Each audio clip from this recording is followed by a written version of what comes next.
little freak! Well, I'm gonna make it real clear. You two are off this case. Well, everything looks pretty good to me, too. Have you been picking locks again? No. Because if you have, I'm giving you a spanking at lunch. Good night, my love. Wait till the news media gets a hold of this. Movie star caught in murder triangle. Charlie, put the gun down.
Hello?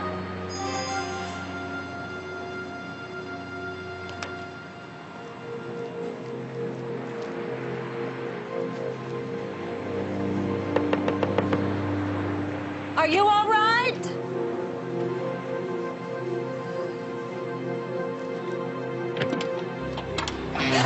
Oh, no. Oh, my God.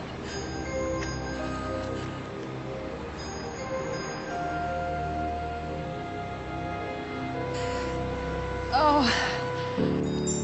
Help! Help!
Charlie, I really did it this time. I really did it. What happened? Sorry, I didn't know where else to go. I couldn't think. Yeah, I can't help you unless you tell me what happened. Now, what happened?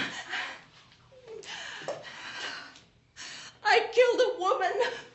Oh, all right. Look. Calm down. Take a couple of deep breaths. Deep ones now. All right. Now, what happened? She was in a parked car on the coast highway, and I was coming home from a party. All right, hold it. Let's go in here. All right, you were at a party. Have you been drinking? No, I hardly at all. I had a couple of drinks at the party. It was foggy. I didn't see her. So you ran into her car? Yes. Well, Sarah, how do you know you killed her then? I went to leave a note, and that's when I saw her. So I called out to her. She didn't answer. I opened the car door, and she almost fell out of the car. Well, did you take her pulse or anything? I touched her neck. I didn't feel anything. I was just so scared. I wanted to get out of there. So you really don't know if she was dead? Oh, I'm sure she was. No, but you don't know. And I'll tell you what we're going to do. We're going to call the highway patrol right now. Where did this happen? In Malibu. It was near one of those canyons. I don't know which one. You think you could find it again? Yeah, I think so. It's right around here. I think it's close. It's coming up. This is it. Yes, this is it. This is it.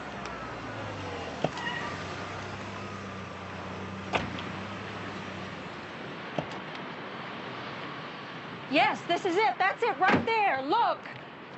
That's my headlight. This is where it happened. All right, so where's the car? I don't know. Well, this is the place, all right, but she must have woke up and drove away. Oh, Charlie, that woman was dead. Sarah, I've heard of bodies with toe tags on them sitting up and asking for their trousers, and that's after they were pronounced dead by a doctor. Charlie, you didn't see her. I will never forget the way she looked. That red hair and the... Oh. Listen, maybe she was knocked cold by the jolt you gave her. Maybe she was drunk or high on dope. You don't know. Maybe she was sleeping it off, which is what you should have been doing. Charlie. Anyway, she woke up and she drove away, which is what we're going to do right now. Come on. Charlie, that woman was dead. Sarah, come here. Come on. The highway patrol didn't have a thing. And the front of your car just isn't that badly damaged. You didn't kill anyone. Oh, God, I wish I could believe that. Look, you did the right thing. You left a note and your number. You're going to get a call about the damages soon enough, believe me. Listen, why don't you just leave your car at my place and pick it up tomorrow? I'll take you home. Okay. I got a better idea. Let's stop over at Wiley's and get a bowl of clam chowder. Oh, that would be great. Okay, that's what we'll do then. I don't get it. Oh, take your mind off it. Believe me, it's all right. Oh, what a night. I wish I could say it's been a wonderful evening. Me too.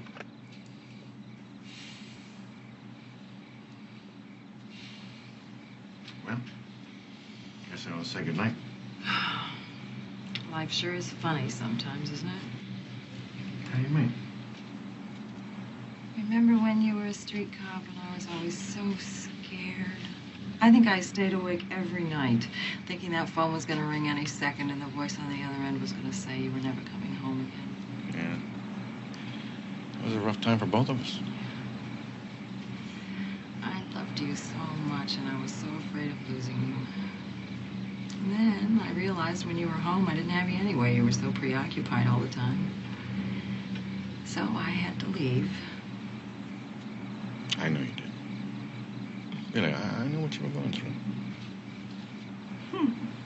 And then I left, and you got promoted to captain in that comfortable desk. It's not that comfortable.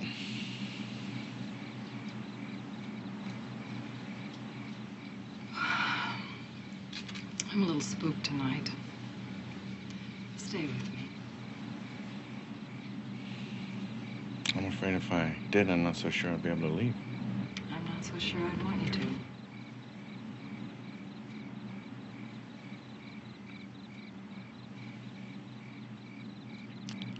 You'll be all right. There's nothing to be afraid of. Oh, Chucky. Maybe we made a mistake. Maybe we should try again. I'll tell you what. Let's have dinner tomorrow night and talk about it. I'd like that. So would I. Stay with me.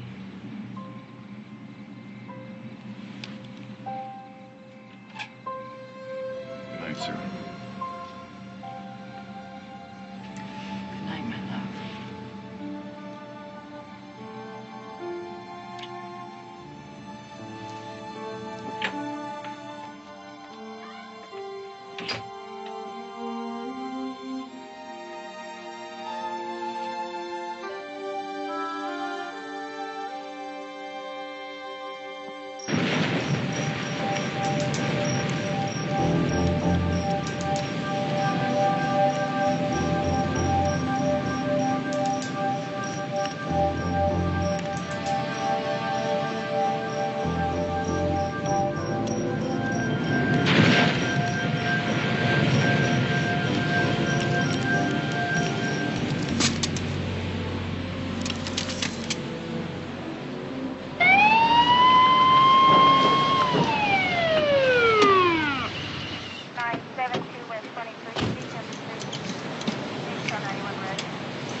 Probably been in the water a few hours. Can't really tell if she drowned until I get a closer look.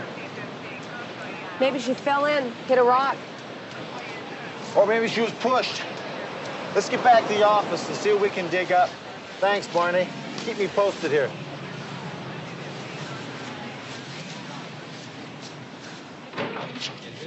Hunter, McCall? See you, man. Have you been picking locks again? No. Because if you have, I'm giving you a spanking at lunch. Ooh. I've been picking a lot of locks. All week I'm picking locks.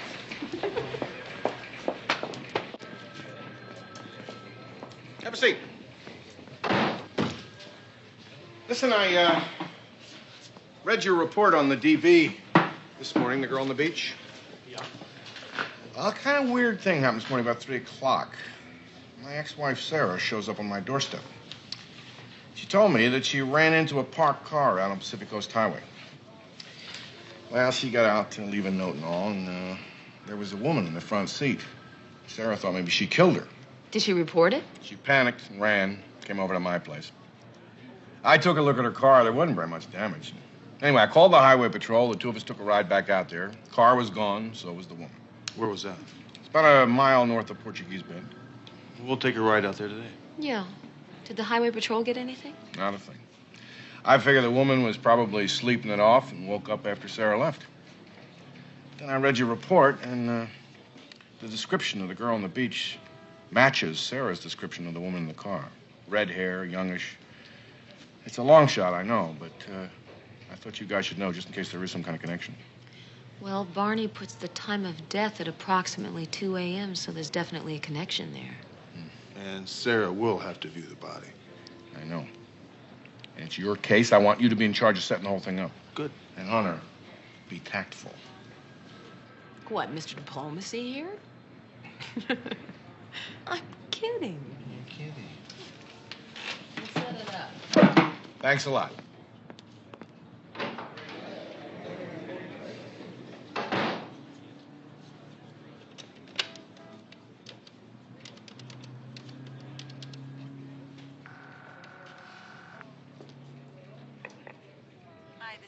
I can't answer the phone at the moment, but leave your name and number. I'll call you back. Wait for the beep. Yeah, it's Charlie again. Listen, I was serious about dinner tonight, so call me, huh?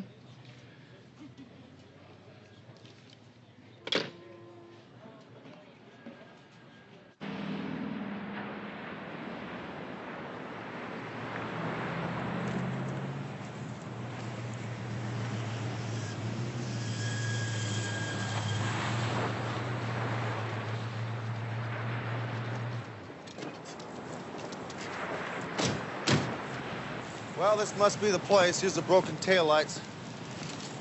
Well, if the killer was out here when Sarah ran into the car, I wonder what he was doing. Probably looking for a place to dump the body over here. Not a very deserted stretch. Why don't we go check out some of the businesses up and down the road? Yeah, it's a good idea. Let's start with that gas station up around the bend on the highway. Yeah. L56, come in, please.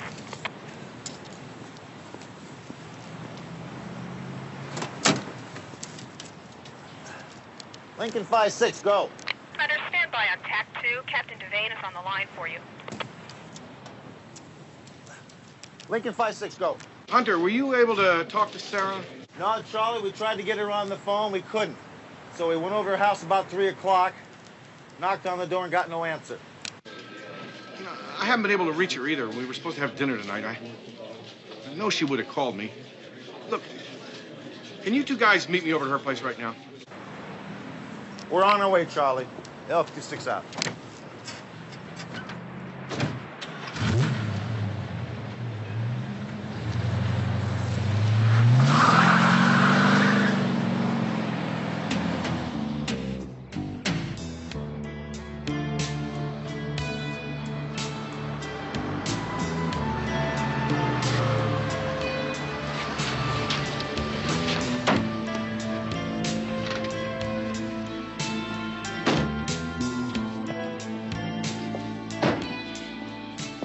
Sorry I'm late.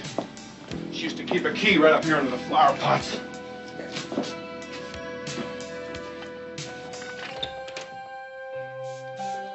Sarah? Wait here, I'm gonna check upstairs.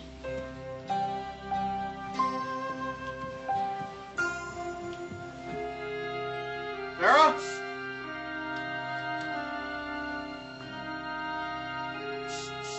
Sarah?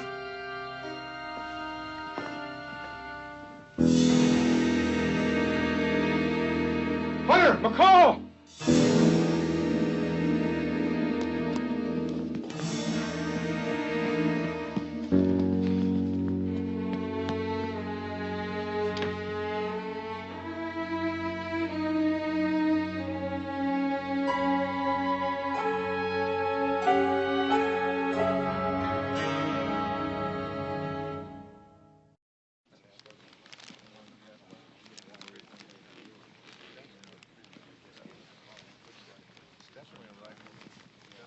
It's my fault. It's not your fault, I'm Charlie. responsible for this. She asked me to stay. I told her there was nothing to be afraid of. She told me she was scared. I should have listened to her. I should have known she was in danger. You couldn't have known, Charlie. Talk to me, Barney. Water in the windpipe. Facial bruises. She was held under by someone with fairly large, strong hands. Appears she put up quite a fight. Sliced into an artery near her ankle when she kicked the faucet. That accounts for the blood. When? 24 hours at the outside. I can't be more specific until I get her downtown. But possibly within hours of that girl on the beach this morning? Yeah, it's possible, Charlie.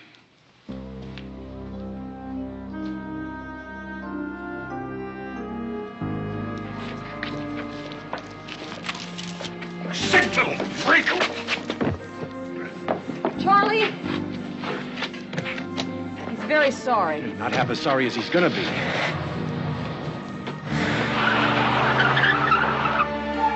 Charlie!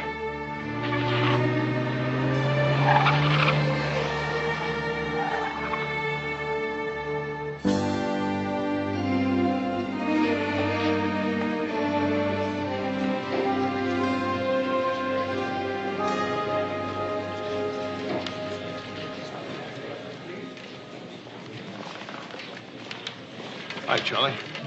I'm taking you two off this investigation. I'm giving it to Tom Lester. Tom Lester's retiring in 6 months. Hell, he hasn't even left his desk in 2 years. It's his case now.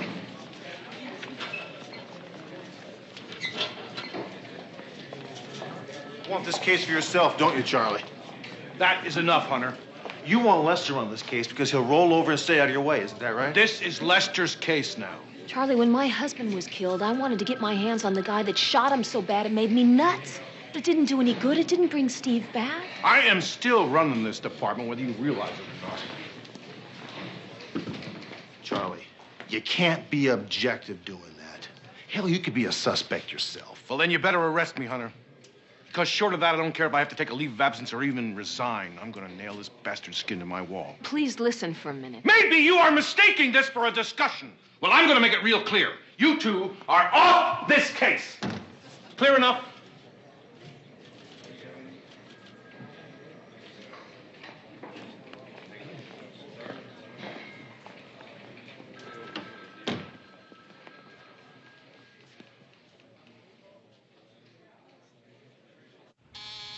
Yes. Captain Devane is here to see you, sir. Send him in. Come on in, Charlie. I want you to know how sorry I am about Sarah. Thank you, Chief. Sit down, Charlie. I got a call a while ago from a Bennett Kurgo. Name doesn't mean anything to me. Mr. Kurgo happens to be a photographer for the LA News, or to use your words, a sick little freak. Right. Well, he caught me at a very bad time. That doesn't justify your behavior, Chief. I know that, Chief. Fortunately, Mr. Kurgo is a very understanding man. He accepted my apology on behalf of the department. He would like to hear it from you. Well, I'm afraid that's impossible, sir. Why is that? I don't apologize to sick little freaks. Anything else? Yes, there's something else. There's a rumor that you pulled Hunter and McCall off this investigation. That's not a rumor, sir. I'm going to run it myself. I owe it to Sarah. I understand. But I want Hunter and McCall back on this case. Now, look, Ed. Charlie, I'm recommending that you take a week's leave of absence with pay. Well, who's going to run the division? I think Lieutenant Finn can handle it for a week, don't you? Yes, I do. Anything else? I want it clearly understood that you stay away from this investigation.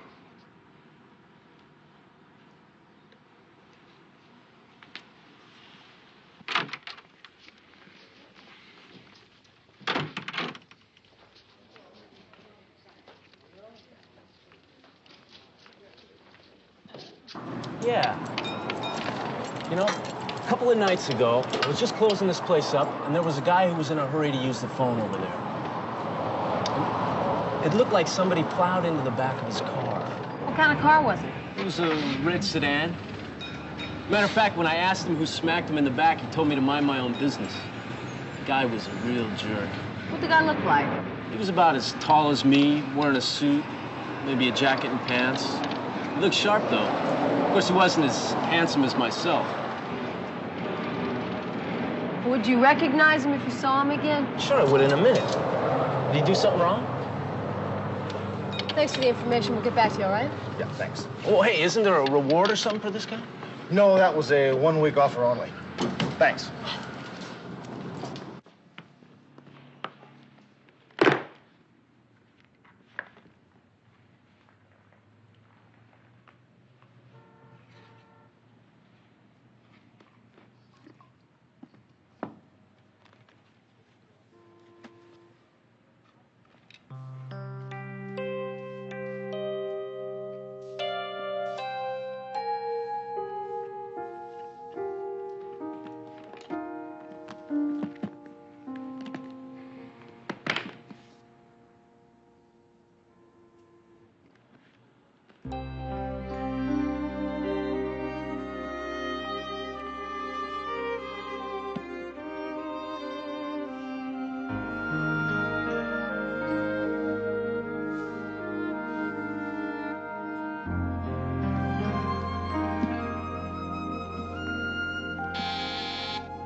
Homicide, Captain Devane. Captain, it's Rockland.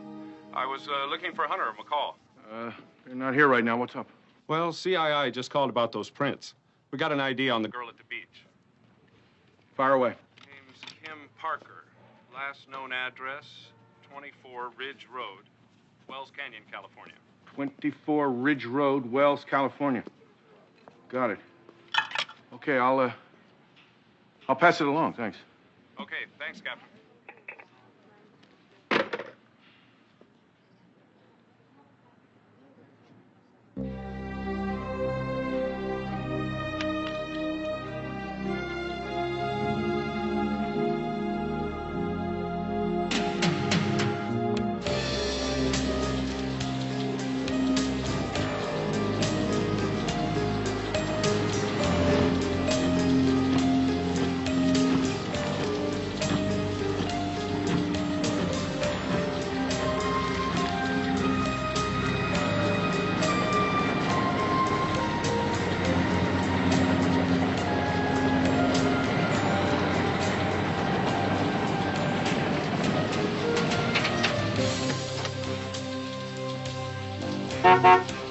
Anybody here?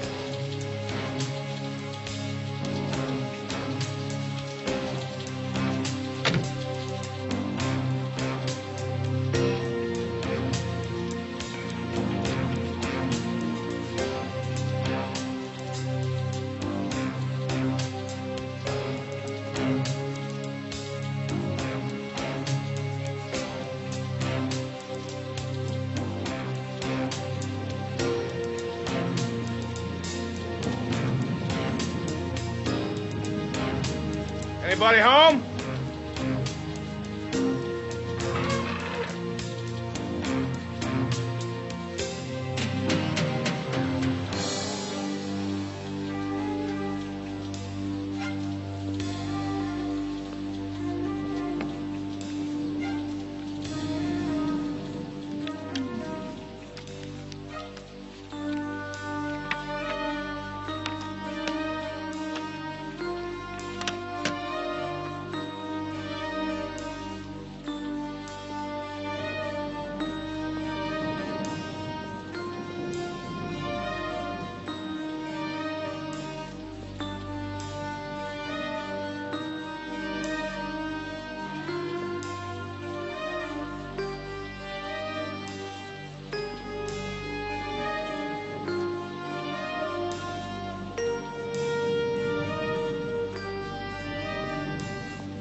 Howdy. Put your hands in the air. I'm a police officer. All right, police officer, come on down here. Turn around. I got a piece in my belt. My badge and ID's in my right trouser pocket.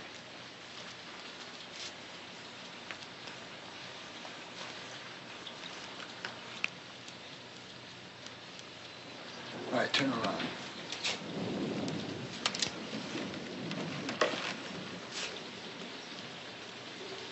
Charlie Devane. Neighbor spotted you driving your car in here. Didn't recognize it. Now, I don't know what it's like in L.A., but up around here, a cop needs a warrant to break and enter. Didn't have time to look up a judge. Sorry about that. Mind telling me just what it was you're looking for in there? Kim Parker was murdered in L.A. 2 days ago. Yeah, I heard about that last night. I was looking for her husband. I thought maybe he was hiding inside. Billy, forget it. He hasn't been here in 18 months or so. Divorced? Not really. What then? Let's take this out of the wet. There's some sodas in the icebox. How do you know that? I put him there.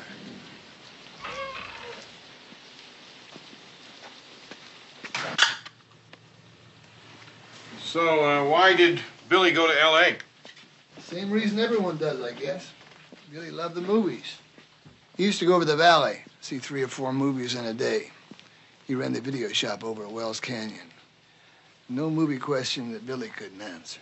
So what, he decided to try his luck? About 2 years ago, a movie company came into town to shoot some stuff. I worked security for them. How about Billy? Well, he was all over the place. He did everything that they would let him do. The Hollywood people liked him. They even gave him a little part. The part was cut out, but this one guy gave Billy a card and said if he ever came to Hollywood to look him up. Who was this guy? He must have been pretty important. All I ever saw him do is sit around and talk to the actors. So, Billy just took off, left Kim flat. He promised to send for her when he could and to send money until then. Did he ever say what he was doing? No. After about a year, the money stopped coming. And Kim didn't hear from him until just a few days ago. What do you mean? Kim just dropped everything and lit out for L.A. like she was a fire. Didn't give me any details. Now she's dead. Poor Kim. Did Billy Parker kill his wife? Not the Billy Parker I know. I never liked the guy in the first place, but he's no killer. Well, they say that Hollywood changes some people. Tell me something. How old's that photograph? Make yourself at home. I'm about 6 years old. Want to see something interesting?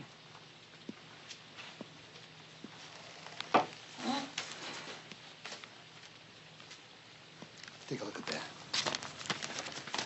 The guy look familiar?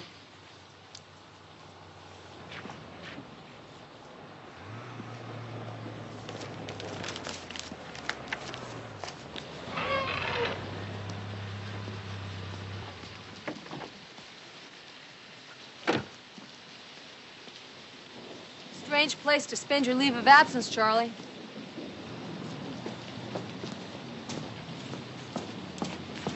Deputy Castle, this is Sergeant McCall. I was just leaving. Charlie, just a second. Would you excuse us a minute? Look, I'm sorry. When the ID on Kim Parker came in, you guys weren't around. I decided to check it out myself. I was going to fill you in. So why don't you just leave us a message? Come on, McCall. I said I was sorry. Now, look, I'm going to stay out of your way from now on.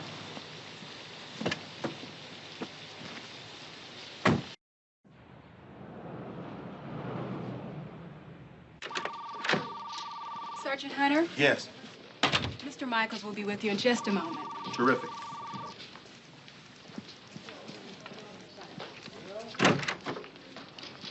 Sergeant Hunter? Mr. Michaels. Yes. How are you? Fine. Come on in. So, how may I help you? Well, I'm actually looking for Tony Baxter. Tony Baxter? Really? Why? He's wanted in a double homicide.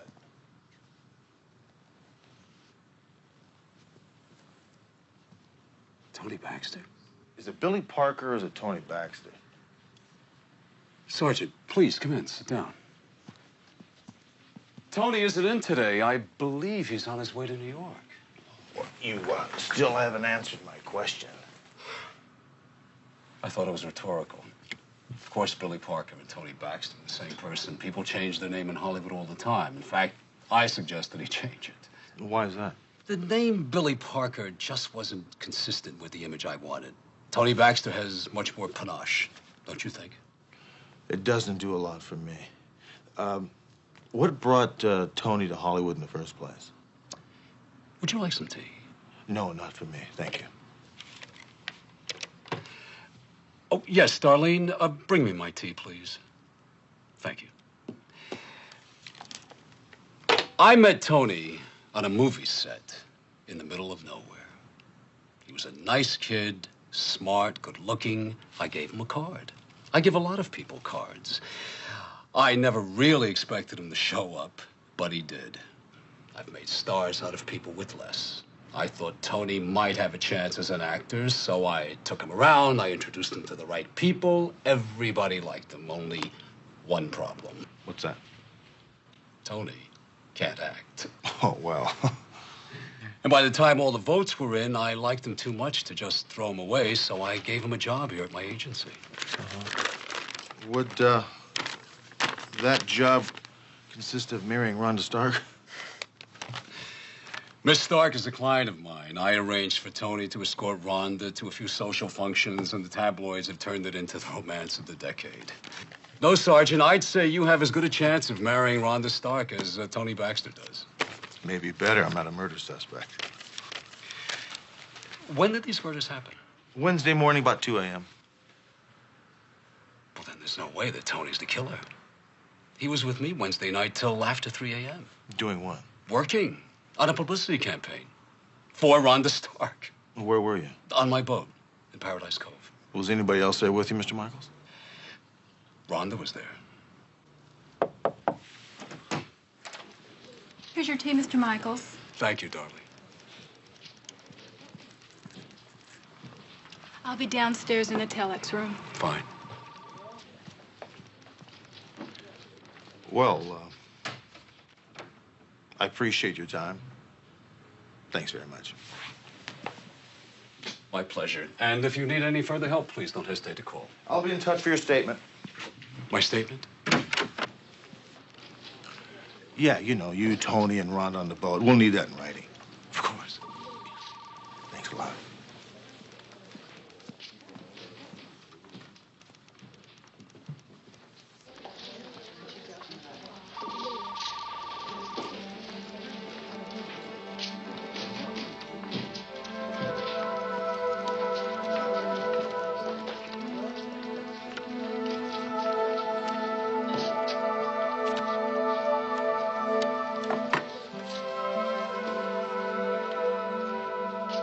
It's out of control. Completely out of control. Look, I just gotta see you. We can. I don't know. We can get a place in the mountains somewhere. You can wear makeup, sunglasses. Tony Baxter? Just a second. Who the hell are you? Name's Devane, LA Metro Police. I'll call you back. You ever hear a knocking? Yeah, I rang your buzzer. Problems with your girlfriend? That's none of your damn business. I think it is. What are you doing? You crazy? Sit down, Billy boy. How's the wife in Wells Canyon? Kim, isn't that her name? Pretty girl with red hair? I wouldn't know, man. We've been separated for over a year. Sit down. Then I guess you don't know how her body washed up on the beach with a big dent in her skull where you bashed in her head? First, I'm gonna call a cop. Then I'm gonna call a lawyer, because I'm gonna sue you blind. Maybe you didn't catch the name. Devane? As in Sarah Devane? You remember Sarah, don't you? Charlie, put the gun down.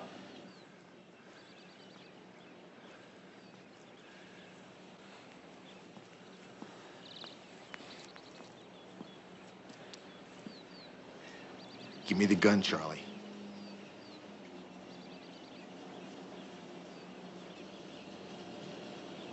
Charlie, give me the gun.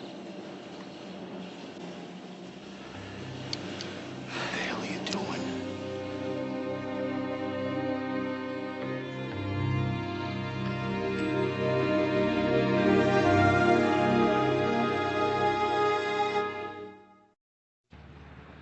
Wanton disregard for subjects' constitutional guarantees, physical abuse resulting in bodily injury and emotional trauma, not to mention insufficient evidence, bad judgment, and flat-out insubordination. Do you have anything to say about all this? No, sir. Well, you better come up with something pretty damn quick, Captain. One of the top lawyers in town just waltzed your boy out of custody on a writ. They're gonna suck you and everybody in this department dry. The creep murdered his wife and mine. We have a sworn statement that Tony Baxter was on a boat half-mile offshore the night of the murders. The statement is false. How the hell can you know that? We don't have any evidence to prove it. Face it, Charlie. You blew the case. Internal Affairs is investigating. The DA won't touch it. I'm gonna relieve you from duty pending the outcome. Anything else? Yes. Your ID, your badge, and your gun.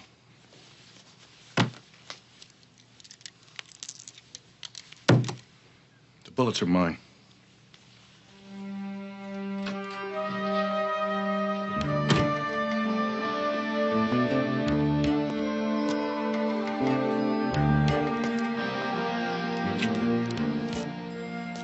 Yes. Yes, this is Sergeant Hunter, The Metropolitan. front door's open. Let yourself in. I'll be right down.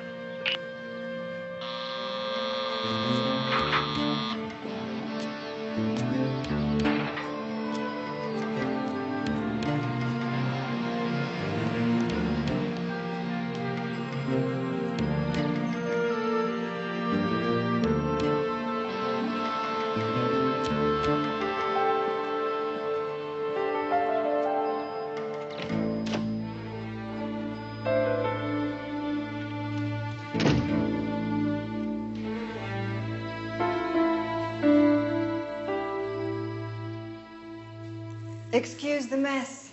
It's the maid's day off. Everything looks fine to me. Well, everything looks pretty good to me, too. I was expecting a shabby little man in a raincoat. You got the wrong TV show. I think I know the answer to this question before I even ask it. You can't drink while on duty, right? Right. Well, I am not on duty. Tell me, Sergeant, what can I do for you? Well, you can start off by telling me where you were Wednesday morning at 2 o'clock. I was on Victor Michael's boat with Victor and Tony Baxter. Uh-huh. What's your relationship with Tony Baxter? Well, that isn't easy to explain. I know, but give me a try. Sergeant, when I go out with the very rich, the very famous, or the extremely handsome. You see, to me, men are a public relations device. Most men, anyway. Tony Baxter? Strictly PR. Also, not bad in bed. It's part of the job.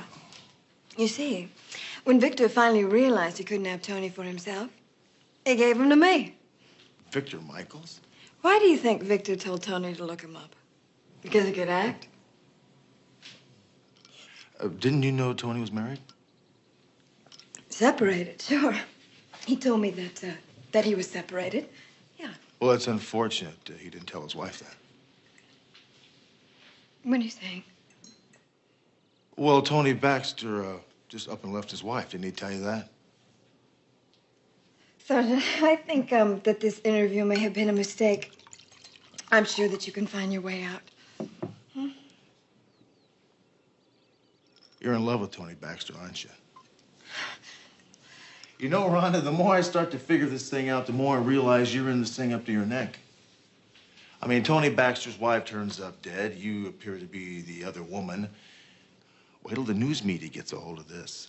Movie star caught in murder triangle. I don't have to listen to any more of this. Thank you. Let me just tell you something.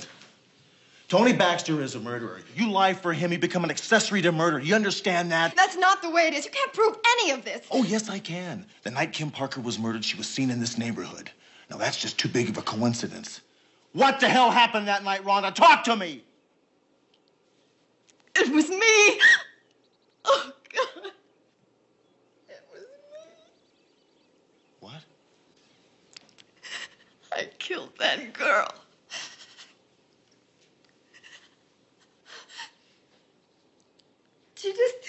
She showed up here, and she was screaming at Tony.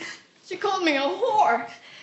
And she came at me, so I shoved her. I just shoved her away, and she fell over the coffee table and hit her head on the fireplace. And she was dead. She was just lying there, dead. It was an accident. Oh, you see that, don't you? I mean, it was an accident. Well, Victor was here, and he just told Tony He told Tony to take her down to the beach to dump the body, didn't he? No. And when Tony got back, he saw the car was dented, the door was open, and Kim's body was hanging out. Oh, God.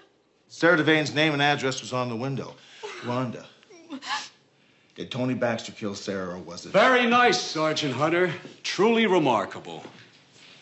It was you that Tony called from the beach that night, wasn't it, Victor? Tony, take his gun.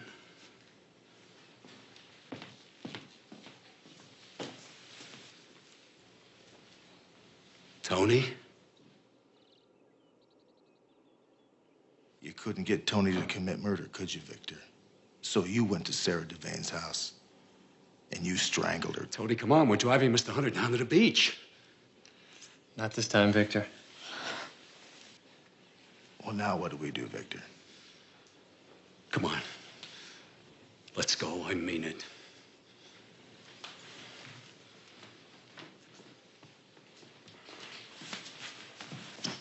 Victor, you're making a big mistake. You've already killed one human being. Well, one more won't make that much difference, will it? Now, open that door very carefully. Open it. Easy. Easy. Hold it, Michaels. Police! You're under arrest for the murder of Sarah Devane. I'll kill him. I swear I will. If you don't drop it, I'll kill him. What are you going to do now, Victor? Shut up. Oh! I got him. Hold it, Victor!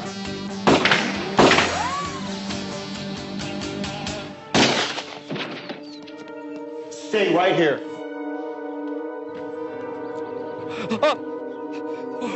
Please.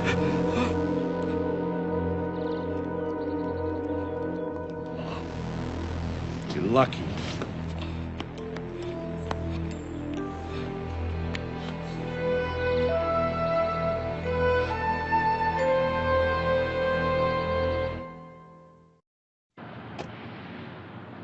And finally, I want to say thank you for the flowers and the kind words. Believe me, Sarah's family and I really appreciate it. You're a terrific bunch of people, and I'm glad that the IA is going to allow me to continue to be your boss.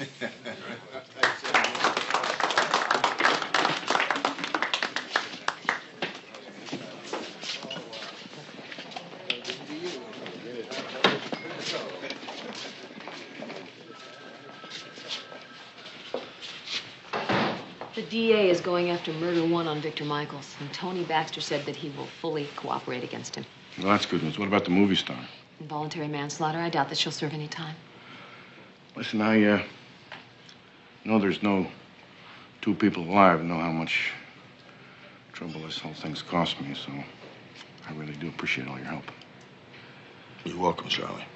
It's good to be back to work. Yeah. It's good to hear you say that.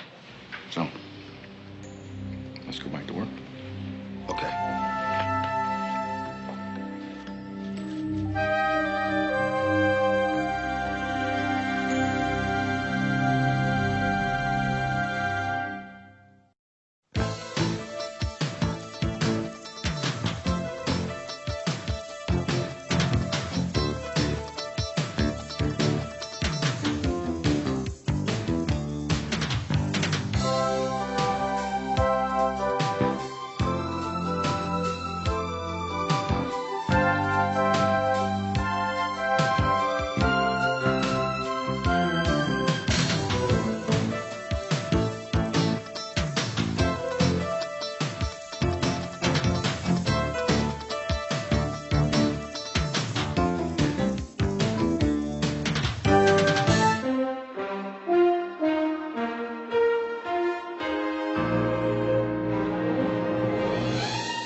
I think it's about time we send them a message.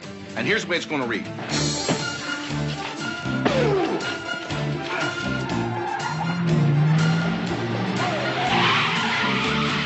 Assume you think he's still alive. That is not Sporty's lifestyle. If Sporty's missing, you would know where he is. Where is he? Where is he? If I could tell you where to find him, what'd that be worth? Sporty's life isn't the only life in danger here. You got that?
Barney, what's happening?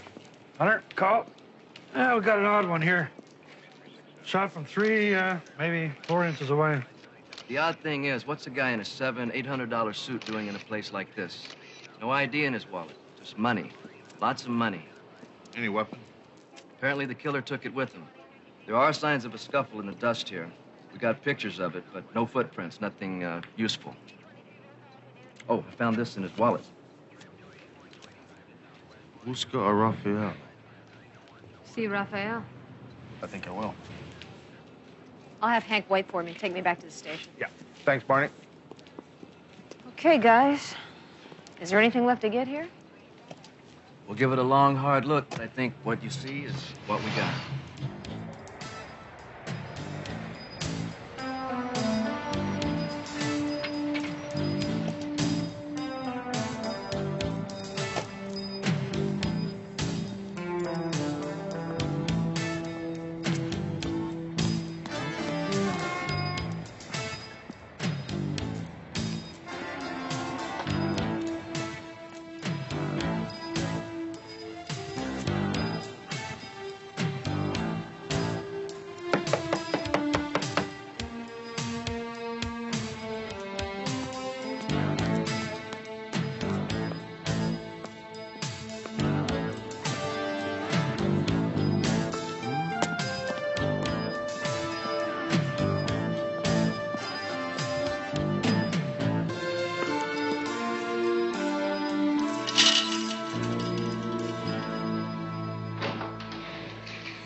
You know anything about this place?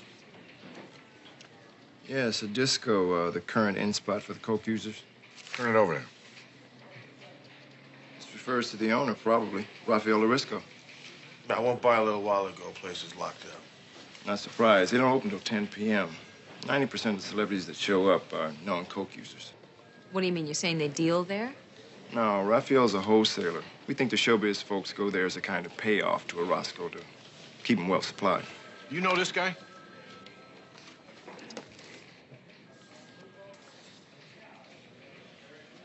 I'm sorry I don't. Where'd this hit go down? Oh, in a building about 2 miles from the disco. Has narcotics got a case on Orozco? Yeah, but it's very low-key because the DEA is all over him, and they're very nervous. They don't want to spook him. Maybe I should run by and see Mike Stevens, huh? Good idea. Thanks, Nick. Anybody checking the area around the warehouse for witnesses? Yeah, Dinley and Roswell. Those two. Somebody's got to do it. There's probably no connection whatsoever between your dead body and Rafael Orozco. You hope so, Mike. Look, we've got an action underway called Operation Scorpio. Orozco is the top Colombian boss on the West Coast. If we can nail him, we can do some real damage. So please, don't go near him. He's not involved in some low-rent shootout on Venice Boulevard. It's not his style. Yes. It's for you, McCall. Go. Great. Hold on to her. I'll be right there. Yeah. Thanks. Look, Mike, relax. If we have to deal with Orozco, we'll talk to you first now.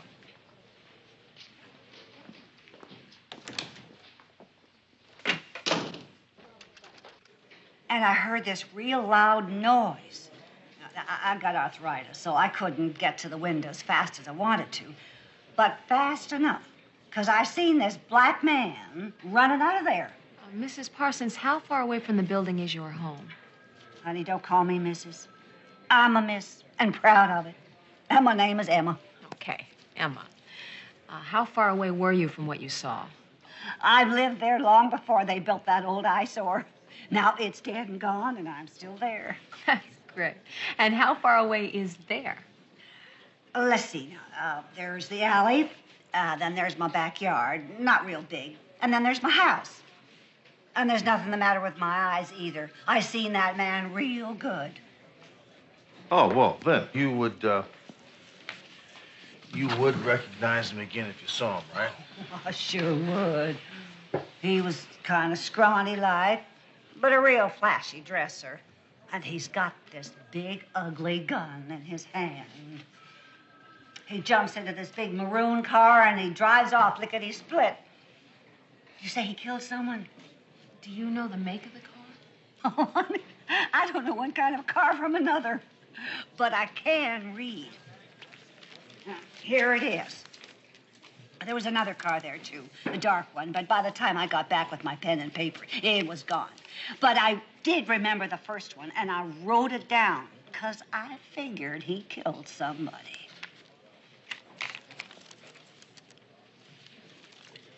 To Paul Charlie Edward 316. Scrawny man, flashy dresser, maroon car. Emma, I want to thank you very much for coming by. You've been a big help. Officer Denley will take you home. He's right over there. You think this is possible? This is sporty.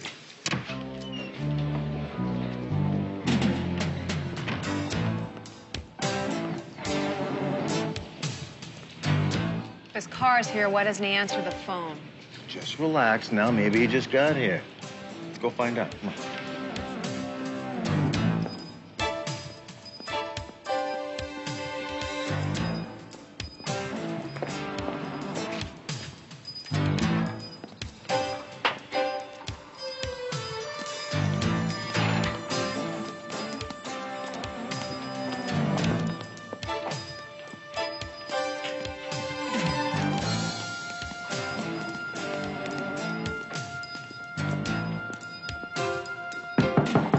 Sporty!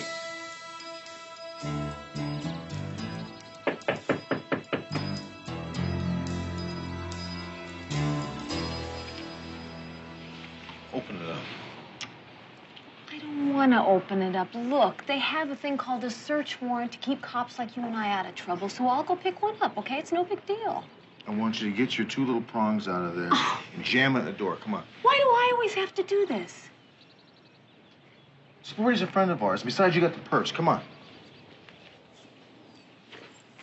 Great. There you go.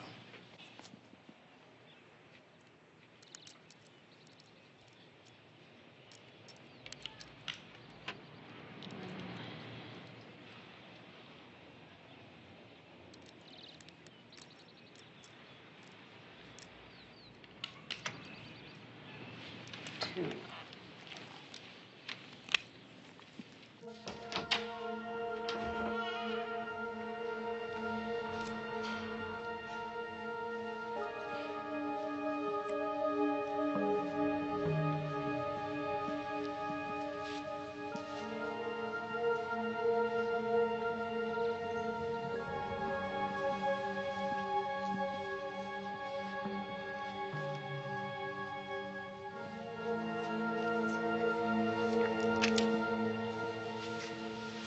I think they got him. But you told me Bogata's men got that $1 million. It was in the report. Charlie, Sporty didn't have it. We didn't find it, and that's the way it looked to us at the time. We had to believe Sporty, Captain. He didn't suddenly start to change his spending habits or anything. Well, it's pretty damn obvious now that he did have it, isn't it? And that Bogata's people want it back. Okay. You got any idea where he is? No. Car's in the basement of his condo, but he's not there. How do you know that?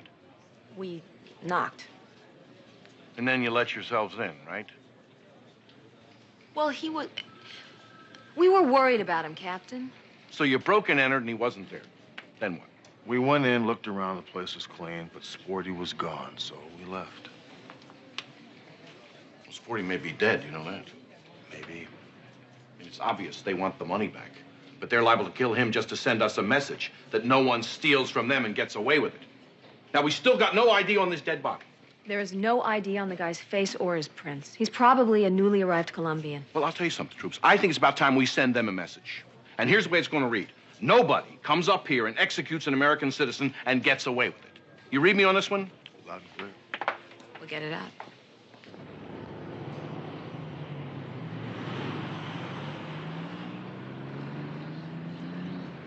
Thanks. Hunter, I could live another 30 years. I would still owe the guy. He helps people who don't even know he's doing it. He's like the Frank Sinatra of Central Avenue. You don't appear to be in mourning, Kimmy, so I assume you think he's still alive. Sporty dead? Hunter, I thought you'd know him. Death is not Sporty's lifestyle. No. There's absolutely no way he could be dead. You sure about that? Well, if you mean, do I know where he is right now? No. But he's around. That, I believe, without question. And alive and well. Well, he won't be if we don't find him first. Is it that bad? Look, Hunter, I was doing a little time up at the college there when this whole Bogata thing came down. I don't, cool me in a bit, will you? Two of Bogata's thugs killed a man in an alley. Sporty saw that. And when they came looking for him, they couldn't find him. So they went looking for Sporty's girlfriend, Marguerite. Remember her? Oh, yeah, right. Sporty really loved that girl. Yeah. Now, when she wouldn't talk, they killed her. I remember that. A couple days later, Bogata was killed in a police shootout. Over $1 million of drug money disappeared. Sporty got it? I think he's got it, yeah. You did the right thing then, coming to Kenny Dunstan. Because you came to the legend, I will definitely get back to you real soon. Make it sooner, Kenny.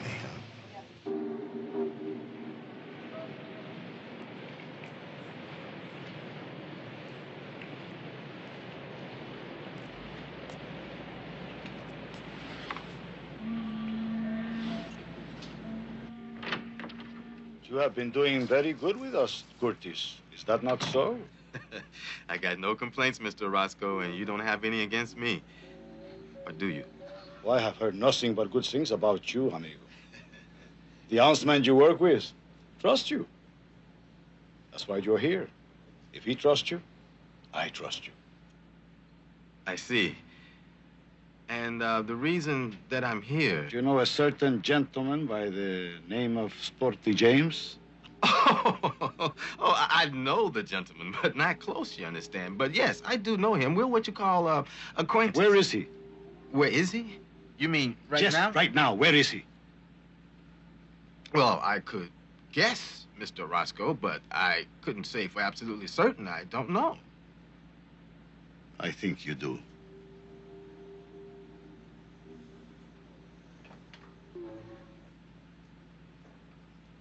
Mr. Orozco, you are probably looking at the one man who could find out where this gentleman might be. Now, I do not know at this particular time, but if you give me a day or two, maybe 3, I will locate him. I guarantee it.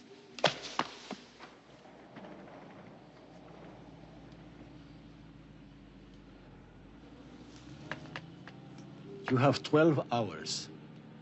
If you do not find him in 12 hours, I will assume that you have lied to me. And then we will have another meeting. Look, I told Sergeant Hunter I don't know where he is. Yeah, and Hunter told you that if we don't find Sporty, he'll be dead. That's if he's not dead already. Now, come on, Kirby. Help us out here. His life's on the line. You know Curtis? Yes, I know Curtis. He came by to see me late last evening. Curtis was awful anxious to find Sporty. Awful anxious. Thanks, Kirby. Lincoln 5-6, go. We gotta find Curtis. He's into this thing with Sporty, and I'm not sure whose side he's on. McCall, don't worry about Curtis. He found me. He's on our side. I gotta go. I'll talk to you later. Lincoln 5-6, clear.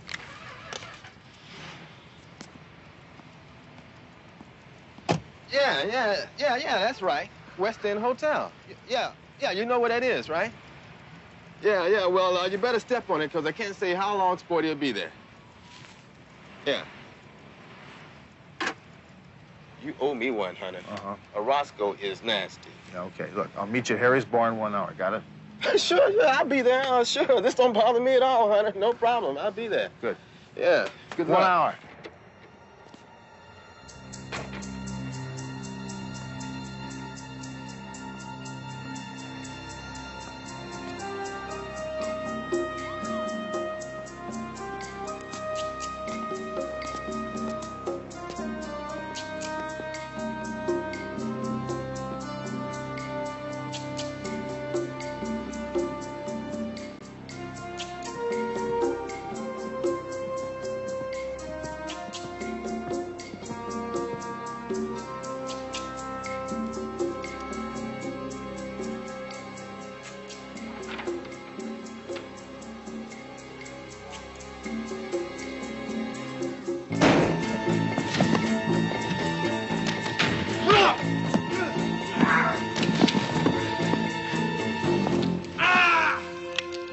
Don't move.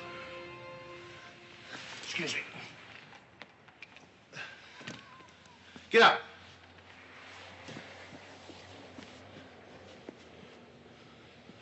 You guys, speak English? Yes, we speak very good English. Put your hands on top of your head.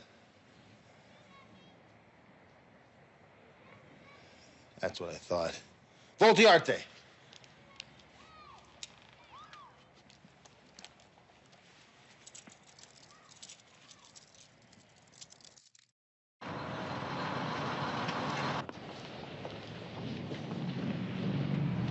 Bus 304 for San Francisco, Portland, and Seattle now boarding.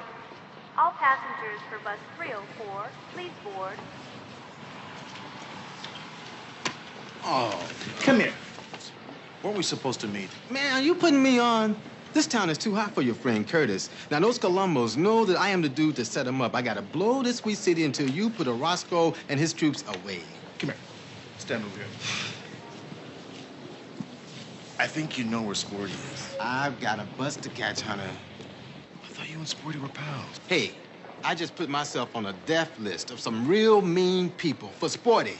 Now, I cooperated with you because me and Sporty are soul brothers, man. He practically adopted me when I came back from the Nam with my head all messed up. Now, you want me to tell you where he is so you can bust him. Now, why would I want to do that? Maybe because you think he's got $1 million stashed away somewhere, huh? Or maybe you want to book him on a murder charge, huh? Sit down. Come on.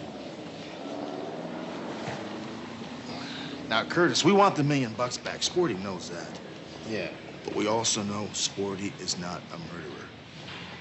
The cat's in trouble, man. We gotta help him. You being straight with me, Hunter? Yeah, I'm being straight with you, Curtis. He's alive, isn't he? Sporty? Sporty will outlive us all, man. That's his nature. The only time I have ever seen Sporty down, I mean really down, was when he lost Marguerite. He had me worried there for a while. I mean, the cat was suffering, man. Way down deep in here.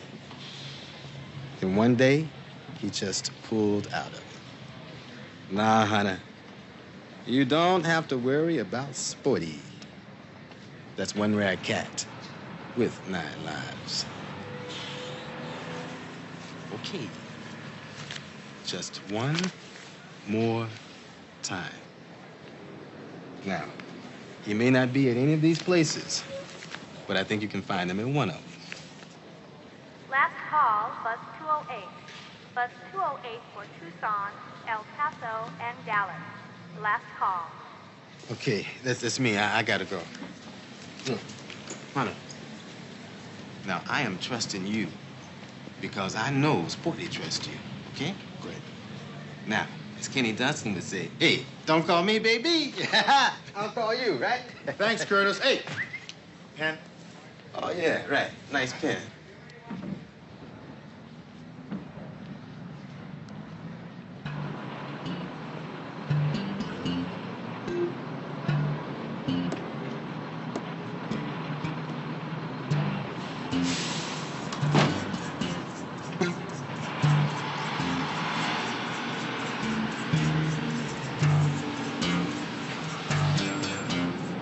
That's him.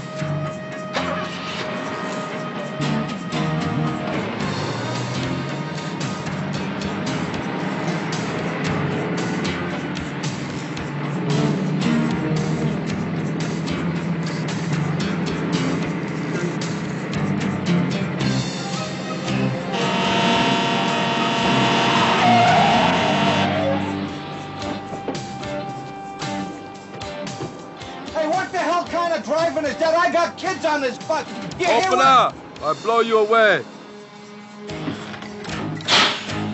Shut up! Cool out!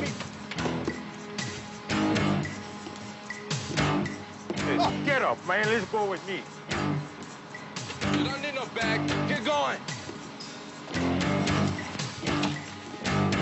You make one move, I'll blow your brains out.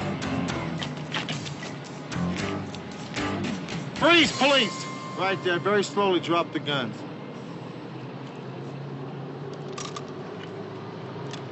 Curtis, get back on the bus. I'm gonna send you the most wonderful postcard ever. Shut the door. Put this on your left wrist. You okay, son? All right.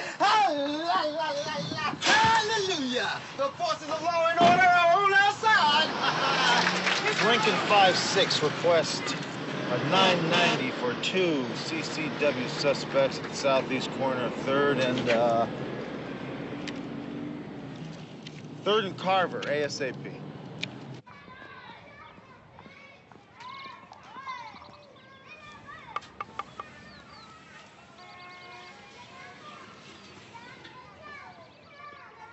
Thank you. Yes. Sergeant Hunter, Metropolitan Police. What can I do for you? I have a warrant to search your premises for an Arnold James. Mr. James sometimes brings us toys for the children, sometimes takes a small group of them fishing or to Disneyland, but he has no official connection with the center. He wouldn't be here. Some friends of Mr. James said this might be one of the places I could find him. I really would appreciate your help. May I see the search warrant? Certainly. Thank you.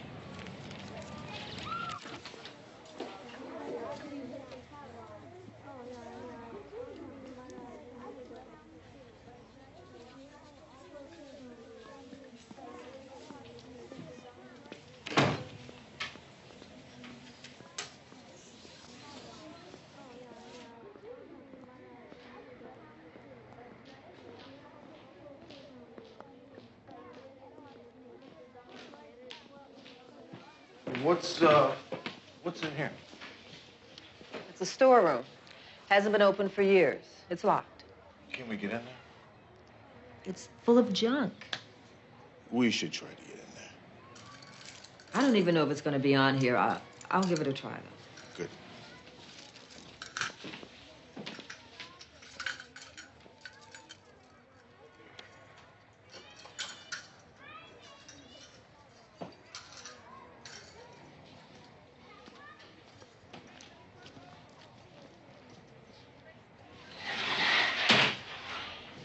How you doing, Sporty?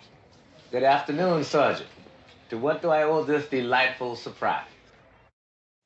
Then Pearlie shows up and says the same thing. That 2 dudes in expensive suits and south of the border accents are handing out cash money for any information about my whereabouts. So, I decide to take me a fast out-of-town holiday. You know what I mean? And so I dash home to pick up a few necessities.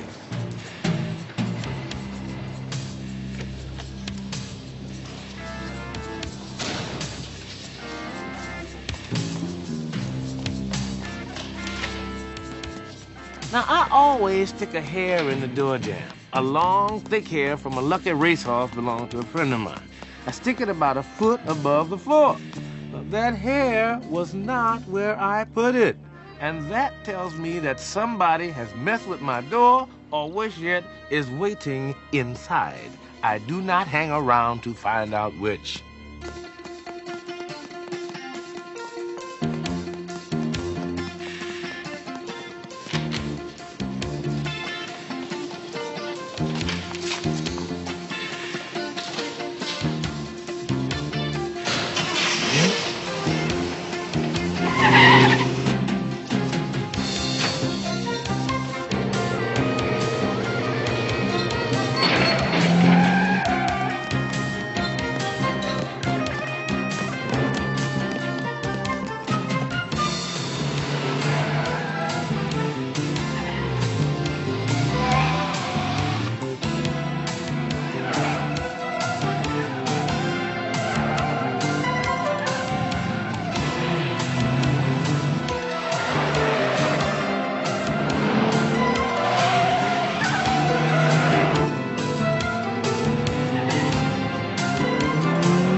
Turns later, and I'm finding myself boxed in with no place to go but that old building.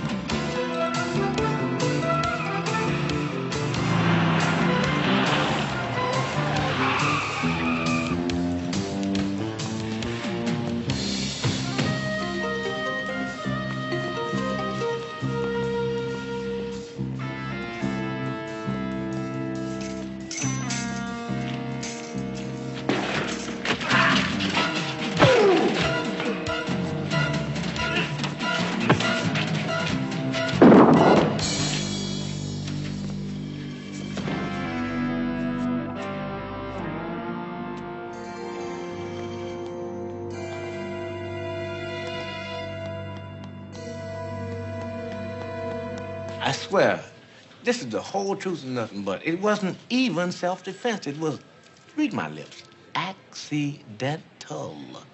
Yeah, well, all of the evidence points to a struggle. And the DA is not going to file charges even if we wanted him to. But Sporty, these guys are Colombians. They're Bogata's men. They want their $1 million. Yeah, I know that, which creates a big problem because I don't have it. Where is it, Sporty? Hunter, suppose one of those guys saw me putting it in the locker, right, and took it and didn't say anything about it. You better hope that didn't happen, Sporty, because if it did, you have no way out of this, you understand? Hunter, you are right. And believe me, if I had it, man, I would give it to them. I do not have it. Maybe we ought to put you in a safe place for a while. You know, a little protective custody. Thanks, but no thanks. However, I would appreciate it if you would drop me off at Central and Bristol. You can take the bus, Sporty.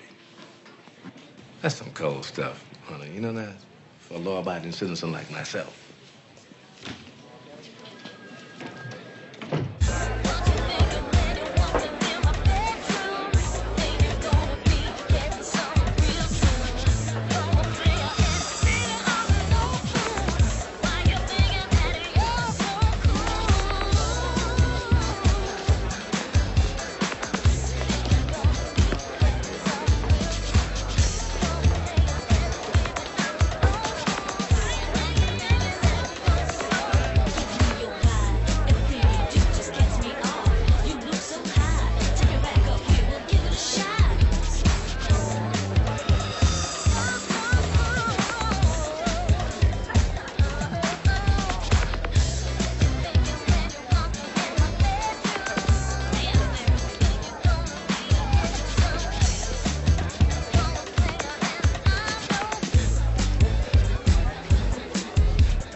Mr. French. That's right, Mr. Orozco, but you can call me Frenchie. Everybody does.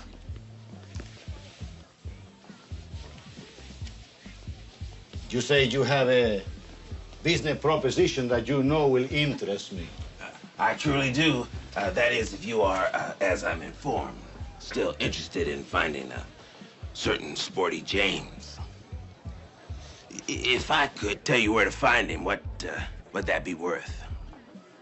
Well, he has $1 million American dollars that belong to certain valued associates of mine.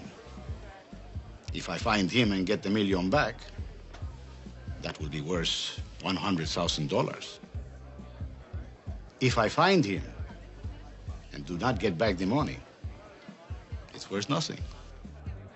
I heard you want to make an example out of the dude. We want our money back. He means nothing to us, dead or alive. My offer is clean and simple. What it is you give me 10 grand. I tell you where you can find Sporty. And if you get your money back, I get another 90. I trust you for it. You know a runner by the name of Curtis? Yeah. Well, he make a deal just like the one you want to make. And then he double-cross me. 2 of my men go to jail, I have to bail them out, which I forfeit. Because I send them home. How do I know you're not trying the same? I want the 100 grand. And I just happen to hate Sporty James's guts. A fact you can check out with just about anybody on the street. But you want 10,000 right now, huh? And I'm trusting you for the other 90. You'll try to take me for 10? Would I make an enemy out of you, Mr. Orozco, over a measly 10 grand? I don't know. But I will check out you, as you say. Maybe we do business.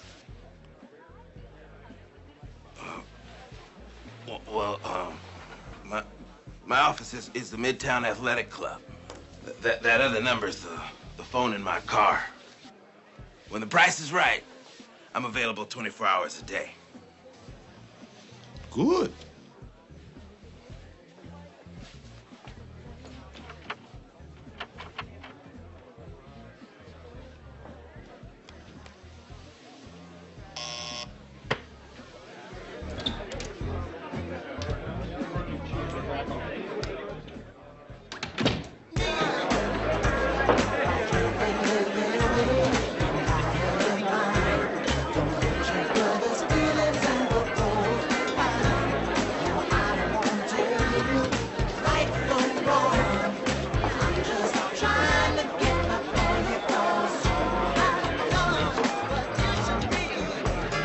Sweetheart, I don't think you should make the call from here. You don't know what you're getting yourself into.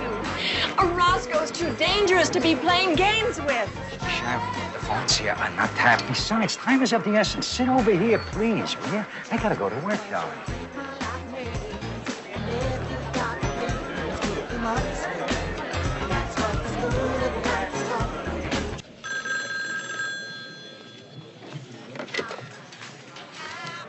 Homicide, McCall. McCall, Kenny Dunstan here. Where are you? I'm at Pizzazz, the disco. I just saw something that I gotta talk to you and Hunter about, but not on the phone. Have something good, huh? Well, I'll let you be the judge of that, darling. Where do you want to meet? Max's, the coffee shop in Westwood. I gotta take my girlfriend Sharon home, so, I'll meet you in about half an hour. Okay. And I know this for sure. Fat Frenchie is sporty enemy #1. And Frenchie met with Orozco for a reason. If there's anyone in this town who could find where Sporty's hiding, it's going to be Frenchie. Take my word for it, McCall. Get on this guy. Yeah, I think we definitely ought to put Frenchie under surveillance. Okay. Thanks, Kitty. Oh, McCall, darling.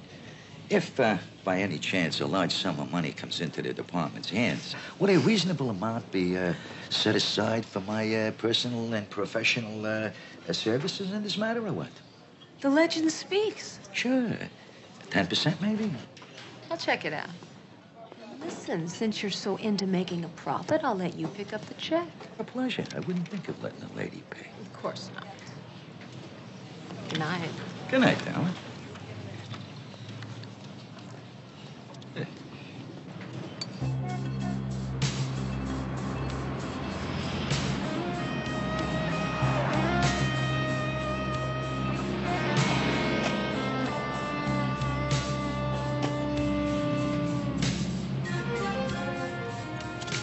L57, this is L56. Come in, please. Lincoln 5-6, go. 2 Latinos in custom-made suits just went into the gym. I got a real strong feeling they're from Orozco. Just sit on them, see what comes out. Lincoln 5-6, clear.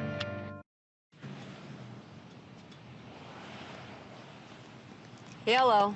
They just came out and they're in a big hurry. Something's going on here. You stay with them. They may be headed back to Orozco's discotheque. I think I'll go inside and have a little chat with Frenchie.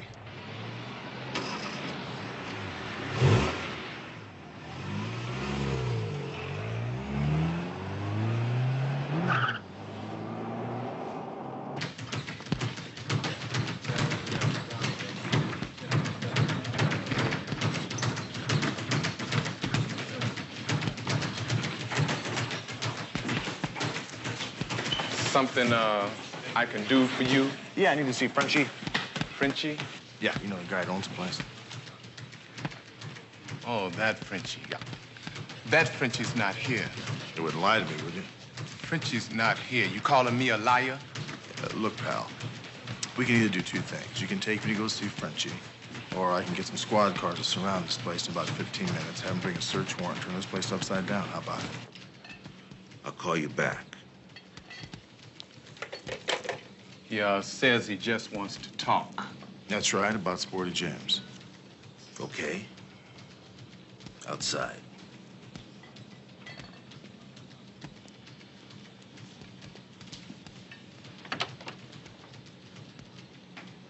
I understand you and Rafael Orozco had a nice little chat at his discotheque last night. I don't have to talk to you.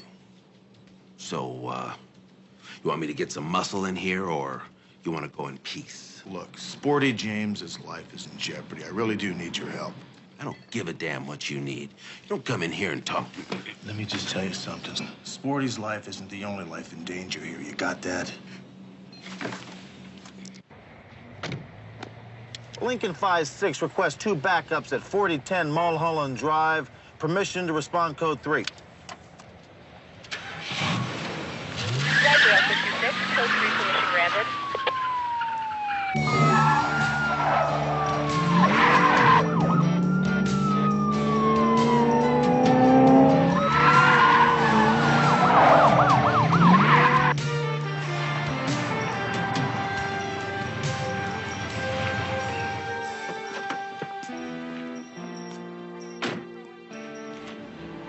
Everything's secure. Yes, sir. We got it all secured from the outside. Stevens, Slocum, and Myers are on the back and the side.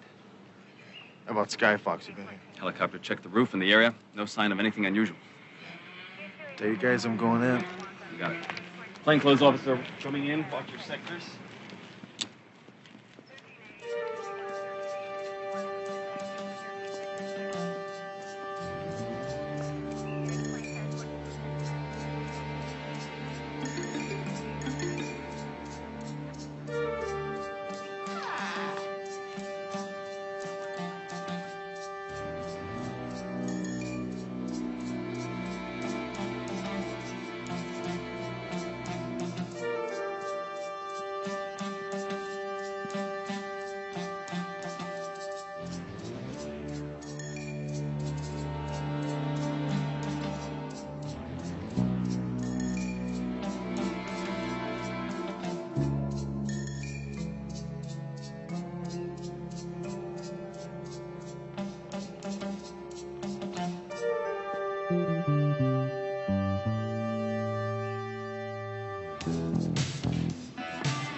House is all clear.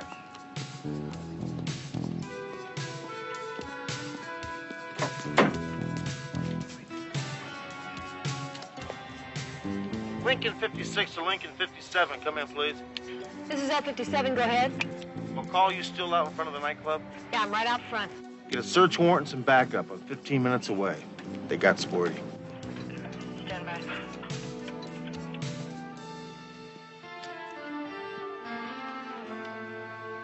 Haven't found him yet. Sergeant, no Sporty James. You've looked everywhere. Searched the entire building. He's not here. No sign of him. No, sir. I think it's time to talk to our friend.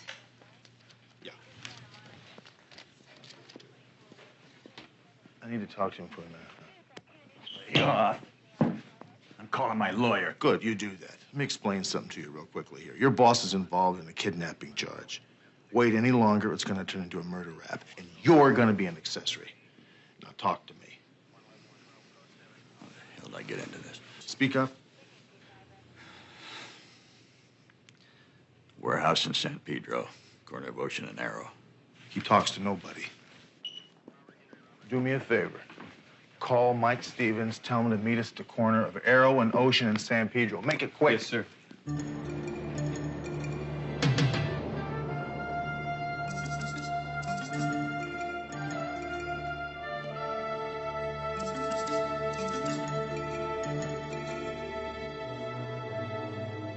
You can get blood out of me, Senor Orozco, but you cannot get blood out of a turnip, which is what I am at this present time. So I repeat, I do not have your $1 million. It is not my $1 million. It belongs to countrymen of mine who want their money or you. Now, they tell me if a man gives you all the money, well, let him go like nothing ever happened. See? But if he do not give you the money, then we kill him. And we forget the money. Tu comprende? I repeat, man, look, if I had the money, don't you think I would give it to you? Nobody wants to be a dead millionaire. Take him out of here and kill him. Elimínalo, por favor.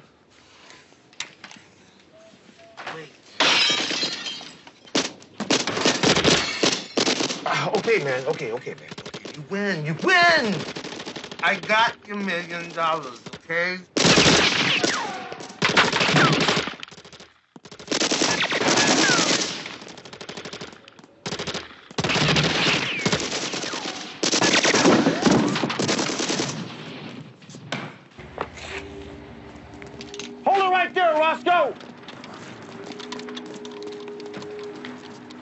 Drop your guns. I demand to call my attorney.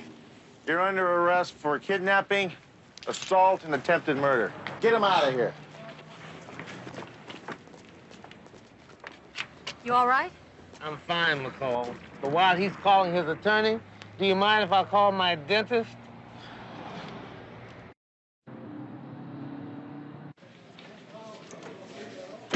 Orozco is still talking. And Stevens and the DA are very, very happy about this. But we're not too happy, Sporty, because Orozco says that you told him that you had the money. McCall, he was going to shoot me. Of course I told him I had it. But I assure you I don't. What'd you do, Sporty? Give it away? No chance. Look, charitable contributions are deductible for only 20% of your earnings. I would owe the IRS a fortune. Not to mention that if I gave away $1 million, I'd never live it down. Sporty. I know where the money is. What? I just checked our records, Sporty. Marguerite's last name was Montero, as in Montero Child Care Center. Formerly Slauson Avenue Child Care Center, right, Sporty? They recently were the recipients of the following: more teachers, new paint, new equipment, and computers throughout the school. That don't mean a thing, Hunter. Matty Skipper told me that an anonymous donor had, through the good offices of a tax attorney, donated $1 million to the center. Now, she said she didn't know who it was because it was anonymous. But she said it was all as legal as the Constitution. Anonymous. So the Colombians know nothing about this, right? I don't think I'm going to have to worry about those Colombians. They're going to conclude that if I had their money, I would have given it to Senor Orozco, which is all too true because I would have.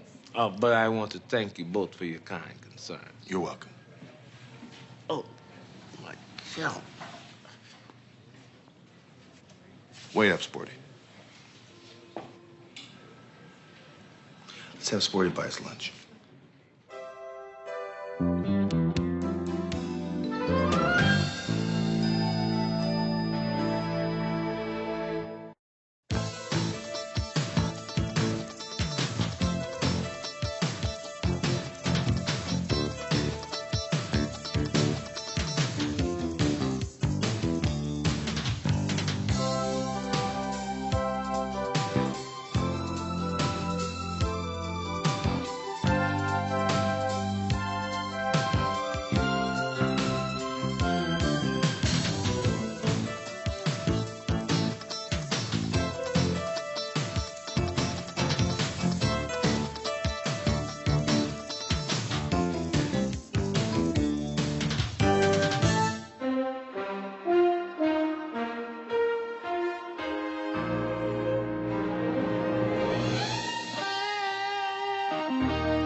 You lied to me last night. If someone had driven my car, I can't explain it. I'll talk with a deaf policeman if you can find one. But I'm finished talking with this stupid hearing cop. Stay right where you are, little lady, or I'm gonna cut your pretty little throat and leave you to bleed to death all over the floor. Help. Call 911, give the address, and tell them an officer needs help. Nasty business. Well, it's my lunch hour.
So, 3 little kittens, they lost their mittens. And they began to cry. Oh, mother dear, sad fear that we have lost our mittens. What? Lost your mittens? Trevor, look at me. Ah. So, This word? 3 little kittens. That's right, but I didn't hear you speak the word help. Can you say it? Help. That's right. Good. I help you, you help me. Help. Katie, could I see you out in the hall a moment, please? It's an emergency. Sure. I'll be right back.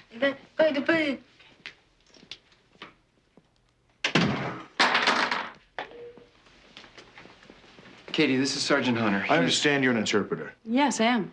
A deaf man has been stabbed. He's been trying to tell us something. We need somebody right away. Go ahead, I'll cover for you.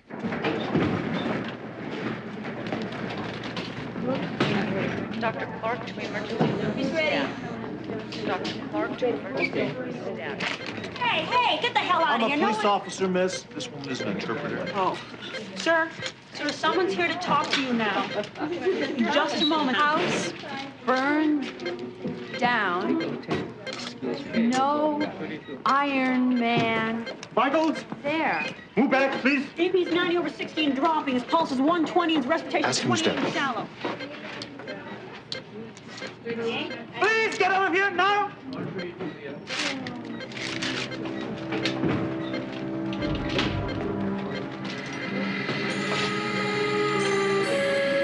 All right, let's crack him open. Okay, Ambrose, thanks very much. Yeah. We'll be here until he gets out of surgery. Thank you. Code Blue 2 West. Code Blue 2 West. Well, the only major fire reported was a stable in Will Rogers Park.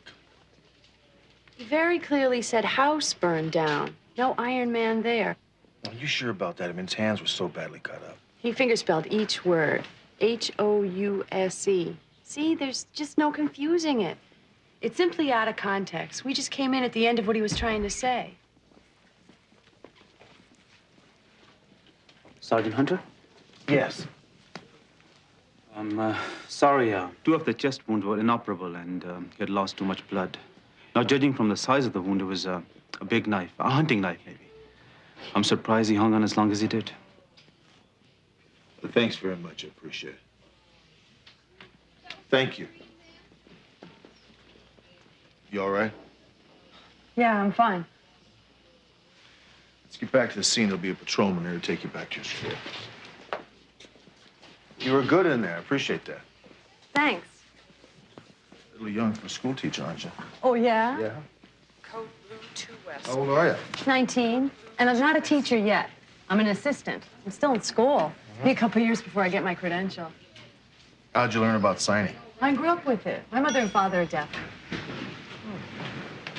So how old are you? Old. We found him over there, but considering the severity of his wounds, there's not enough blood for that to be the site of the murder. Body was probably thrown from the car. Probably. Nasty business.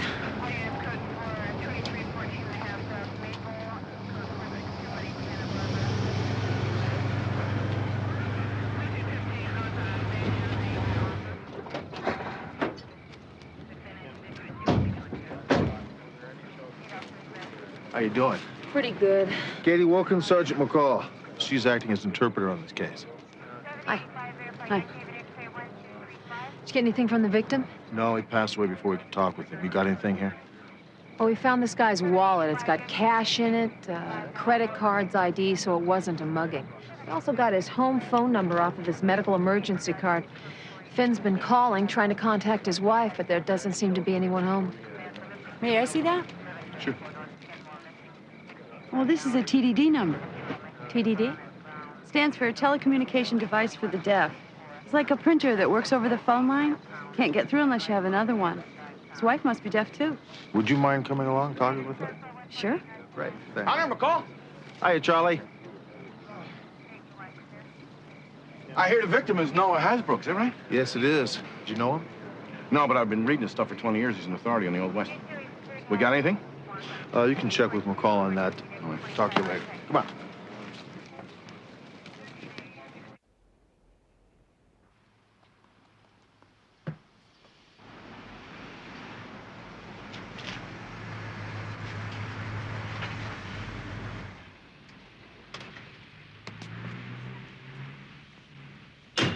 I don't know why, but somehow this isn't what I expected.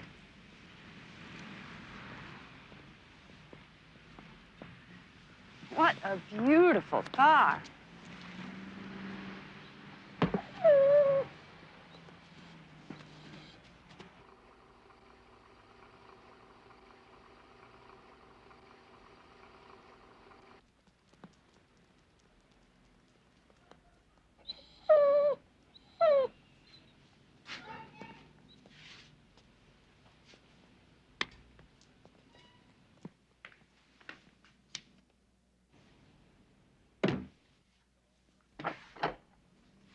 Hello, I'm Sergeant Hunter, Metropolitan Police. Is Miss Hasbrook in?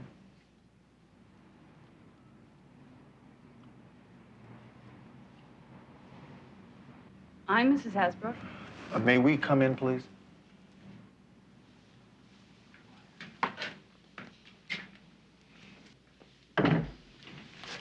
Something wrong? Is Noah all right? Mrs. Hasbrook, I regret to inform you that your husband is dead.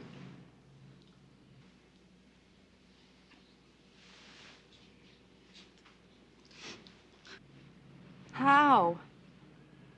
He was stabbed.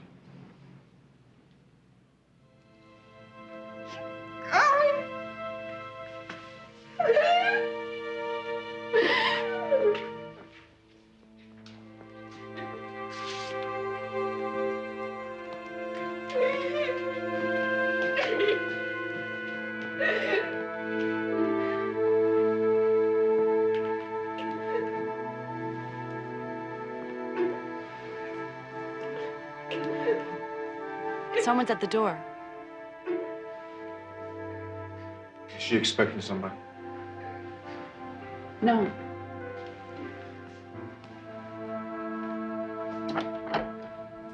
Hello? I'm Sergeant Hunter, Metropolitan Homicide. What's wrong? Where's Noah? Who are you? I'm Brad Lindquist. I'm Noah's tax attorney. I'm afraid Noah's dead. What? We were gonna go over his portfolio tonight. Where's Mrs. Hasbrook? She's in the living room. Come on in.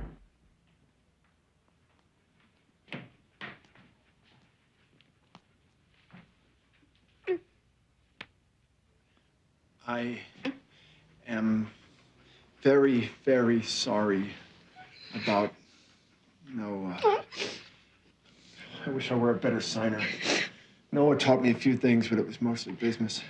I better go.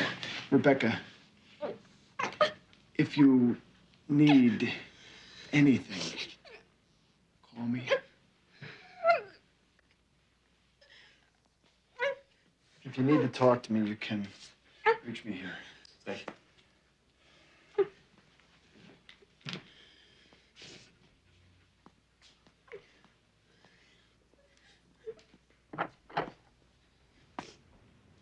Ask her if she feels like answering a question.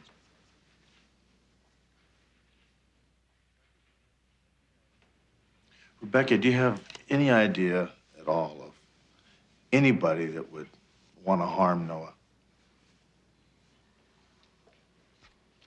No.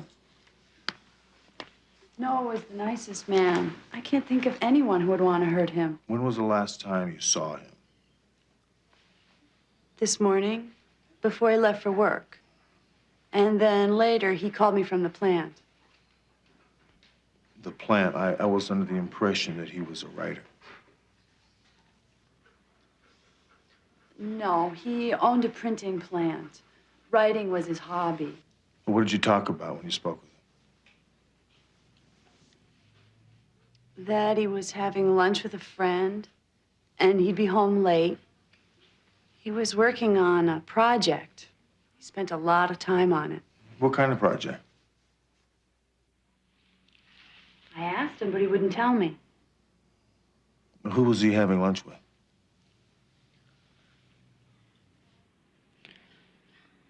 Todd Montgomery. He's also hearing impaired. He's been a good friend of Noah since they were kids. He has a gallery on Melrose. Has anybody else called here today? No. Kit would have come and got me if he heard the phone. He's a hearing ear dog. So you've been here all alone since this afternoon? Yes. Is that your Aston Martin out in the driveway?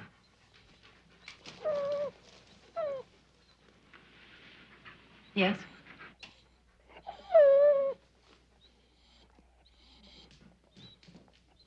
Something's wrong.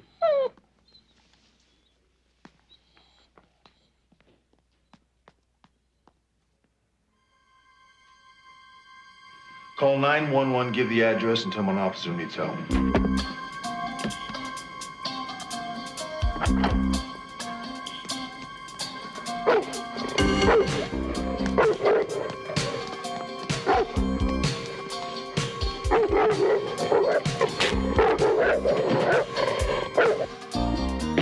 Oh, my God. Gunshot.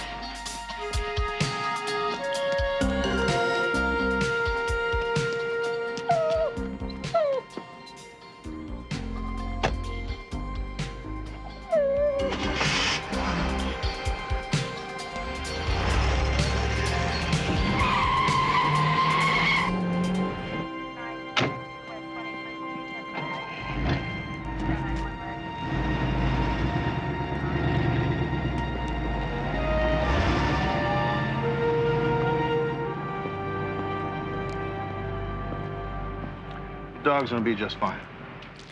Rebecca, your husband said something to us in the hospital that we didn't quite understand. Maybe you can help us with it. He said, house burned down, no Iron Man there.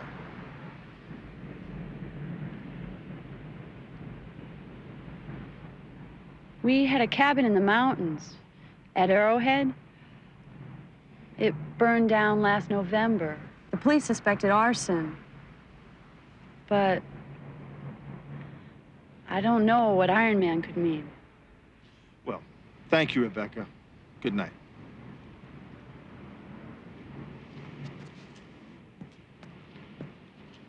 Maybe somebody should stay with her. No, she'll be all right. I think she's lying to us. What? Well, she said she spent the entire day here by herself, alone. But when we got here, the hood of her car was warm. Why didn't you ask her about it? See what she does. I can't believe she would do that. She also said that Noah wasn't due home till late in the evening. When Lindquist got here, he was here to help him work on his taxes. Now, I wonder who's lying about that. Let's get going. You free tomorrow?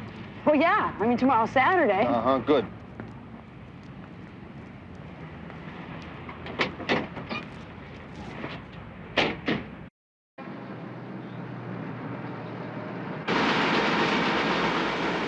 Through for 30 minutes. Noah and I ran this place together for 26 years. I just can't believe it. You think Rebecca's gonna inherit his side of the business? Yeah, but I've got an option to buy it from her. It's a normal partnership agreement. But don't worry about Rebecca. She'll do just fine. The house, the cash, very nice portfolio of securities. She won't have to worry about paying the bills. Gary, tell Martin I want to see him in my office. You don't like Rebecca very much, do you? Nope. I never trusted her motives. A very attractive woman, 22, 23 years old. Noah was 61.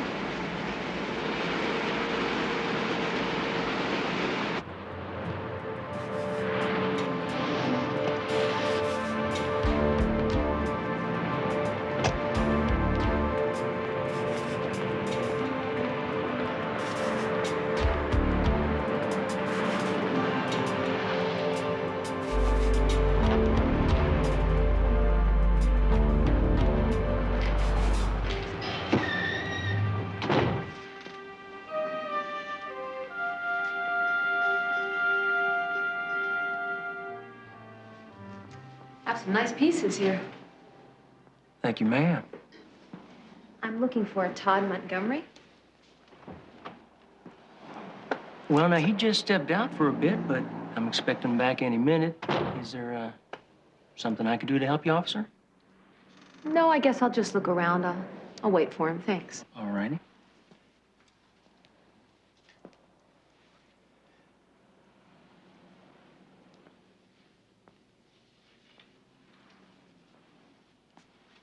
Powerful, ain't it? Name's Travis Becker. I'm keeping an eye out front for Todd. And you are? Dee Dee McCall. Yeah, it's very dramatic. Ain't that the truth? I got a couple of paintings hanging in the gallery myself. Of course, they're nothing like these Cantrells. These are Cantrells? That's a fact. The lost Cantrells. These are the first Cantrells found painted before 1880. Some old codger found them in his attic. So nailed them up to his living room wall. For about 30 years, he's eaten pork and beans out of tin cans, using paintings worth about $1 million each just to keep the wind out of the cracks. Are you kidding? These are worth $1 million apiece? That's a fact. You care to go on a little tour? Yeah. Mr. Cole, do you have any idea at all who might want to kill Noah? You mean, besides Rebecca?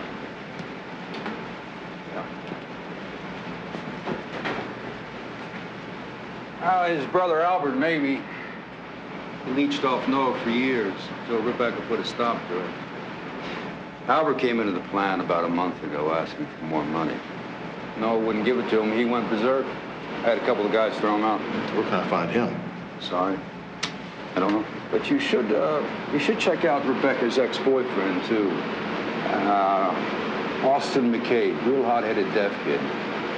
Militant as hell. He thinks Noah stole his girl. He even threatened him once. Oh, really? Did Noah report this to the authorities? Nah, he wouldn't do it. Noah's a real pussycat. You want to talk to me, Sam? Yeah, tell the sergeant about last night. Security guard heard somebody trying to break in around 2:30 in the morning. When the guy heard Peters coming, he ran off.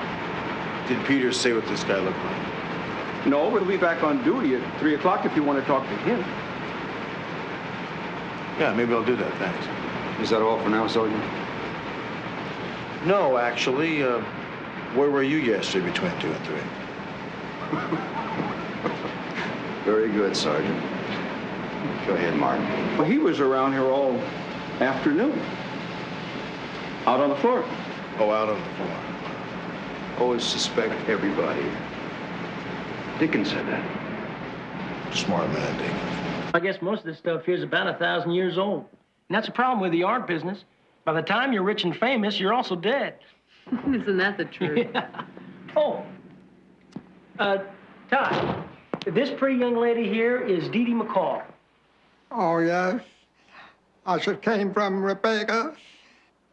You know, I must have misunderstood. I thought you were deaf. Yes. I lost my hearing when I was 3, and I read lips. Well, that's great. Then we won't need an interpreter, will we? L56, come in, please.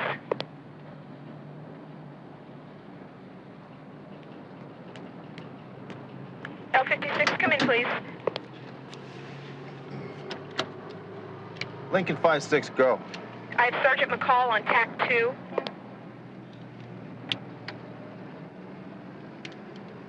Roger, TAC 2. What do you got, McCall? You're not going to need an interpreter here. Montgomery can talk and he can read lips. Okay, then I'm going to ride out and see Rebecca's ex-boyfriend, Austin McCabe. All right, I'll talk to you later.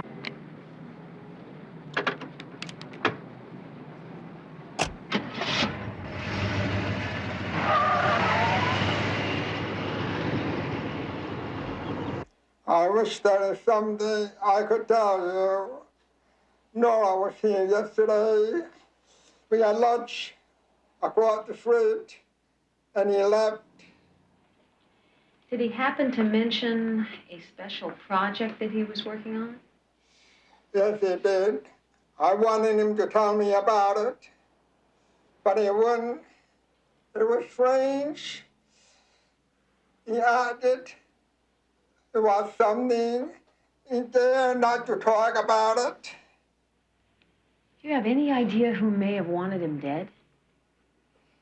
There must be someone, but there's no one. I have to ask you where you were yesterday between 2 and 3. I was with Travis Baker. I get some of his paintings for the opening tomorrow night. Before Hasbrook died, he said house burned down, no Iron Man there. Do you have any idea what that might have meant? House burned down. No one there. No Iron Man there. Can he say anything else? Well, yes, he signed a lot, but unfortunately, my partner didn't get there in time.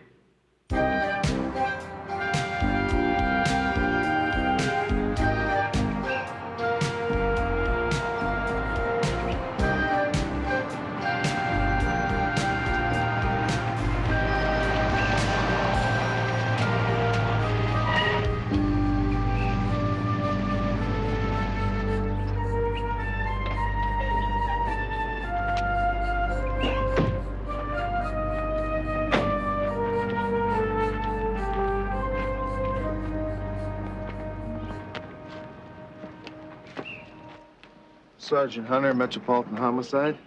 Are you Austin McCabe? I'd like to ask you a couple of questions, if that's okay with you. I'm busy. I'm expecting someone. Maybe another time. Tell him this is a homicide investigation. He can either talk to us here, or he can go downtown with us and talk to us there. Whatever he wants to do.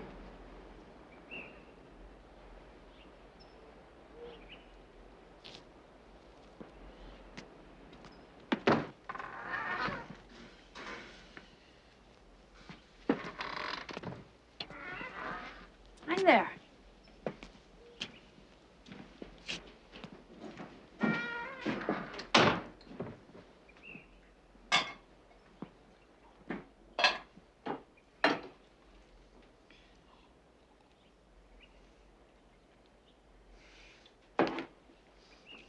You said something about a murder investigation.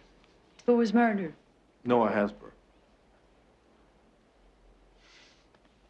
I'm glad he's dead. But what's that got to do with me? Didn't you threaten his life at one time? I told him to get the hell away from Rebecca. If that's what you mean. I could have given her something. Children, a family. All Hasbrook could offer was money. Where were you from 1 o'clock yesterday on?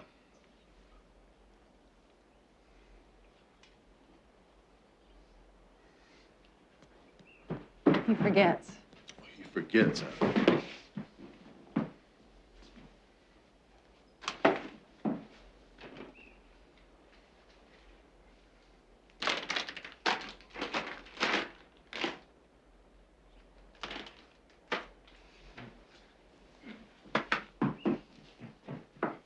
Cute boy. I'm watching him for my sister. I'm not going to answer any more questions. I'll talk with a deaf policeman if you can find one. I'm finished talking with this stupid hearing cop. You tell him he's a prime suspect in a murder investigation. I will be back.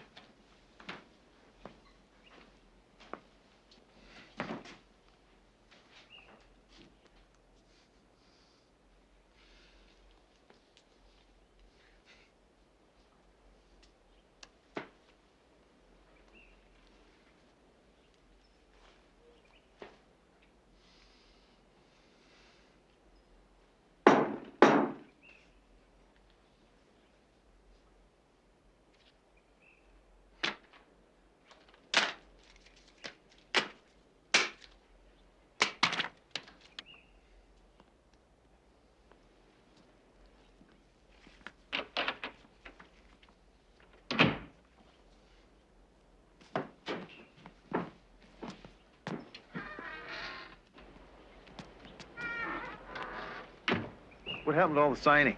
He didn't want to talk to you. If he had seen me voicing the words, he would have stopped. So what did he say? That he was here all day yesterday, painting, alone? Why didn't he just tell me that? Why all the hostility? Maybe he resents hearing people, feels discriminated against. My father's kind of like that. It's a tough thing to live with sometimes. Maybe that's why Rebecca left him and married Noah Hasbrook. Or maybe she just opted for Beverly Hills. Are you always so cynical? Quite often, it helps me solve crimes. What did he tear up there? It's a picture of him and Rebecca. You know what I think his real problem is?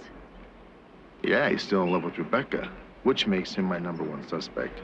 L56, L56, come in, please. I have Lieutenant Finn on tack 2.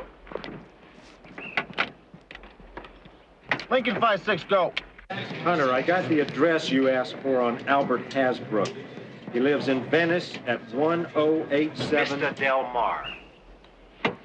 I know exactly where that is, Ambrose. Thanks very much. Lincoln 5-6 out. It's a couple of minutes drive from here. Mind if we go by there first before I take you home? No, not at all. Good.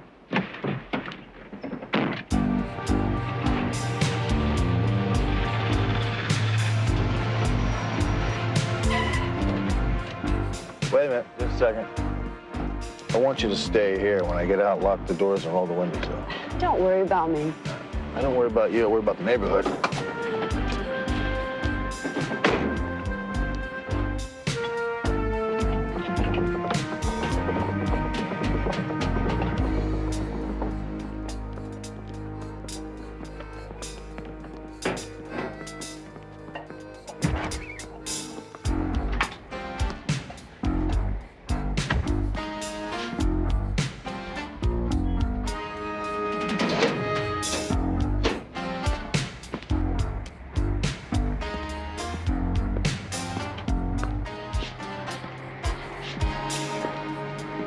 Hi, fellas. Can I get through here? Pretty please. Thanks.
Sergeant Hunter? Oh, my God.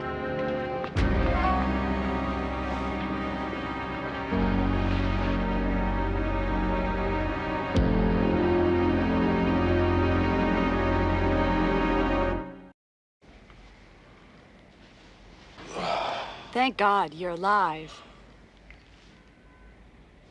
I thought I told you wait in the car. We've got to get you to a hospital. Forget about that. Did you see a man running out of here? Yeah, fat man with gray hair. Jumped in a car and took off. He wouldn't happen to remember his license. It's 1 PEO 318. Good girl. I'm giving you full responsibility of remembering that number.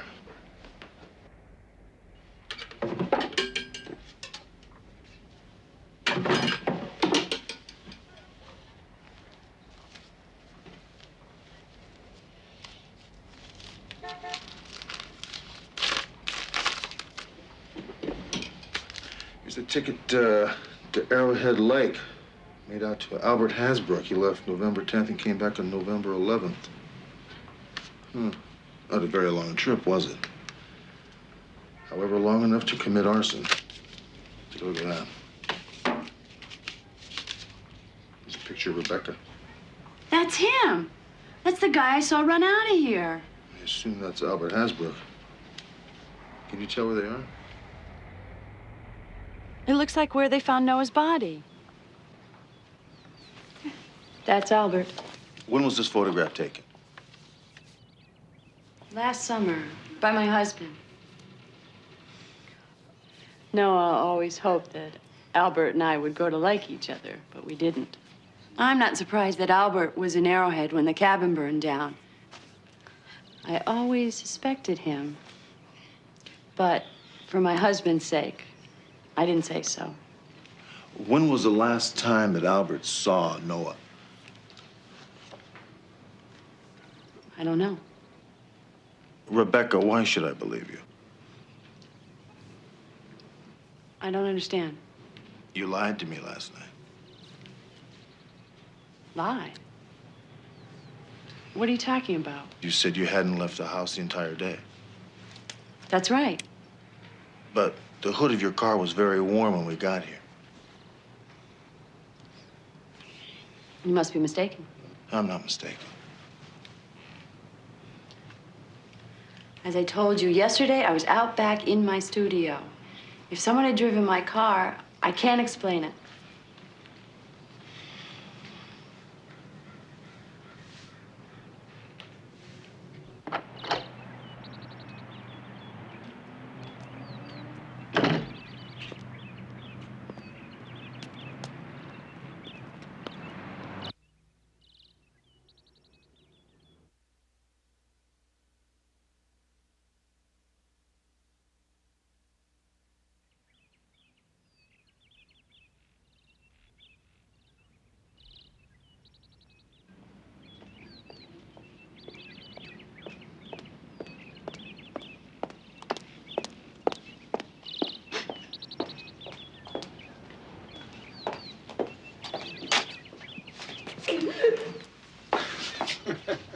Calm down, baby. I told you it would be all right.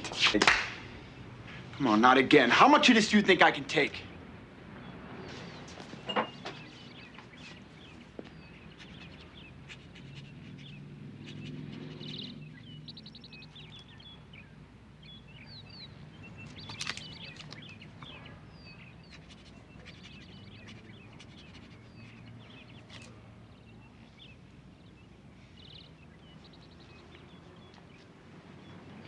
So you were just playing with my head, is that it? You know, we got a word for women like you. Here, let me write it down.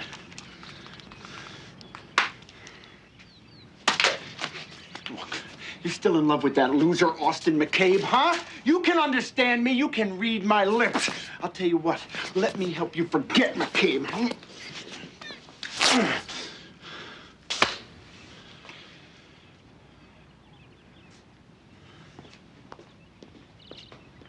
The car was registered to an Albert Hasbrook, Charlie. We've got an APB out on him, but we don't have anything yet. His rap sheet shows a 1984 extortion charge, but they were dropped. What about the break-in at that printing plant? You got anything on that? The security guard is a dead end. He didn't even get a good look at the guy's face. I mean, he couldn't even give me a general description. But Perp was definitely trying to break into Hasbrook's office. So I went in and I found these notes in a locked drawer.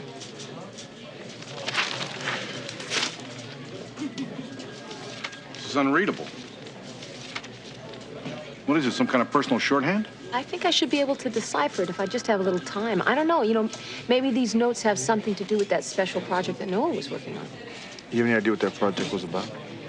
Well, I think it has something to do with those paintings down at Montgomery's gallery, the Lost Cantrells. Did you talk to Todd Montgomery about that? Well, I tried to reach him at his office and his home. Couldn't find him. So go see him first thing in the morning. You better get down there in the morning. Yeah. Want me to go with you?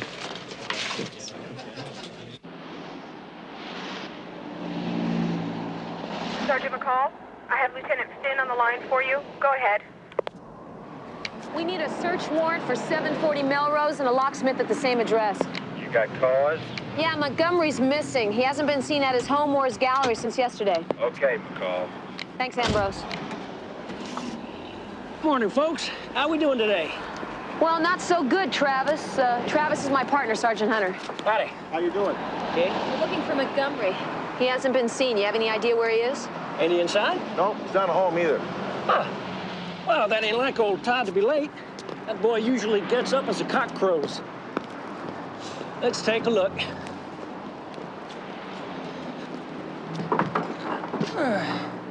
Huh. Well, don't worry about it. I got a key.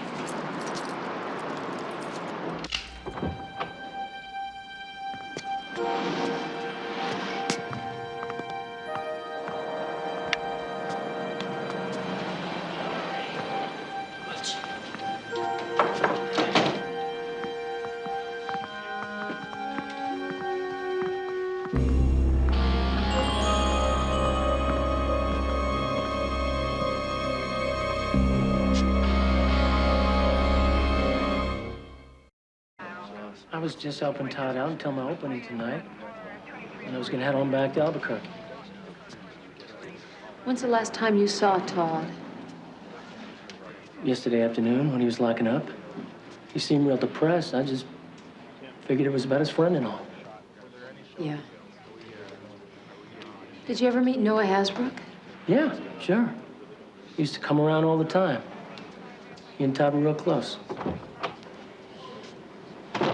Noah Hasbrook had been acting strange lately. Apparently, he was working on some sort of a secret project or something. Have any idea what that might have been? I don't know. Like what? Well, we don't know for sure, but we think that it might have something to do with these Cantrell paintings. Well, I tell you, those Cantrells are the biggest thing to come along here since I can remember. Wouldn't surprise me at all if Hasbrook was writing something about it. Excuse me.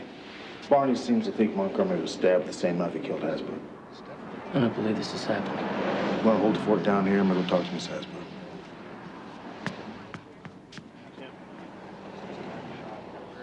If you have an alibi for yesterday, I suggest you use it. Otherwise, I'm going to have to take you in on suspicion of murder.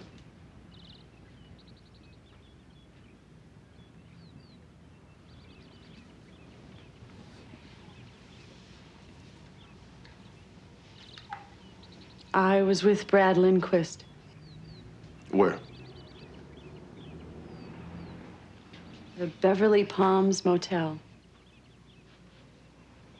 Nothing happened. I couldn't go through with it. It was the first time I ever did anything like that. My husband was the kindest man I ever met. He loved me. But What time was that meeting with Lindquist?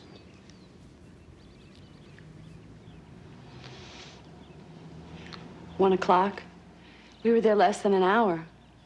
That doesn't explain why the hood of your car was warm at 7 p.m. that evening.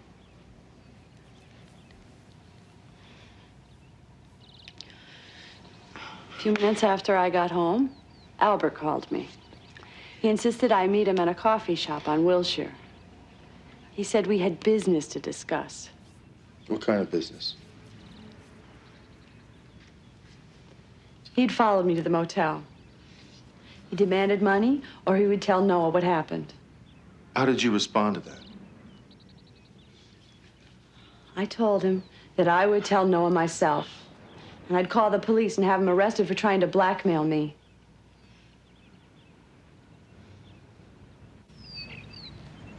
Do you believe her? Yes, it kind of explains why Albert Hasbrook hit me and took off. Yeah, but if Rebecca and Brad Lindquist were at a motel together, and Albert was watching them, well, it seems like just about all of your suspects have an alibi for the time that Noah was killed. Except for Austin McCabe. Why would he want to kill Todd Montgomery? I don't know that yet. Get in. I got to get a hold of McCall.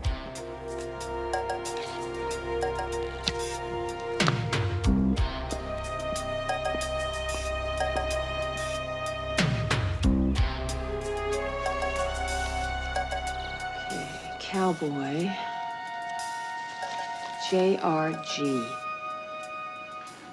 For man branding cattle. Iron Man. Cowboy jargon for man branding cattle. Iron Man.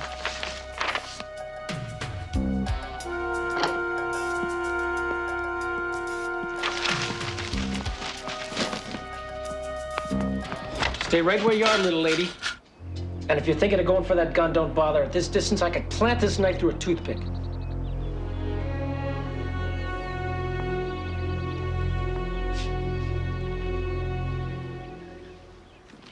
Cantrell painting. One in the gallery with the man with the branding iron. It's called Iron Man, isn't it? It's a fake. You painted it, didn't you? Where'd you get an idea like that? Because there's a house in the painting, and that house burned down a year before Cantrell was supposed to have painted it. Yeah, quite an imagination, don't you? Unfortunately, I don't have time for it. Now, why don't you just give me what you found in Noah's desk, and I'll be on my way. I don't know what you mean. Little lady, you're gonna do like I tell you, or I'm gonna cut your pretty little throat and leave you to bleed to death all over the floor, and then I'll just look for it myself. Killing me isn't gonna do you any good, Travis. If I could figure it out, and why don't you think my partner could? Now, without Noah's research, you can't. Now, you got 5 itty-bitty little minutes to tell me where it... Drop the knife, Travis. Be very slow with it.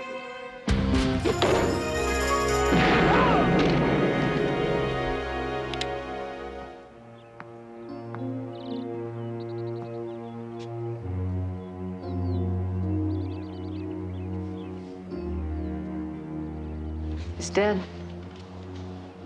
How'd you know I was in trouble? Process of elimination. Besides, your phone was dead.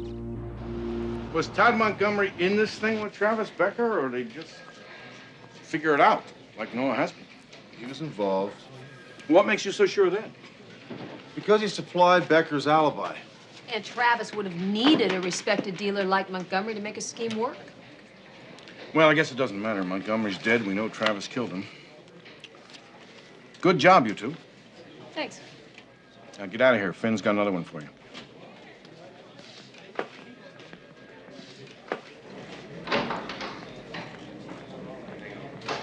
Sergeant Hunter, Sergeant McCall. Hi, how you doing? I just stopped by to pick up my check. You guys sure do pay well. And she's worth every cent. Yeah? Then you don't mind filling me in? No, not at all. Hungry? Yeah. Let's get a ham sandwich. Okay. And if one of the lost Cantrells was a fake, Noah figured that maybe all 6 of them were. Turns out he was right. End of story. Not quite. That's not the end of the story. I got a call on the TDD at school from Austin McCay. He asked me if I still had that picture he tore up. You were right, Sergeant. He's still in love with Rebecca. You know, and I think she feels the same way. You're not as cynical as I thought. Well, it's my lunch hour.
Are all your clients innocent, Mike?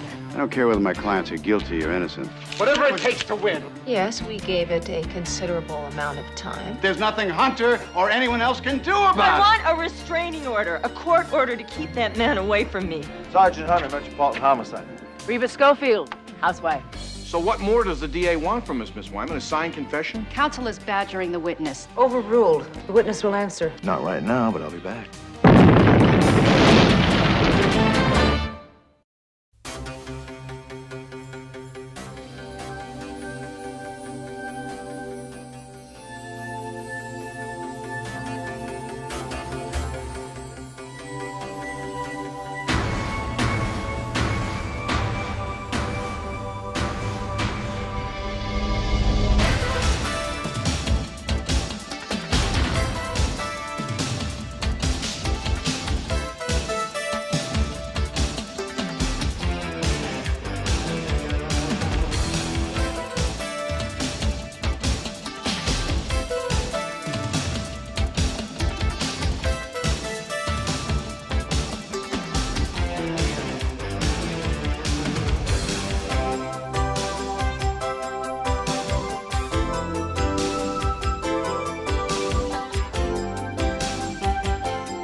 Watch your head.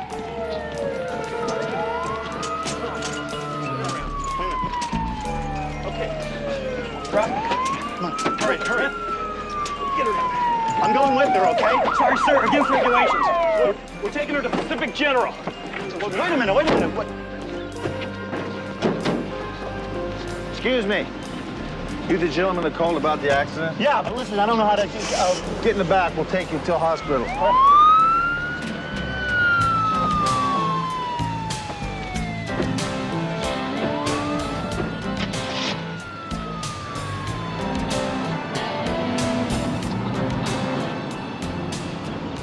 So what happened? Well, it sure as hell was no accident. We pulled up alongside Neil Banion's boat to warn him about wind conditions off Catalina. How far out were you? About 4 miles southwest of the marina. Neil decided he'd go on to Catalina anyway. He hadn't moved 10 feet when wham, his boat blew up. Well, what makes you so sure that it wasn't an accident? Diesel doesn't explode like that. And the explosion was forward. It was nowhere near the fuel tank. That explosion was man-made. Now, was Neil on this boat by himself? Looked like it. My wife asked where Paula was, and Neil said he guessed she was at home. He said it like he didn't give a damn where she was. Paula is Neil's wife. Well, so what happened to your wife? Our boats were only about 30 feet apart when Neil's boat blew up, and a piece of flying metal hit Dorothy on the side of her head. And she was unconscious up until a few minutes. Listen, can we talk about this later at the hospital? Yeah, sure.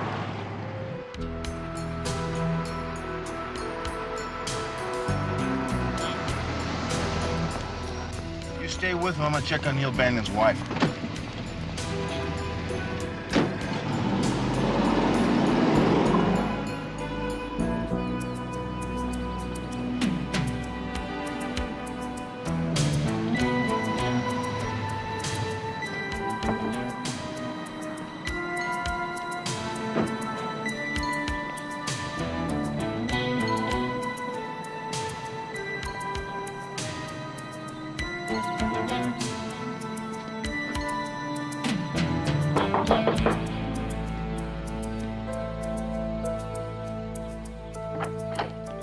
How do you do? Sergeant Hunter, Metropolitan Police Department.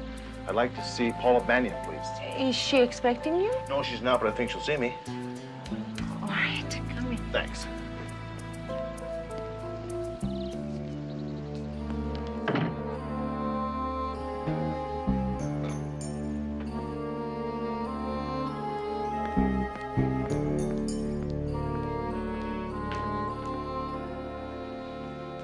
Paula Banyan? Yes? I'm Sergeant Hunter, Metropolitan Homicide. What is it, Sergeant? I have some very bad news.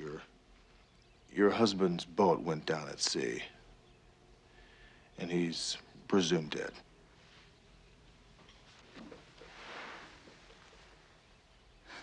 How? Well, according to a Steve Cardokas, whom I believe you know, Yes, I do. the boat exploded, and he feels as though it was not an accident.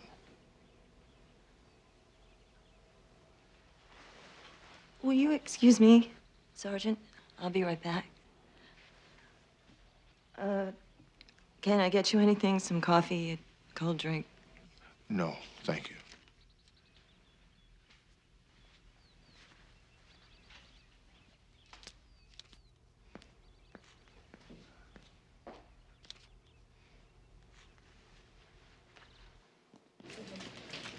Physical therapist to 4 West.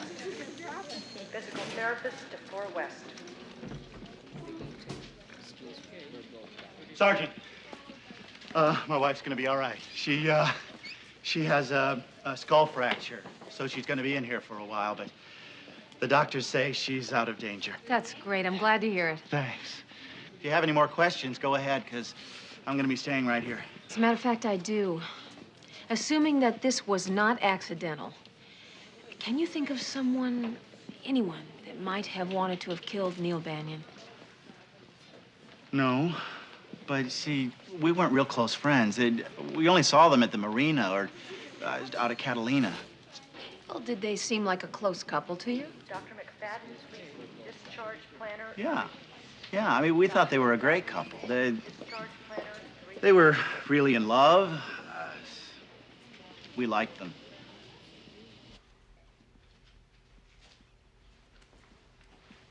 I've called an attorney.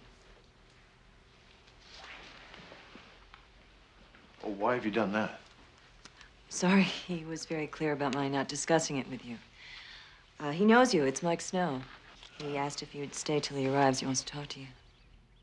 Sure.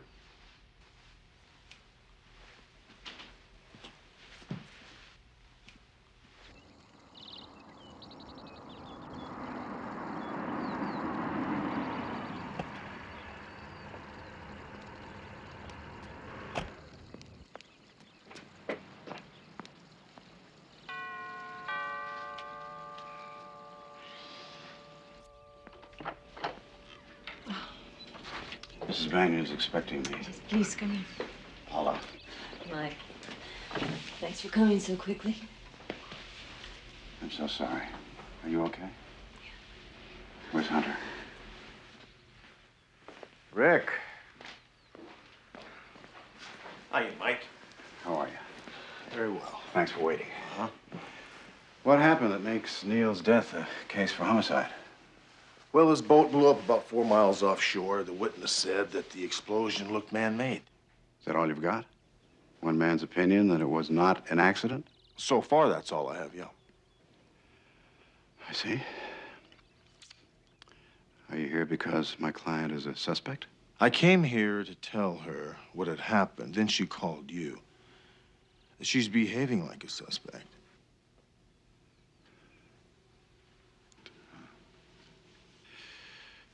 You think you can recover the boat? We have a team of divers working on it right now. I think we should be able to find it pretty soon. Good. Thanks again for waiting. Sure.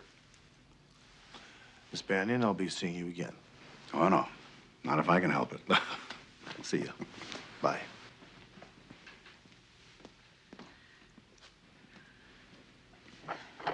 He's right, you know. Your calling me does look suspicious.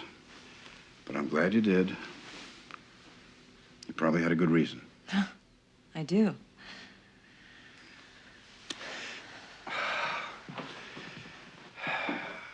Paul, just listen to me and listen carefully, all right? Everything you tell me is privileged. And the worst thing you can do is lie to me or omit anything. Now, you do that, you'll only make it worse for yourself. I won't lie to you, Mike. you don't mind, I'm gonna get us a drink first.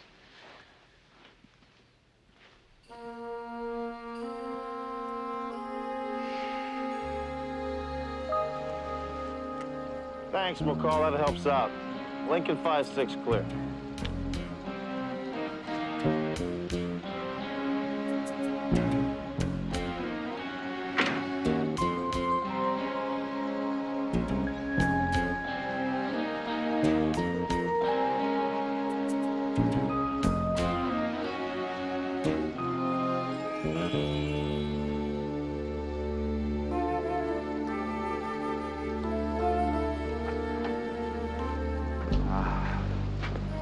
Now, look, don't worry. I'll take care of everything, all right? Okay. Thanks.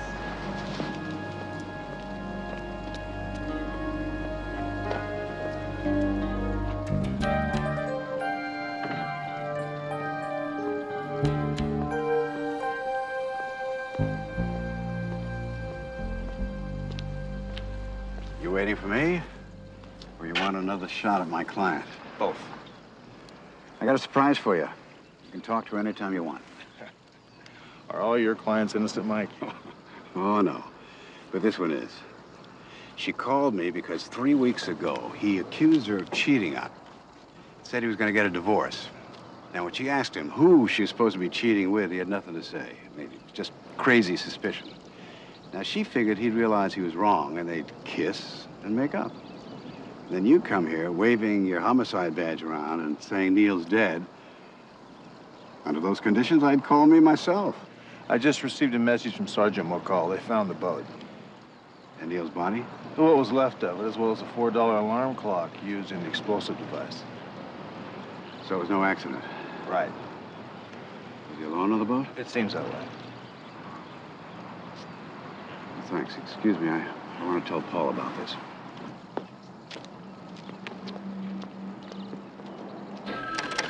I know, Mom.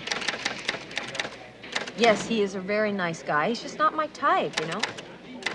Well, he reminded me of Uncle Donald, you know? No, Uncle Donald's a nice guy. This guy's just... Look. Sergeant McCall. Yeah, I gotta call you back, okay? Goodbye. I'm Clay Eastlake. I'm an attorney. Oh, how do you do? Can I help you? Just a short time ago, an hour and 20 minutes to be exact, I heard about the death of a client of mine. And who might that be? Neil Banyan. I heard there was some suspicion of foul play. Yes, well, Mr. Eastlake, I would say that there is more than just suspicion. Neil Banyan was murdered. Oh, my God. Do you have any information that could help me in this case? I certainly do. I've been Neil Banyan's lawyer since he first went into business. 10 days ago, Neil came to me and asked me to rewrite his will. He wanted to change his beneficiary from Paula, his wife, to various charities. And he also wanted to make changes in his property arrangements to prevent Paula Banyan from enjoying any benefits should he predecease her. That's interesting. Did he tell you why he wanted to do that? Oh, yes. He was filing for a divorce. He discovered, he told me, that she had a lover. Mr. Eastlake, could you sit down and talk with me? No, thank you. I've really told you everything I know, and my time is extremely valuable. Although I won't be charging you for it. I will be available to appear in court and testify. Well, I appreciate that. I just have one more question. Did Mr. Banyan tell you who he thought his wife's lover was? No. And I didn't ask. I felt if Neil wanted to reveal that information to me, he would. There is one more thing, however. Neil was due to sign the new will Monday morning in my office.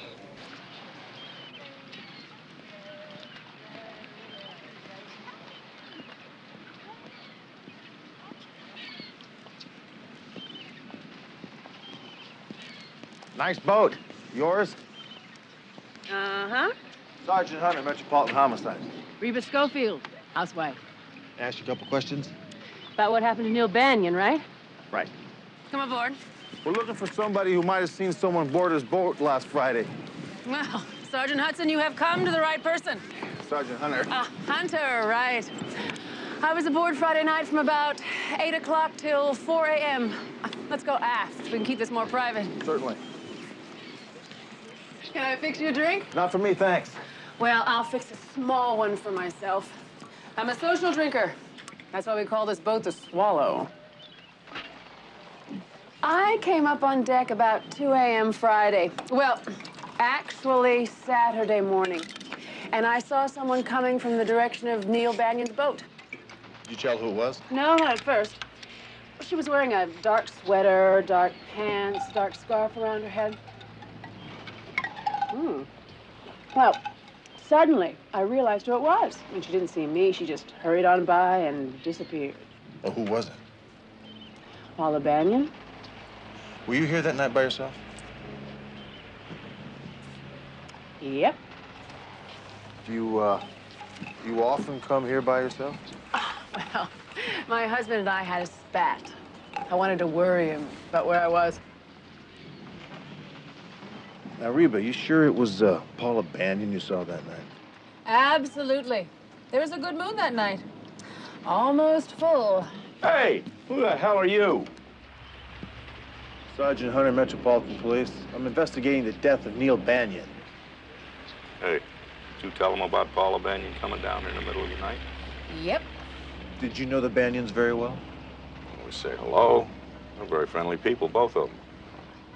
Are you sure there was nothing else unusual you saw that night? No.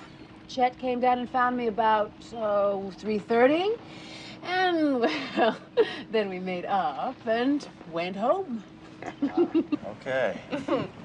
Well, I may need to come back and talk to you guys again if that's okay. Oh, just fine. Thanks. Nice meeting you. Bye-bye. Point 1, we got motive. She was about to lose a hell of a lot of money. Point 2, the timing device, a cheap alarm clock, had a 12-hour limit, which means it had to be set sometime Friday, at the most 12 hours before the explosion, which was Saturday morning, 10 a.m. Number 3, Paula Banion seen leaving the Banion boat Saturday at 2 a.m. And 4, when she finds out there's been an explosion, does she act distraught? Does she cry? No, she calls Mike Snow. So what more does the DA want from us, Miss Wyman? A signed confession? Oh, Mr. Bendici would settle for the identity of Paula Banion's lover. So then he would prosecute, right? Well, actually, there is one more thing that worries him. What if Mike Snow makes a case for suicide? Oh, come on, guys. Banion was behaving a bit oddly, wouldn't you say? Since this lover hasn't been found, it might have been a figment of his imagination. I mean, what if the murder was just an elaborate suicide? It's not a chance. Neil Banion had been meeting with his estate lawyer for hours. He'd been meeting with him for days. They were drawing up a new will establishing property ownership. Now, the guy was all set to sign these papers on Monday, and you think he committed suicide on Saturday? No way. What do you think, Rick? Paula Banion murdered her husband. Okay. I'll recommend we go to trial. On a charge of murder in the first degree.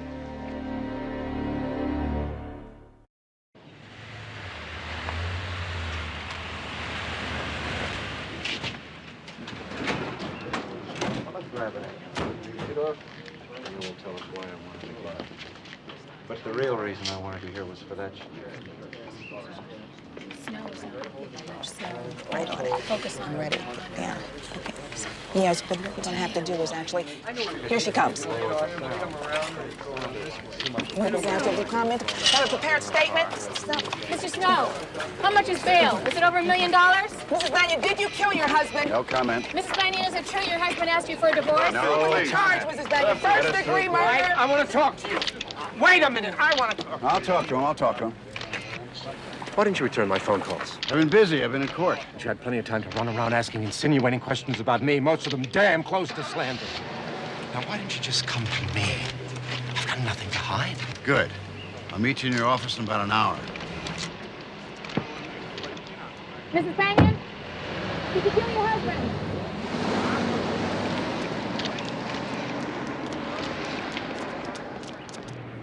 I'm sorry about that back there. Some jail attendant probably earned a fast $10. Letting everybody know that you're being released on bail. It's all right. It's over. For now. I thought you and Whitney Ferris were friends. He ignored you completely back there. He and Elizabeth were my closest friends. until Neil told them that I was cheating on him. They haven't spoken to me since.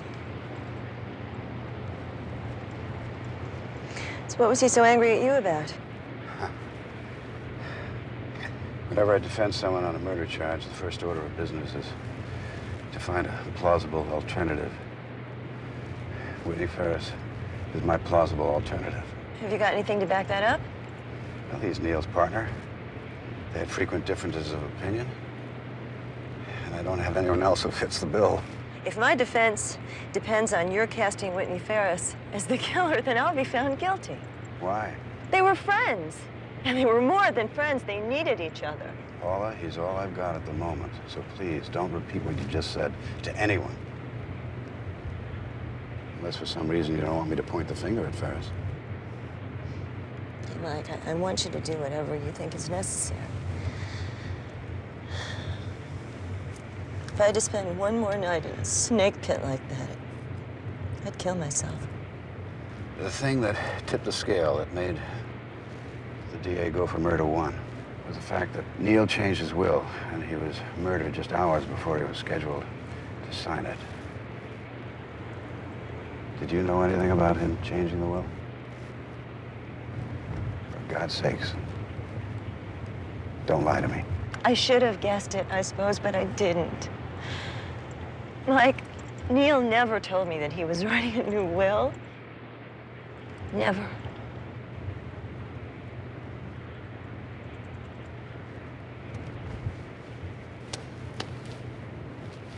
We're gonna win this case. You got my word on it. You may cross-examine the witness, Mr. Snow. Thank you, Your Honor.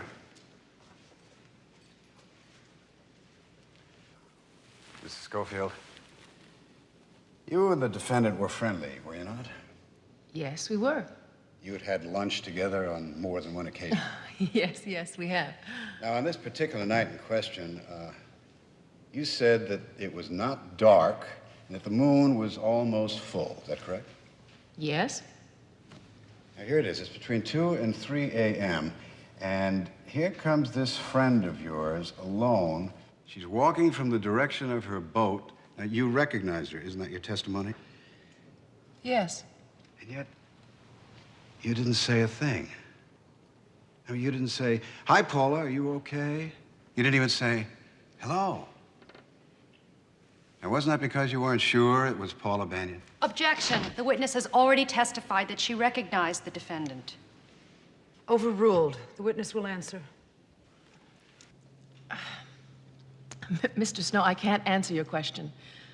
For the life of me, I really don't know why I didn't say hello to Paula. Maybe it was because it was too dark for you to recognize anybody. Your Honor, I have here the Los Angeles Times. I'd like to submit it as Defense Exhibit A.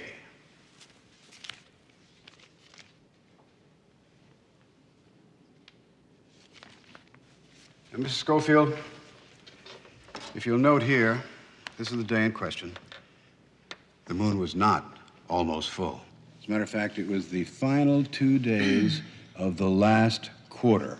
It was just a sliver, a very dim source of light. I don't see how you could have recognized anybody. Thank you, Your Honor. I have no further questions. Any redirect, Miss Wyman? Yes, Your Honor. Mrs. Schofield, you saw Paula Banyan clearly enough that night to know who it was, didn't you? Yes, I did. I truly believe that I did.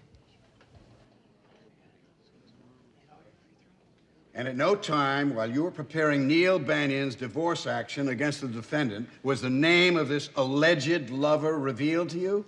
Mr. Banyan chose not to reveal who it was. Now, as a divorce lawyer, don't you find that rather peculiar, Mr. Talbot? Objection. Calls for a conclusion. Sustained. I have no further questions for this witness. Yes, my partner and I were assigned to the case as soon as we were informed that Neil Banyan's boat had sunk. And you were informed, were you not, that Neil Banyan had told the defendant that he was divorcing her because she, quote, had a lover? Yes. Did you consider the identity of the lover important to the case? Yes. And you gave the matter proper investigative attention? Yes, we did. Would I be correct in saying you gave it a great deal of attention? Yes, we gave it a considerable amount of time. Come on now, Sergeant McCall. Didn't you feel the identity of this lover was important enough to have a major bearing on the case? We felt that it did have a bearing on the case, yes. Not a major bearing? Your Honor, counsel is badgering the witness. Now, Sergeant McCall has answered this question twice. No, I think Mr. Snow's intention is both clear and proper. I would like you to be fully responsive to the question, Sergeant. We felt that it was an important aspect to the case, Your Honor. Thank you, Sergeant. So the jury can therefore assume that you gave a considerable amount of investigative time to this matter. Correct. But you never found this alleged lover, did you? No. So to the best of your knowledge, there is no such person, is there? Objection, objection. Sustained. The jury will disregard defense counsel's last question.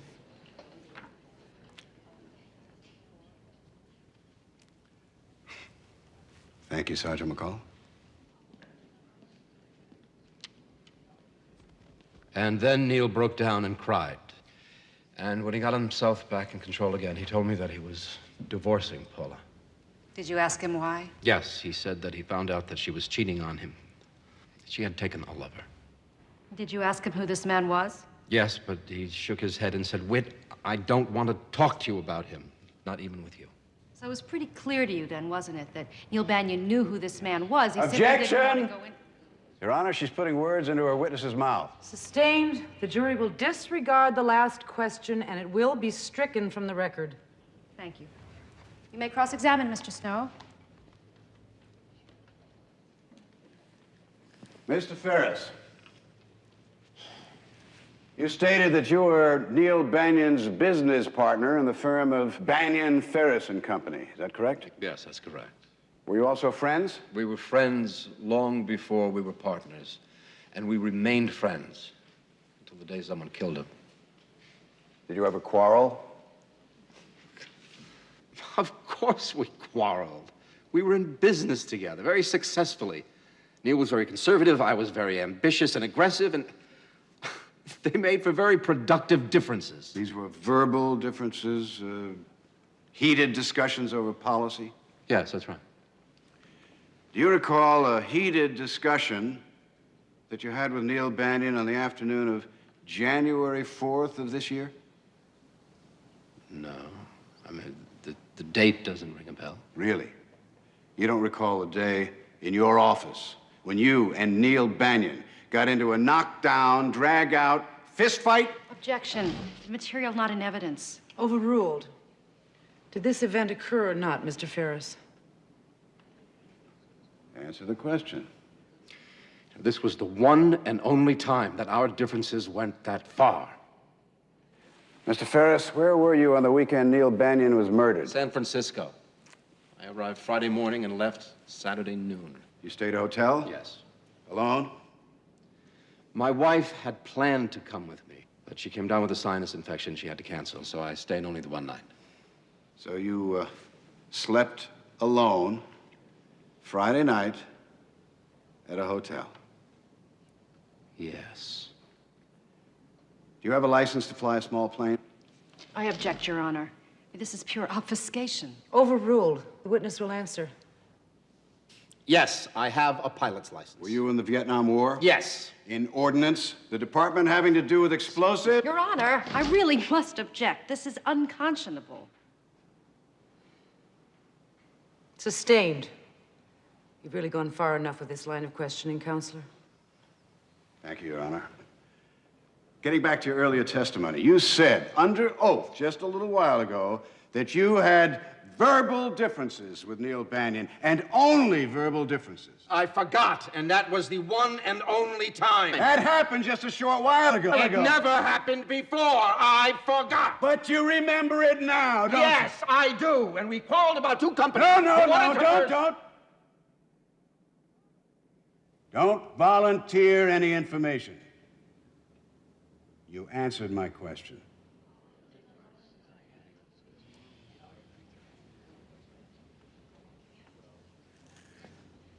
I finish with your witness. Any redirect, Miss Wyman?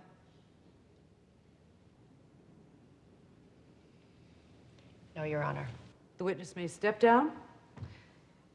It's nearly 4 o'clock. We'll adjourn until 9 tomorrow. Oh, yeah.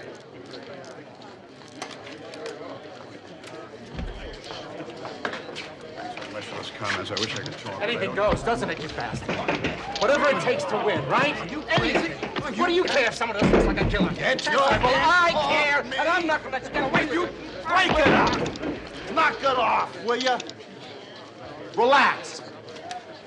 You want to press charges on this guy? No, no, just let him go. It's all an act. An act!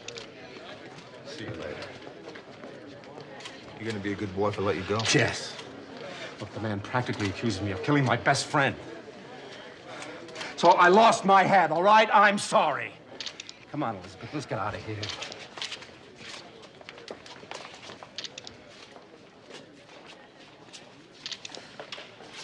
Mike Snow says it was all an act. You believe that?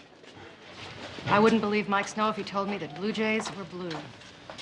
Why didn't you ask for redirect on Ferris about that fight on January 4th? There's an old adage in trial law, Dee Dee. Never ask a question unless you already know the answer. When you told me you guys didn't have anything for me on that fight, I had to drop the subject. I'll find out about the fight. For now, let's go get something to eat. Come on.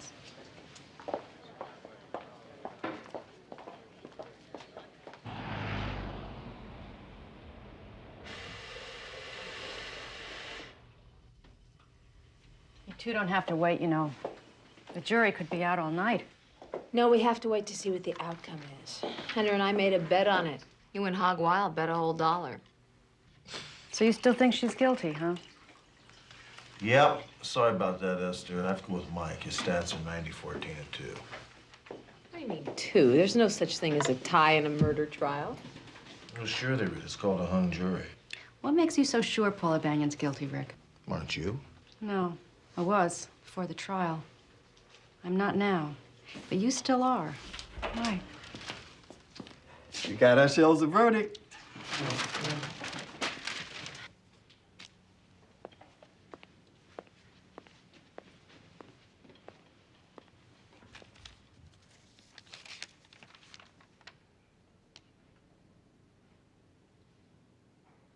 The clerk will read the verdict.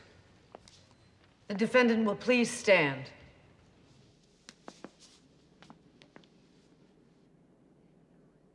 We, the jury, in the case of the State of California versus Paula Lorraine Bannion, Superior Court case number 882-2452118, in the charge of murder in the first degree, as defined in Section 187 of the California Penal Code, find the defendant not guilty.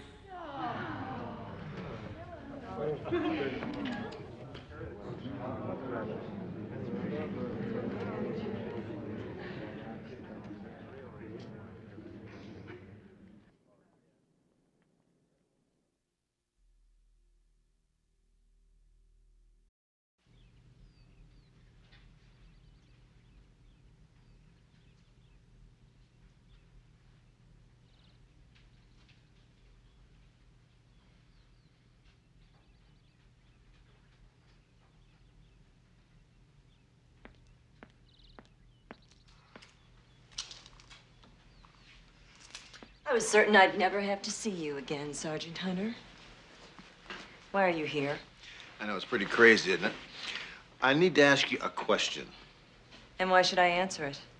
I'd like to forget the ordeal you put me through, and seeing your face only reminds me of it. Well, that really surprises me. I would think you'd do everything possible to help us find the person that murdered your husband.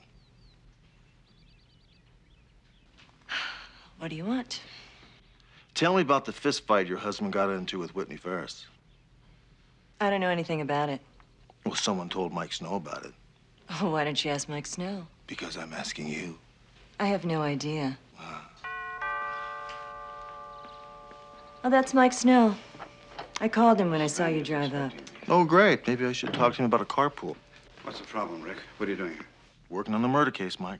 He came here to harass me, to try to frighten me. He thinks I killed Neil. Any truth to that? About the harassing? No. But your client did kill her husband. What did he ask you? If I knew anything about the fist fight between Neil and Whitney Ferris. All right. That sounds like a legitimate question. You told him you didn't, right? Of course. Any other questions? Not right now, Mike.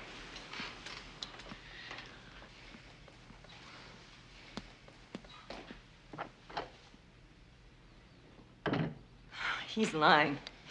He thought I was guilty from the first day he came into this house, and he is never going to leave me alone. Paula, whatever Hunter thinks doesn't mean one damn thing. There's nothing he can do to you. You've been tried and acquitted. You could go on television, tell the whole city that you killed your husband. There's nothing Hunter or anyone else can do about I it. want a restraining order, a court order to keep that man away from me. Paula, what is it? What's the matter? That man, that cop! Look, if you can't keep him away from me, I'll find someone who can.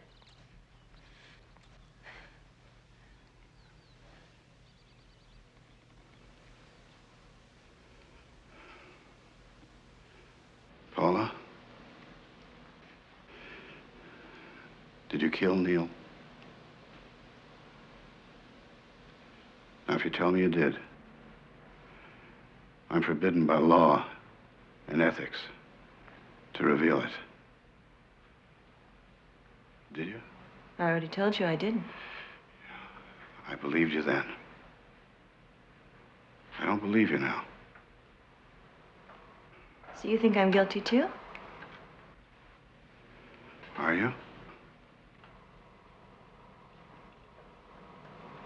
Yes, I am. Does it make you feel any better to hear it?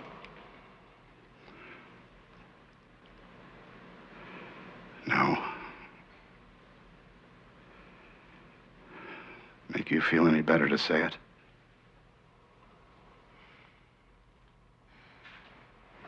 Yes, Mike, it does.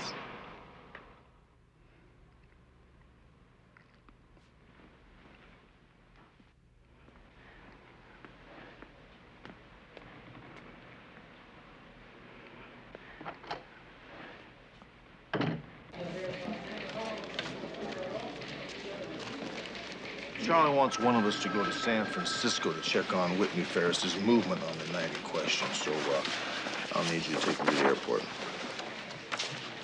Well, why don't you take me to the airport? I'll go. No, I'm going. Well, I happen to love San Francisco. You know that, so I'll go. I'll bring you back some of that bread you like, all right? We'll flip for it. Okay, Heads I go, tails you go. fine. Oh, Mr. Heads. Why do I always fall? I don't know. Hunter, homicide. Are you sure about that? Okay, I'll get right over there. Thanks very much. If you get to San Francisco, grab your purse. Why? I'll tell you in the car. Ray? Yeah? Get a hold of Esther Wyman for me. Tell her I need to talk with her in the next half hour. Right, Hunter. Thanks. Hang on, JR.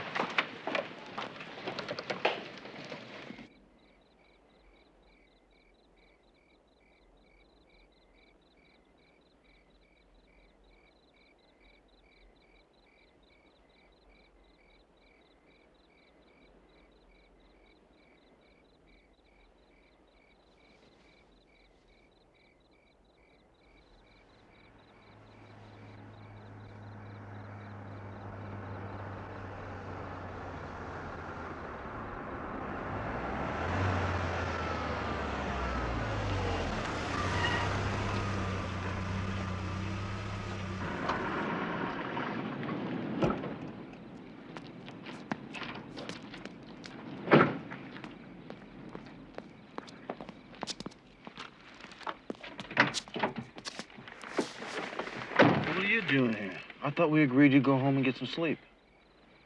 Yeah, that's right. We did agree on that, but instead, I have brought you coffee, homemade chicken soup. We're talking this is good. Nectarine, banana, and for me, chips. You need nourishment, you know. Soup smells great, thanks. You're welcome.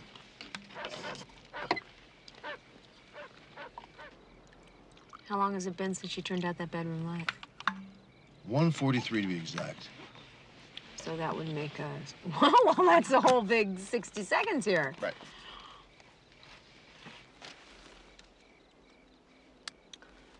You know, while we are sitting here, she could be running out the back door as we speak. I don't think so. She has no reason to run. I wish I was as sure as you were that she should have been found guilty. Oh, she's guilty, all right. And she will be paying the piper.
God, I missed you. I was going crazy. So was I.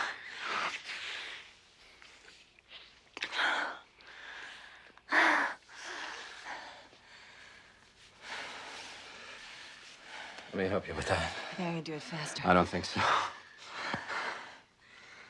Were you followed? No, why would anybody follow me? Who is it? Metropolitan Police, open up. It's Hunter. Oh. You don't have anything to be afraid of. He can't touch me, and you were in San Francisco. Go ahead, open it.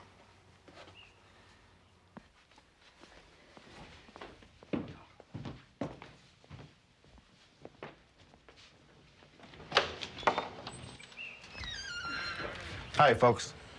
What are you doing here? You've got no right to hound me like this. I'm not hounding you. I just have a warrant for your arrest. On what charge? Murder. Are you out of your mind? Don't they teach you LA cops about double jeopardy? You have the right to remain silent, Mrs. Banyan. You too, Mr. Ferris. If you give up the right to remain silent, anything you say can and will be used against you in a court of law. This is police harassment. I am going to call my lawyer, and I will sue you and your entire damn department. You have the right to speak with an attorney and to have the attorney present during questioning. If you so desire and cannot afford one, an attorney will be appointed for you without charge before questioning. Do you understand each of these rights as I've explained them to you? I was already tried and acquitted on that charge. Are you crazy? You can't arrest her for murder. That was a different charge and a different body. You see, Dorothy Kardokis, the woman in the other boat, died suddenly last night of a brain hemorrhage. And this time, I don't think we're going to have any problems at all proving Paula had a lover. Do you, Mr. Ferris?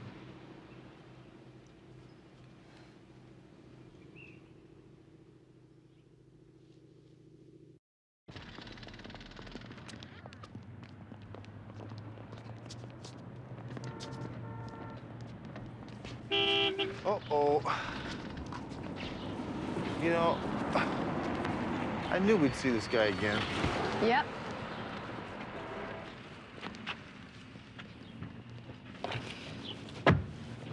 You two are full of surprises, aren't you? Yeah, always have, always will be. But, you aren't. You know, I kind of had a feeling we were going to run into you today. Huh? This time I'm betting against you. Well, then maybe I better tell you something first. I'm representing Whitney Ferris, not Paula Banyan. Why did you drop Paula? It's very simple. I don't care whether my clients are guilty or innocent. That goes with the job. But I do care whether they're honest with me. You know, I better go get Mr. Ferris out on bail. Excuse me. So what do you want to do here? You want to bet 20 bucks, 10 bucks, 5 bucks? What do you mean? Well, I'm taking Esther on this situation. No way. I'll take Esther, you take Mike. I'm giving you Mike. I don't want Mike. I want Esther. I'm not going to bet like that. What do you think? Being a novice bettor like you are, No, I'd take Mike if I were you. I'm not, It's I'll good for take your, Esther. It's good for your, all right. I'm taking Esther.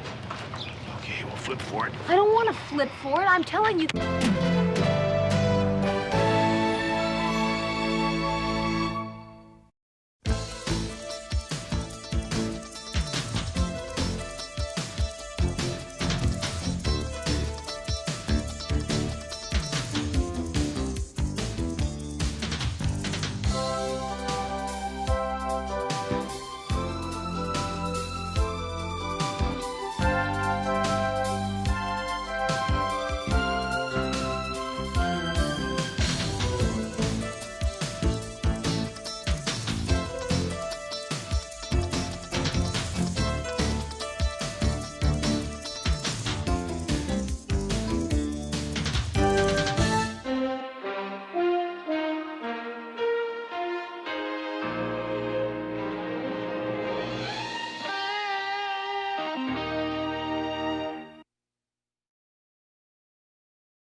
Hey, Hunter, man, I got here as soon as I was able, man. Where is the fire? 3, maybe 4 cops might have gotten away with $4 million. And if we want to uncover the 4th man, If there is a 4th man. that man's name may have been Hunter. I can't believe you lied to me. You want crooked? You look in the mirror. You know, I was 14 years old when all that happened. Old enough to see how they killed him with their rumors.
Next driveway. Right.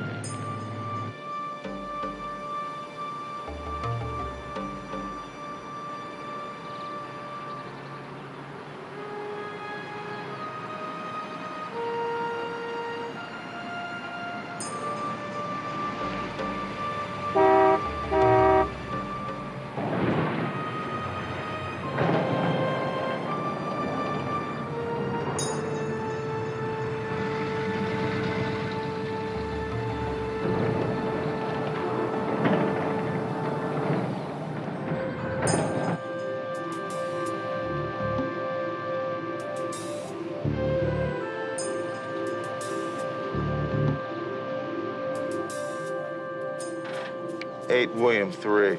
We're in place. Subject vehicles inside. This is 8 William 4. We got a 2-minute ETA. Give me a growl when you're in place. Roger. Don't start without us. We'll see you at the finish line. Roger that. 8 William 4, clear.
Hey, William 4, we're in position. We're rolling.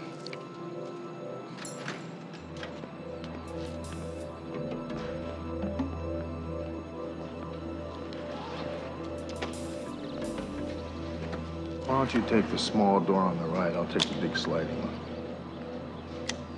See you inside.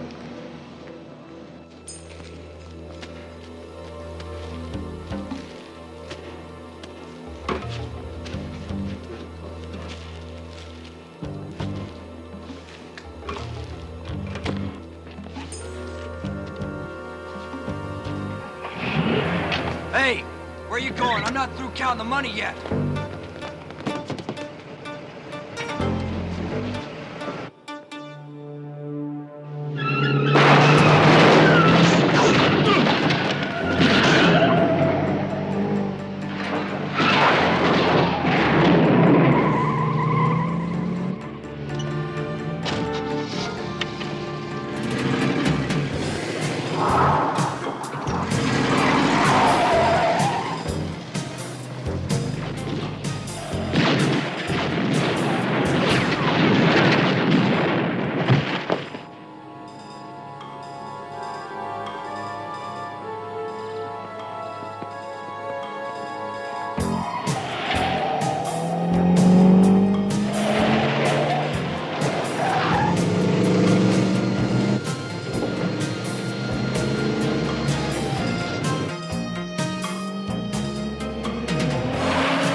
Hold your hands outside the window. 8 William 4. This is 8 William 4. Go ahead. How's Ackerman? He's gonna make it. Great. I got the dope. Good job. We got the bucks.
I've made up my mind. I'm going to put Hunter on the Ackerman case.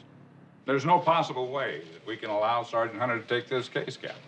IA won't stand for it. Charlie, it doesn't make much sense, does it, not to have me on the case? Stupid, as a matter of fact. See, I know the circumstances, I know the people involved. Well, that's exactly my point. You know this case far too well. What's the problem, Commander? The Hunter was completely cleared. All right, let me show you the world according to IA. 5 years ago, 4 cops make a drug bust. 3 suitcases with $2 million in each, plus the dope. Now, Ellis Riley, the only surviving dealer, now he claims that there are 5 suitcases, $10 million. Did Ackerman, Chandler, and Tolson, and maybe a 4th man, take $1 million apiece? Internal Affairs starts an investigation. And ruins the careers of 3 damn good cops. Amen. Thanks for calling me, Charlie. Ellis Riley lied to cut a deal with the DA, but it didn't work. Ackerman, Chandler, Tolson, and Hunter were all completely clear. But Internal Affairs has a way of letting its unofficial opinions be known. And unofficially, IA decided the 3 cops on the scene took that money and agreed to sit on it until the statute of limitations ran out. Well, you couldn't prove that. So you did the next best thing. You froze them out. Ackerman took an early retirement. Chandler quit because of a bad ticker, and Tolson probably because of a bad conscience. Now, if you want my opinion, Captain, they got off easy. It's too late to rehash all that stuff now. But I'll be damned if I'm going to keep quiet while you do the same thing to Hunter 5 years later. August 10, Tolson and Chandler can start living like the millionaires they are right now. Now, if I left out a name, it's because there may or may not have been a 4th man. And that man's name may or may not have been Hunter. Charlie, just give me the case. You'll find out I'm not the 4th man. It's you people at IA who seem to think that since there were $4 million stolen, there have to be 4 men involved. And there is no evidence, even if you're right, that your 4th man's Hunter. I'm putting him on Ackerman because the killing may be connected to that drug bust. And he knows the case and the people involved. I just found out some information that I feel is going to throw a wrench into everything you gentlemen have been discussing. Ellis Riley got out on parole 2 weeks ago. I'd say that nails it down for IA. Ellis Riley told the truth, and now he's out on parole, and he's looking for $4 million. And he knows right where to find it. Take Chandler. You may have to go up north to find him. I'll find Tolson and check on Riley's P.O. What's the matter with you? Why are you so uptight? Want to know why I'm uptight? Because there's people in this department, believe it or not, who think I'm sitting on $1 million. This is my opportunity to prove them wrong.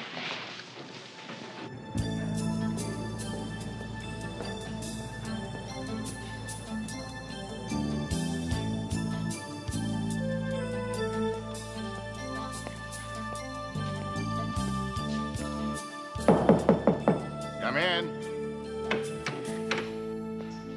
Well, well, Sergeant Hunter. Hi, Russ. Good God, don't tell me they put you on this case. What case is that? Oh, come off it. When I read Ackerman got killed, I knew they'd send somebody, but I sure as hell didn't think it'd be you. You know, whoever killed Ackerman ransacked his house. So what? So maybe he caught a prowler in the act and got bumped. Happens all the time. Or maybe one of the guys he punched out on the street decided to get even. Ackerman was a jerk on the job. He made enemies right and left. You know that. Ellis Riley got put out on parole as of 2 weeks ago. And that's supposed to mean that I got $1 million sewed into my mattress? Haven't you ever heard of coincidence? Oh, I've heard of coincidence, Russ, but this is evidence. Yeah, but not proof. Not now, not 5 years ago. And not that the department needed any. They hung us anyway. Trial by rumor.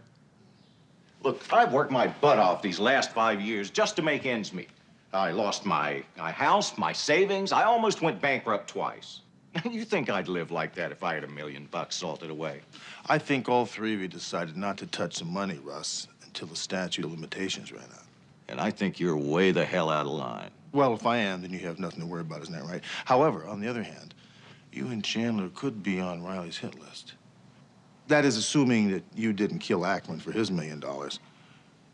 By the way, where were you last night between 11 and 12? If you want to ask questions, you call my lawyer. Now, I've been saying that for 5 years, and I'm still saying that. Call my lawyer. Just leave me the hell alone. Take it easy, if you can.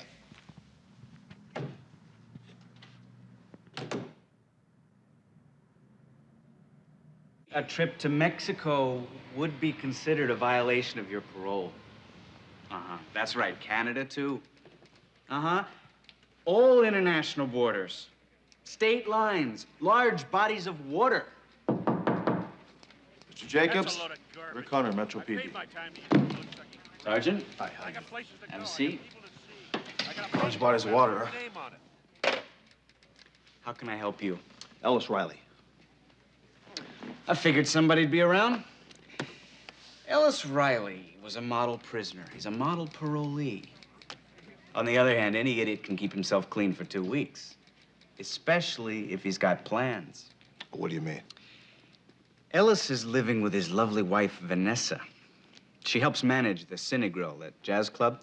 She met and married Ellis Riley while he was still in prison.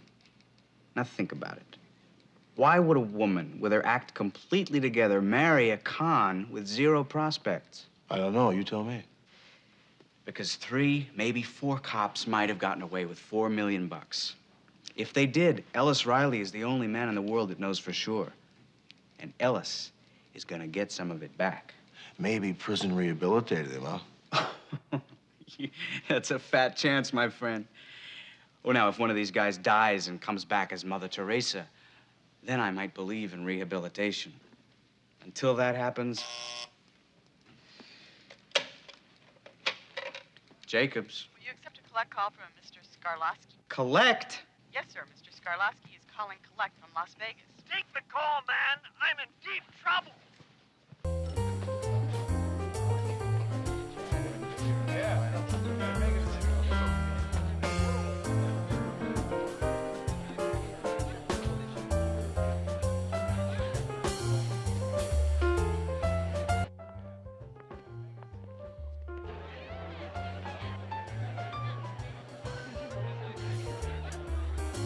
How you doing? I'm looking for Ellis Riley. Hello, Sergeant Hunter. I'm Vanessa Riley. Oh, hi. My husband is waiting for you. Thank you.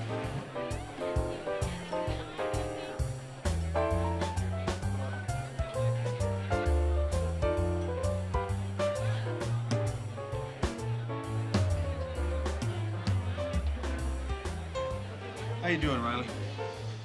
Long memory. What's it been? 4 years, 3 months, 22 days?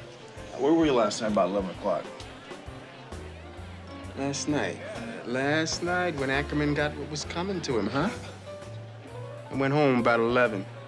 Anybody there with you? Your wife, maybe? No, she was here. Ackerman was killed between 11 and 12 o'clock last night. Doesn't give you much of an alibi, does it? Alibi? Yeah, you know, alibi, you get out of jail, Ackerman winds up dead. Kind of a coincidence, don't you think? So what? So what? Let me tell you something, Ellis. It all points to you. Unless you want to change your story you told us 5 years ago. No. It was $10 million. You understand? Your buddy's only turned in 6. Oh, I get it. I bet everybody's been wondering about you the whole time, huh? Sure, you were out on the street busting me at the time, but that doesn't mean they didn't cut you in. See, how many cops know how to divide 4 into 3? You want to arrest me now, you go ahead. But I didn't kill Ackerman. I've got a good woman, and I'm gonna find a good job. I'll admit that I was a stupid kid, but I'm not a kid anymore, and I'm not a crook. You want crooked? You look in the mirror. I think they cut you in. Don't leave town.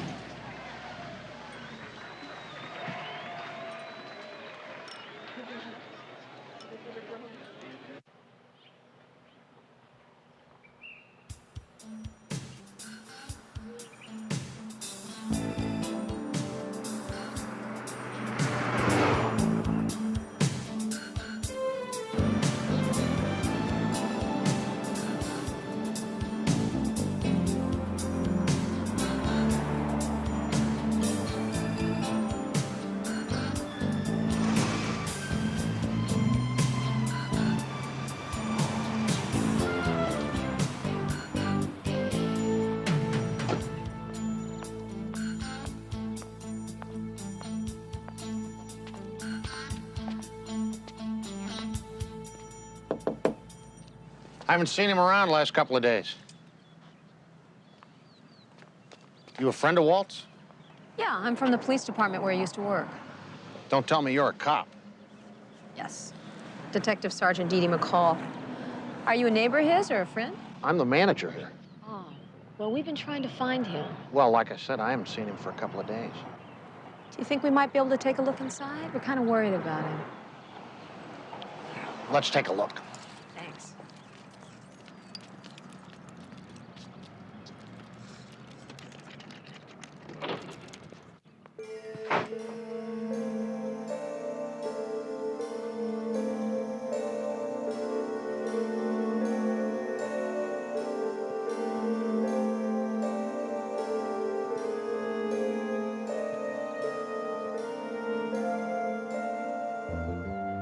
Who's the girl in the picture?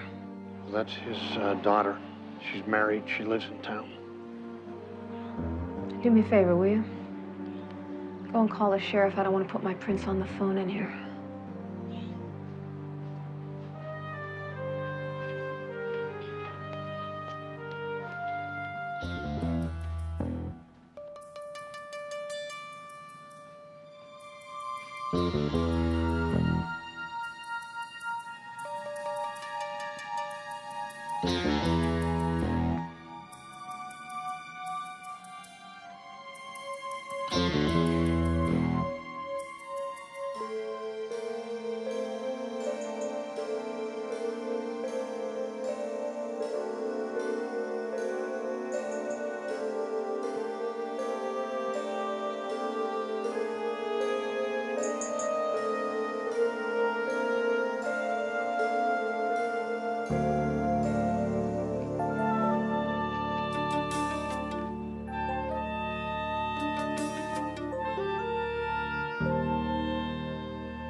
I'm terribly sorry to have to bring you news like this. I still have some more questions that I need to ask you, but I can certainly come back later. No, it's okay. Well, maybe we should try to locate your husband. We can't. He's out looking for work right now. I don't know where he is. Mike got laid off last Christmas. Well, about your father. Yes? When was the last time he was in Los Angeles? Years. Probably 4 years ago. That's when he moved up here. Did you ever make any short visits, you know, like on the weekends? No. He would have told me. What did you know about his financial situation? He had a disability pension from the police department because of his heart. Was there anything else? You know, like a savings account? Or maybe $1 million he was chipping away at. You know, I was 14 years old when all that happened. Old enough to see how they killed him with their rumors. My father and his partners were innocent. My father was a good man. When are you people gonna believe that? God. God. The place was really torn up. Coroner said that Chandler had been dead for more than 2 days. Cause of death was a massive coronary. He had bruises all on his face and his shoulders, and the coroner said that apparently he died of cardiac arrest while he was being slapped around. For his $1 million, which means that Chandler and Ackerman, may they rest in peace, were both crooked. And so's Tolson. Now, I hate to say I told you so, but 20/20 hindsight, George. Let's stick to the situation at hand. All right. What about Tolson? Do we pick him up on a 5-year-old theft and conspiracy warrant? The DA would throw us out on our butts. if we want a case against Tolson, and if we want to uncover the fourth man, If there is a fourth man. if there is a fourth man, then you'd better hold off. All right, look. Check and see if Ellis Riley could have been in San Luis Obispo when Chandler was killed. Matchbook found in Chandler's apartment has Riley's fingerprints all over it. Pick him up now. Riley dropping that matchbook made it kind of convenient for us, don't you think? What are you getting at? Well, the only fingerprints that were found in Chandler's apartment were on that matchbook. Riley's fingerprints on the matchbook make it a pretty tight frame, don't you think? Yeah, let's find Ellis.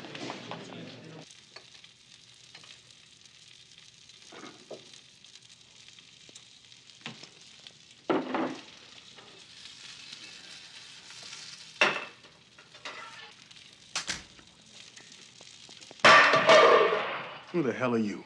5 years in the slam made you a tough little man, huh, Ellis? Sit down. Sit down.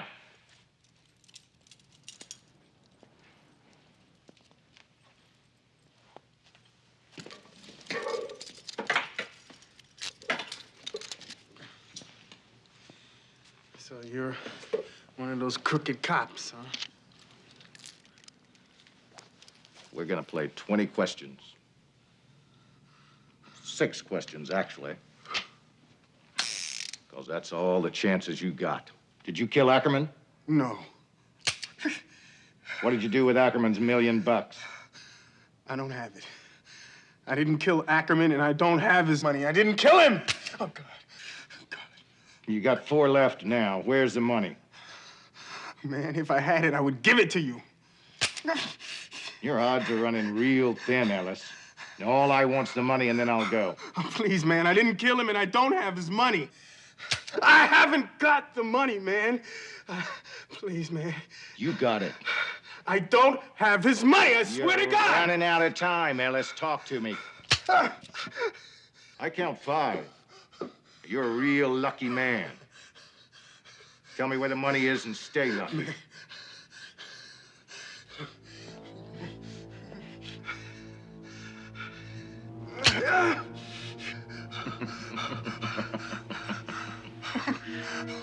I got what I came for. It was either you or one of those cops that killed Ackerman. Now I know it wasn't you. Either that or you're the toughest guy that I ever met, and I know that's not the case. Ow!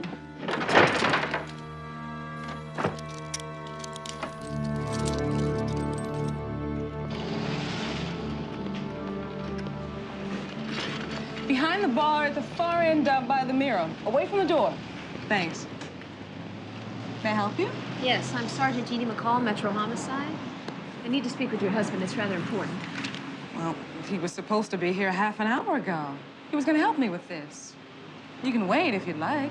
Where's Sergeant Hunter? He's probably at your apartment right now. Look, man, when he pulled the trigger for the 5th time and I couldn't come up with any answers for him, he decided to believe me. Now, if he believed me, why the hell can't you? I believe you, Ellis. You know, you being out on parole gave the killer his opportunity. If I take him, there's no way we can catch him. Then I'm in the clear. Looks that way. But if you really want to be in the clear, you got to cooperate with me. How? I want to get you out of town where no one can find you. That way, if Tolson or someone winds up with a bullet in their head, you don't become a #1 suspect. Look, I'm gonna have to call Vanessa. I'm already late. She's gonna be worried. And what about my parole officer? Don't worry about that. I'll take care of that.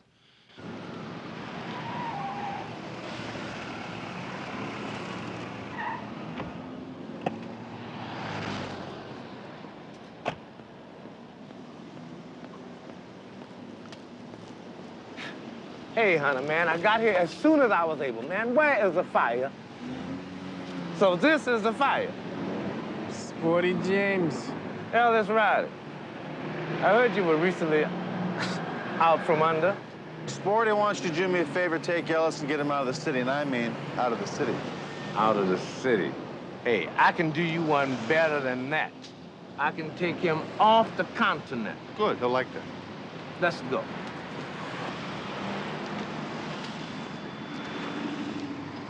Go ahead.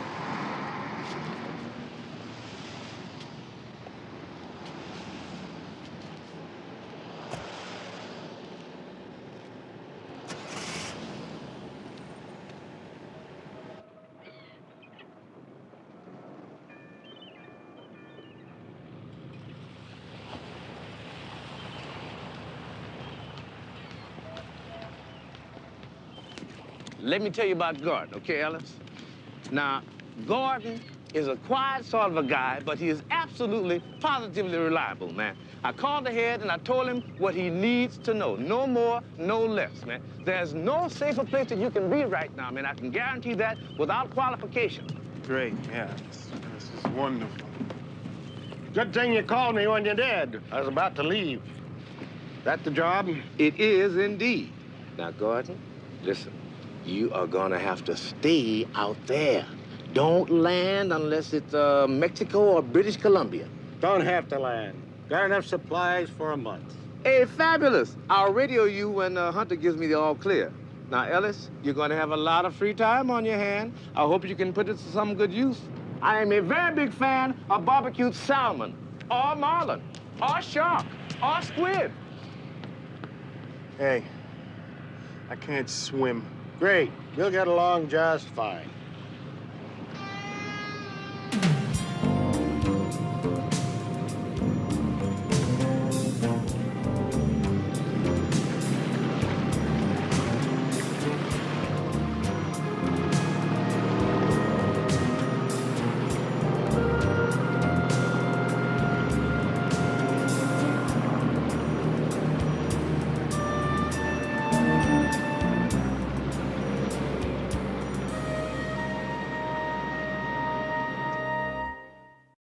Ellis Riley wasn't at his wife's club, wasn't at her apartment either. She was expecting him, and he never did show up.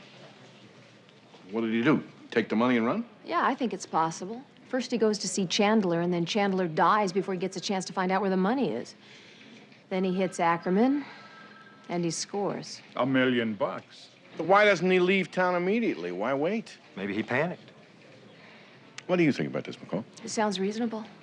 Hunter's in the process of running down everybody that Ellis came into close contact with while he was in prison, especially parolees for the last 5 years. It's possible he could be with one of them. All right, good. Keep it up.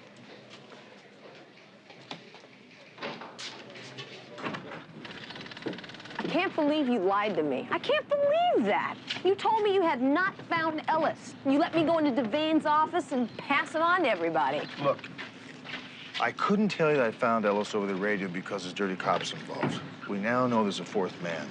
Yeah, you're right. And Tolson and the fourth man are all that's left.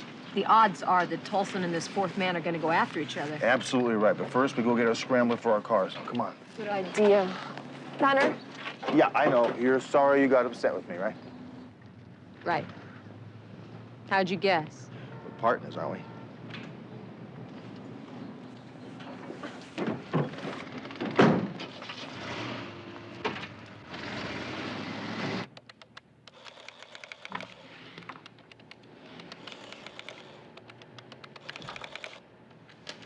Where is Ellis? I don't know. Have you seen this man in here in the last couple of weeks? No. I have a really good eye for faces. It's part of my job to remember people who come in here. Everybody who comes in here. If this guy had been in here in the last couple of years, I would recognize him.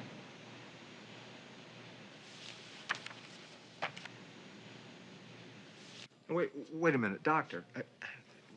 I'm confused. Now, is Sheila's condition terminal or is it not? All right, then is it operable? Doctor. Look, I've got to have an appointment with you. I want to be able to stand there in your office face to face with you and get some straight answers. Yeah, 8 o'clock will be fine. Yeah, I'll see you tomorrow morning. Sure, thanks.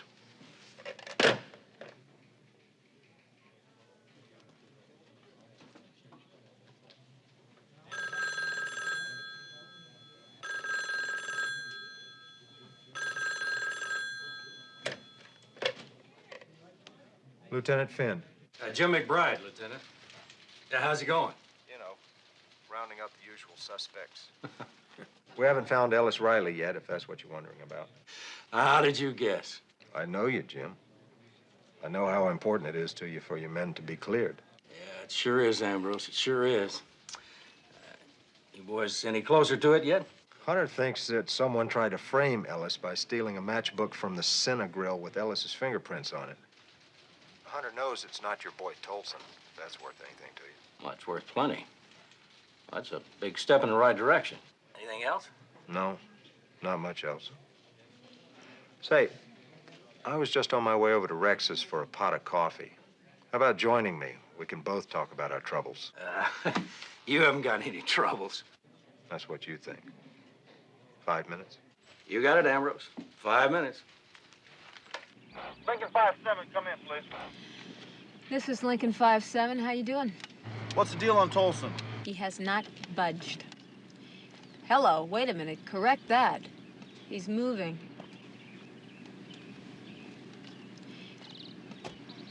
He's moving in a gray Dodge sedan. Okay, keep reporting your location, McCall. And remember, don't get too close to him. He's an ex-undercover cop. Yes, I know.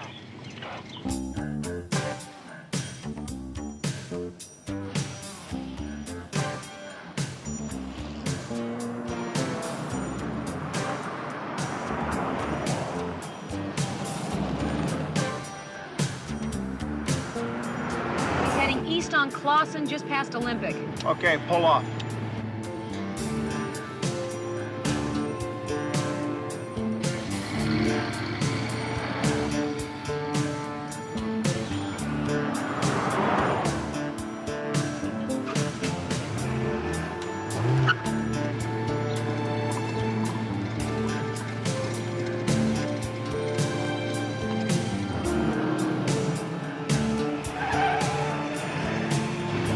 Just turn left onto Crescent. Okay, I'll take it.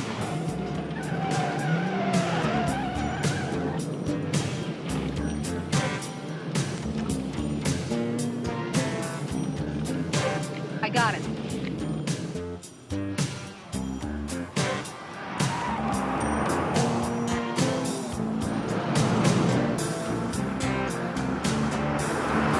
He's still heading north on Crescent, just past Vista.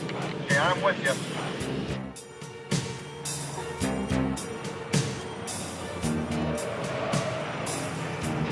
Hunter, he's heading south on Euclid. You want me to stay with him? No, go one block and then parallel him.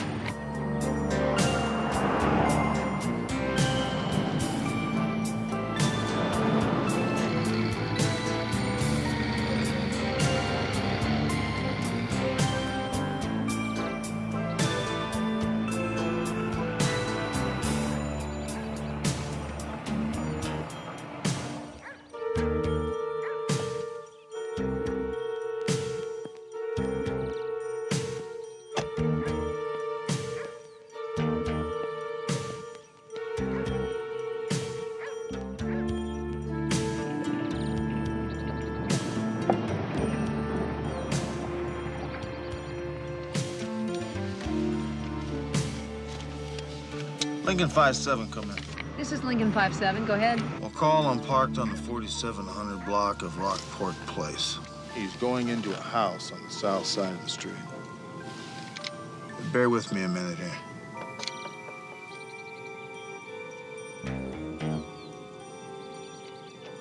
I think we found our man. Who is it? No, I can't tell you now. I'm gonna wait till I see your face. You won't believe it. Lincoln 5-6 out.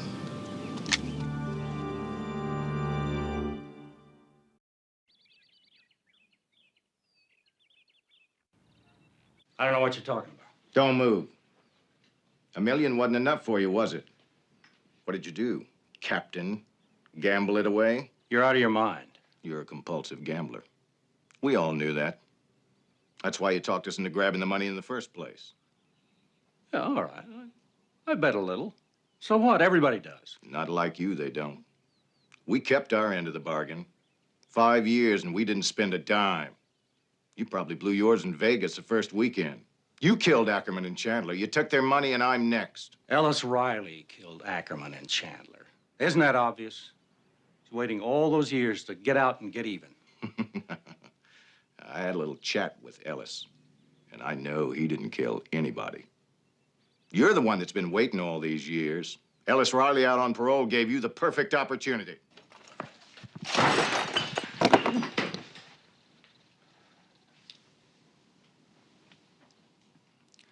You can't kill me. You got 5 months till that statute of limitations runs out. You kill me now, and this whole investigation centers right on you. Don't worry, Captain. I figured all this out. And you're right. I'm not gonna kill you, but you're not gonna kill me either. Because I've written it all down and put it in a nice, safe place. How we radioed you from the bust, how you told us to wait until you got there, Now, you suggested that we just turn in $6 million, keep 4 for ourselves? Make it sound like it was all my idea. It was your idea. You just had to have that money. Well, you're not getting mine. Because if anything happens to me now, the DA gets the whole rap.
Don't move.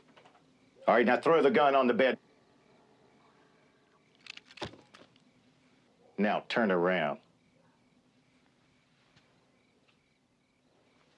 I knew you didn't believe me when I told you I'd written everything down. I could see it in your face. So I came home, and I did. I wrote it all down and decided to wait on you to show up. And here you are. Go ahead, take a look. It's all there. And it's gonna go to that nice, safe place I mentioned. I said, take a look. Drop the gun, Russ. Very gently. Easy.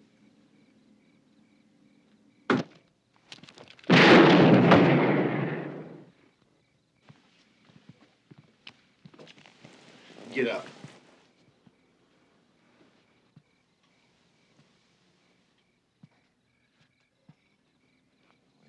We almost made it. Almost. Move.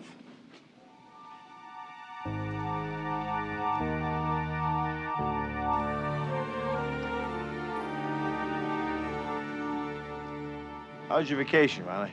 Let me tell you, I've seen worse. I missed you. Ah, baby, I missed you too. Ah. Hey, that's for Sporty. Caught that off the coast of San Luis Obispo. Thanks a lot, Gordon. I bet you guys had a lot to talk about, huh? Are you kidding? That man said 8 words to me the whole time. Throw up on my deck your shark bait. So am I in the clear? You're in the clear. What about you? I'm in the clear, too.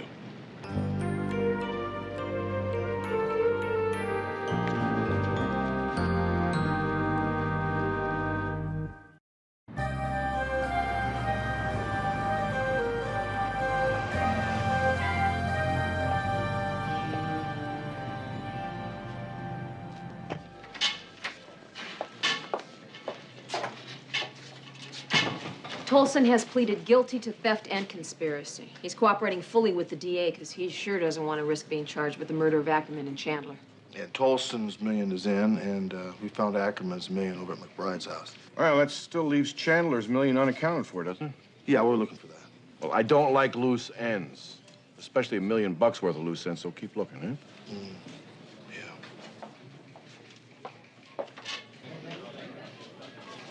McCall, someone here to see you. Hi. Hello, Sergeant McCall. This is my husband, Mike. Hi, Mike. Hi. Sergeant Hunter. Hi, folks. We found a safe deposit key in her dad's things. And, well,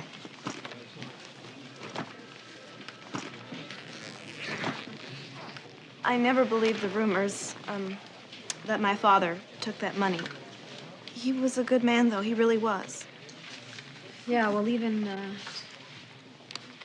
good man can make mistakes, you know. You know, you guys will get a reward for turning this money in, though. Yeah, you will. 10%, $100,000. You can collect it back with the desk sergeant. He can take care of the paperwork. He's got the money on him. Thank you.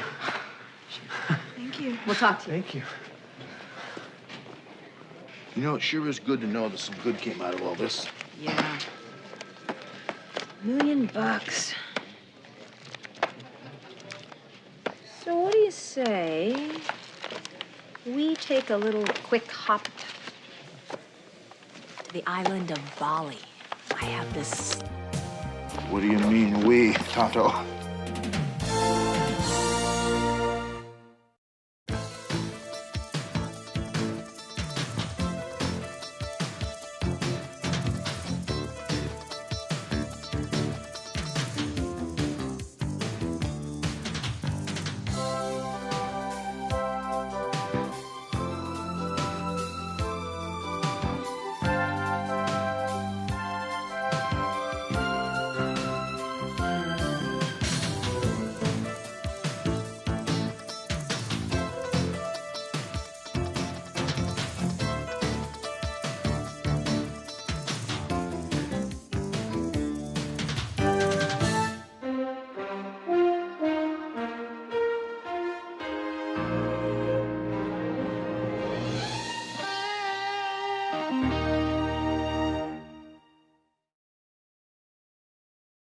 It's really good to see you all here together.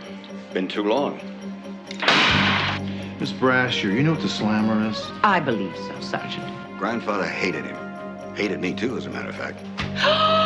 Did Miss Brasher remind you of anybody? Yeah. Uh-huh. She did. I just couldn't figure out who it was. Who is that? I don't know. You are going to let me help you on this case, aren't you? And no, ma'am, we're not. Might be fun. Could be bizarre. Do you know who killed him? Of course.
You suppose it's broke? Maybe they're just not home.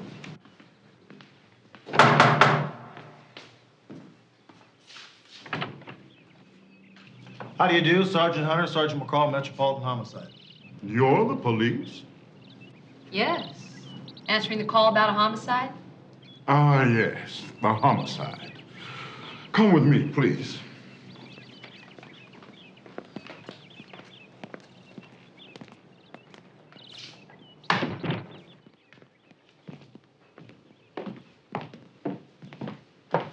The people you called are here, sir. Thanks, Cecil. Hello. I'm Clarence Highland. Hi, Sergeant McCall.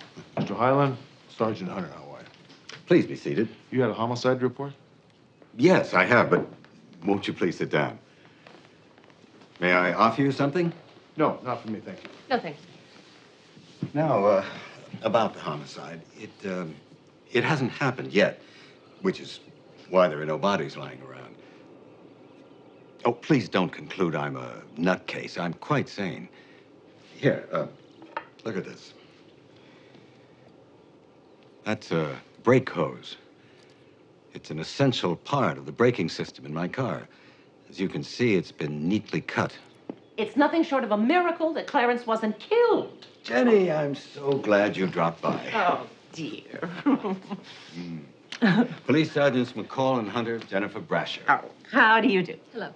How do you do? Hi, how are you? Jenny's my closest friend. I have no secrets from her. Oh, that's because I always pry them all out of him. Oh, sit. Mrs. Brasher. Brasher, I know that name. You're a writer, aren't you? Well, that's debatable. If you call writing screenplays writing, then I'm a writer. She's a writer and a darn good one. Did you see The Edge? No, missed that one. Well, what about Fatal Obsession? Oh, Clarence, those were not my best scripts. They were just the ones that made the most money. Mr. Highland, let's get back to the homicide. Considering the circumstances here, I think your best bet is the Traffic Investigation Department. Sergeant, whoever it was will certainly try again, probably in some more conventional way. And that person can only be one of 4 people. I'd like you to be my guests for dinner tonight so you can meet them. Well, it wouldn't have to be official. Clarence simply wants to invite you on your own time to be his guests. The other guests will be me, of course, his 3 nephews, and his niece, one of whom tried to kill him yesterday. Now, what makes you think one of the 4 tried to kill you? They all have a great deal to gain by Clarence's death, and a great deal to lose if he lives another 20 years, which his doctors assure him he will. Well, what are we expected to do at this dinner? Eat.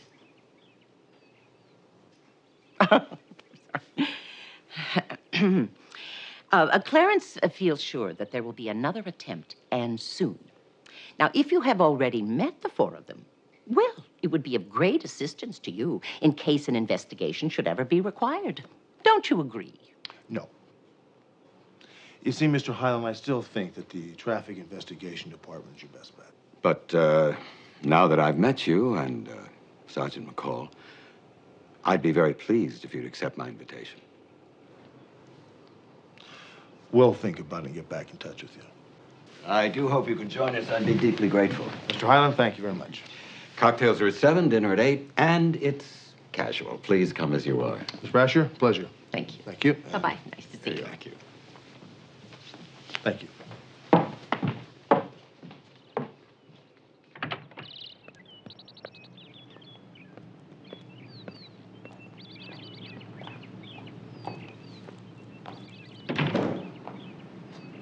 What's the matter? Did Miss Brasher remind you of anybody? Yes. Uh-huh. She did. I just couldn't figure out who it was. Who is that? I don't know, but I'll think of it. Isn't that weird? What do you think about this dinner? Oh, come on. Béarnaise sauce and snow peas, forget it. It'll probably be the best meal either one of us ever had. Yeah. Might be fun. Could be bizarre.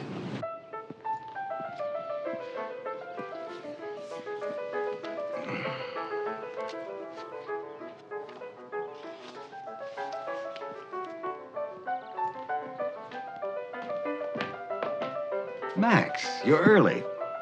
But I'm glad. Uncle Clarence, how are you? Always good to see you. See you too. Where's Jennifer? In the garden, I think. Listen, I'll be right back. I want to talk to her. Something private? Oh, it's very private.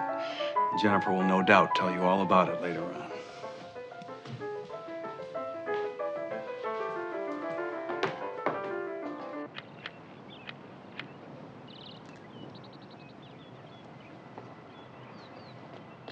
Jennifer. Oh, Max. Well, you look lovely as usual. You never said that before. What have you got on your mind? Problems, Jenny.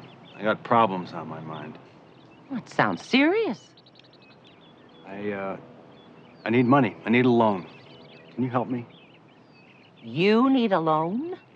The bank has been lavishing money on the four of you. $300,000 a year, last I heard. And you need money? Jenny, before those vultures would lend us a dime, they had to make sure we'd outlive Clarence. They made each of us get life insurance. Max, I assume that. So? I flunked my physical this time. Oh, I see. They cut you off. They wouldn't even lend me cab fare home. Well, Max, I am not a wealthy woman. I can't lend you money to live on. I just need enough to get by on it until I figure out what to do. Well, let's go inside, and we'll talk. With Clarence? You know what he's gonna say. Not with Clarence. It's really good to see you all here together. Been too long. I should say all except Michael. Michael is Devon's fiancé. Fine young man. I'm very fond of him. How is Michael, Devon? I haven't the slightest idea. Don't tell me you and Michael... I'd rather not talk about it, Jennifer. I'm sorry, dear. Oh, I think you could say that we each have a calling. Take Byron, for example. He's true to his namesake. He's a poet, novelist. How is your novel progressing, Byron? What page was on the last time you asked? Oh, I think it was 450. Now it's about 300. I made the mistake of reading it. You're a writer? No, I write. A writer is someone who makes a living writing, like Jennifer. Jennifer doesn't write, Byron. You gotta get that straight. Max says that what I do isn't writing, it's typing.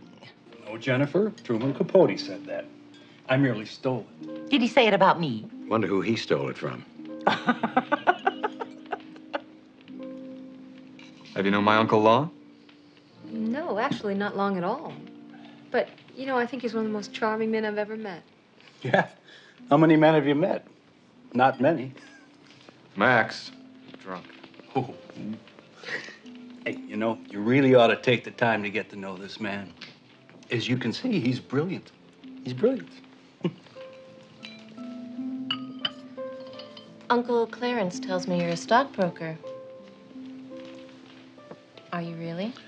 Do you always believe the things your uncle tells you? He used to tell us the most awful lies when we were kids. And we loved them. Well, I'm afraid he's done it to you again. Actually, I'm a botanist.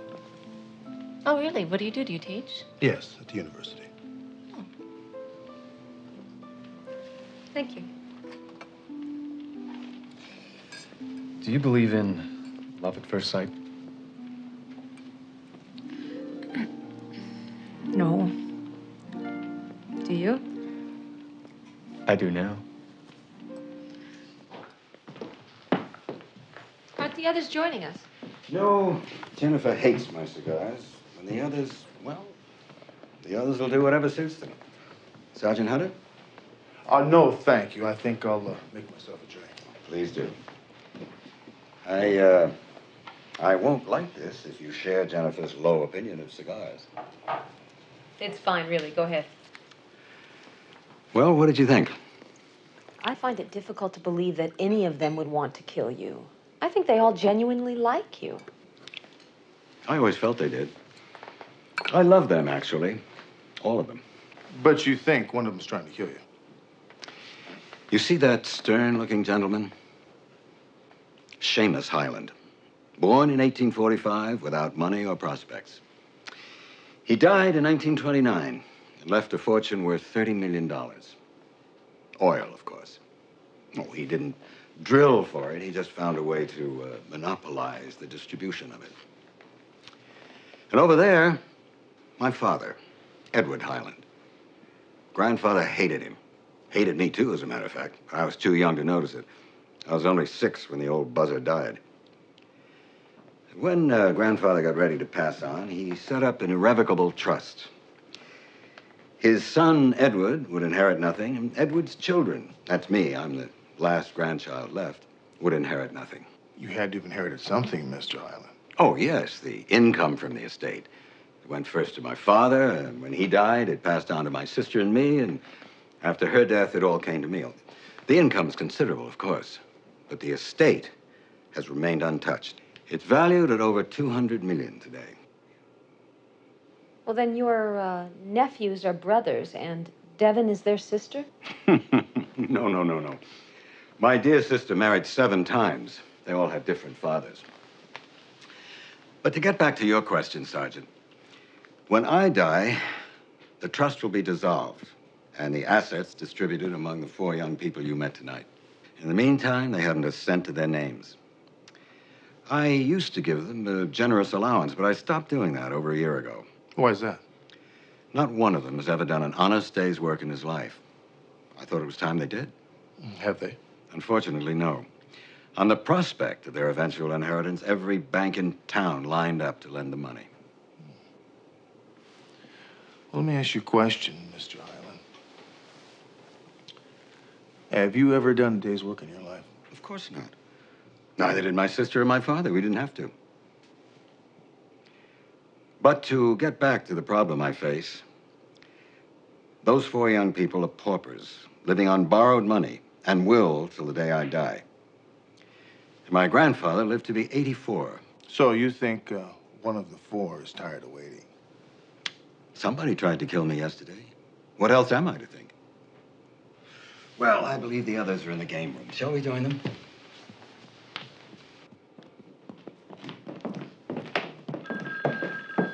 Excuse me.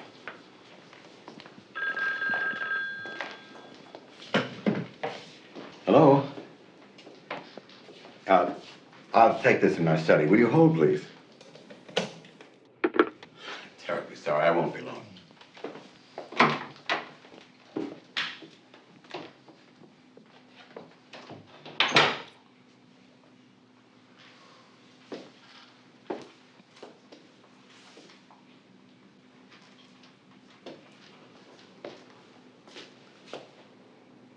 You know, I wonder who's going to get this house and all the furnishings.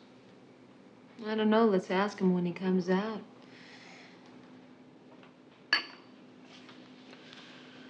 Do you know the names of the 3 Musketeers? Let's see, Happy, Pee-wee, and Sneezy. You've had enough of this. As well. Hi. Well, where's Clarence? Clarence went into the study to take a phone call. Oh. How long has he been on that call? I don't know, about 10 minutes.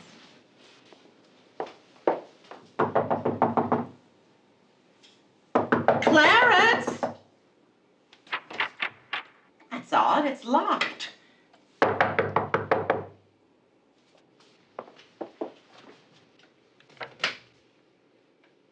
Hello?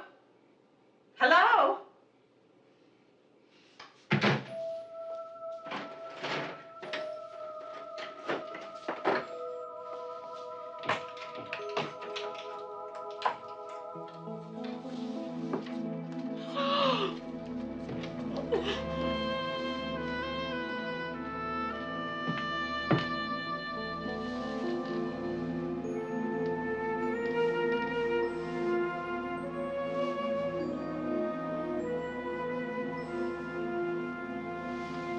He's dead. Oh.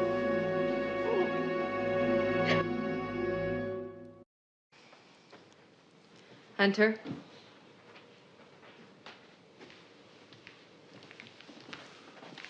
.22 Ruger. Well, I'll gather everybody up in the dining hall and call the lab.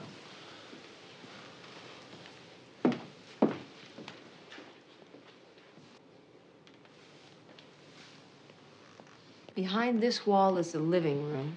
Is there another way in or out of this room? No, just the door and those windows.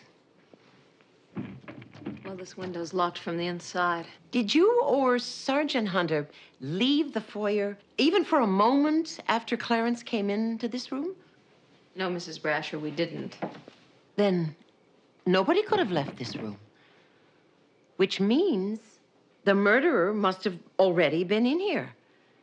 So he or she must still be in here, wouldn't you say? Well, it sounds logical, Mrs. Brasher, but I really don't think that there's anyone else in here.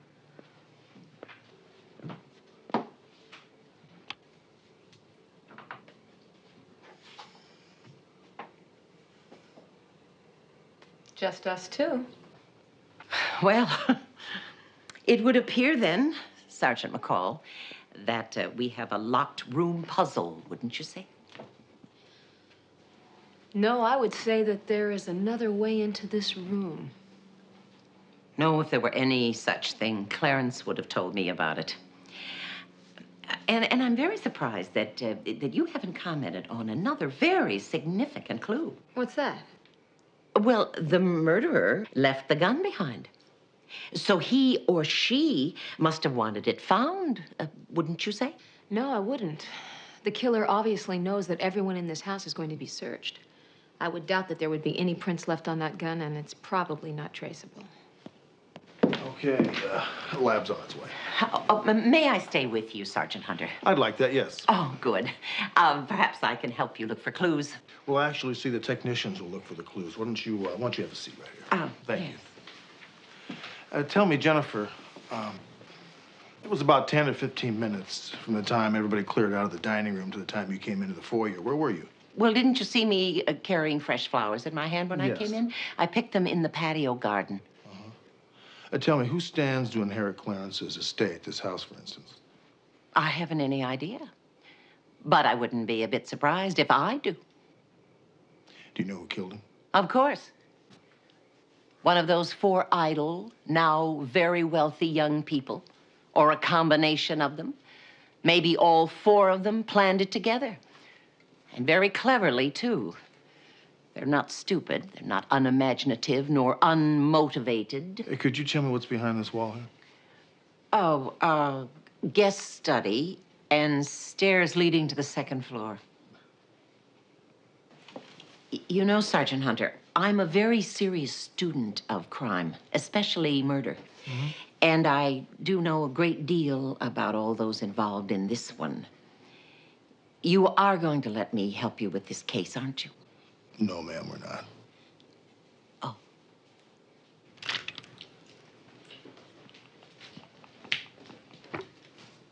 Ernie, let's go. Reuben, I'll be in the dining room.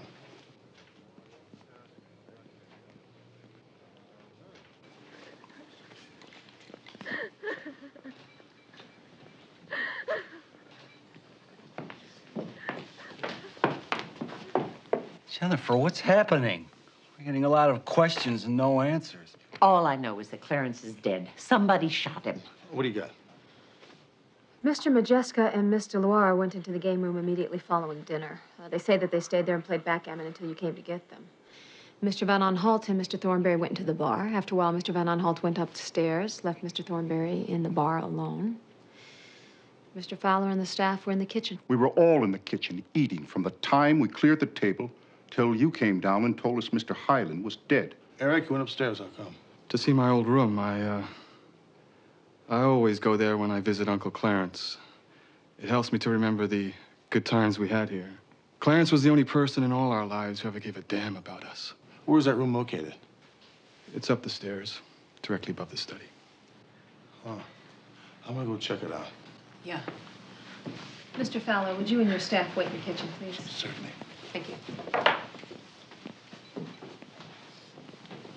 You say that after Mr. Van Aanholt went upstairs, he left you alone in the bar, correct?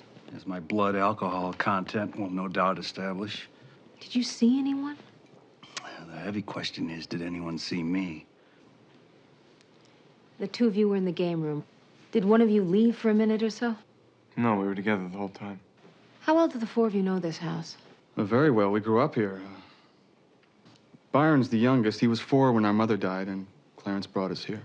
Is there another entrance into Clarence's study other than the door from the foyer? No. Is there a phone in this house that's not connected to the 3 PBX lines? Why? Well, the call that came through took your uncle into his study alone. It's possible that that call originated from inside the house. There is a phone in the extra study. Clarence liked to call it Jennifer's office. That phone's not part of the PBX system. Jennifer's office. So, Mrs. Brash, when did she leave? A minute ago. Officer Biggs is going to have to take all of your fingerprints, if none of you mind. No. Thank you. I gave this lamp a twist, boom, open sesame. Now, I used 2 fingers, so if there are any prints up there, we'll get them. But Hunter, this door hasn't been open in a long time. Months, maybe years. So, still appears we have a locked room puzzle, eh, Sergeant? How you doing, Jennifer? I see you're still on the case. Mrs. Brasher, would you mind going back into the dining room, having Officer Biggs take your fingerprints? I'd be very happy to, Sergeant. Oh, Miss Brasher, before you leave, tell me, when did Clarence build this house? Oh, he didn't. When his sister died, he needed a place to raise her children, so he bought this house. Well, did he know about this panel here? I doubt it. I certainly didn't. Okay, yeah, thank you.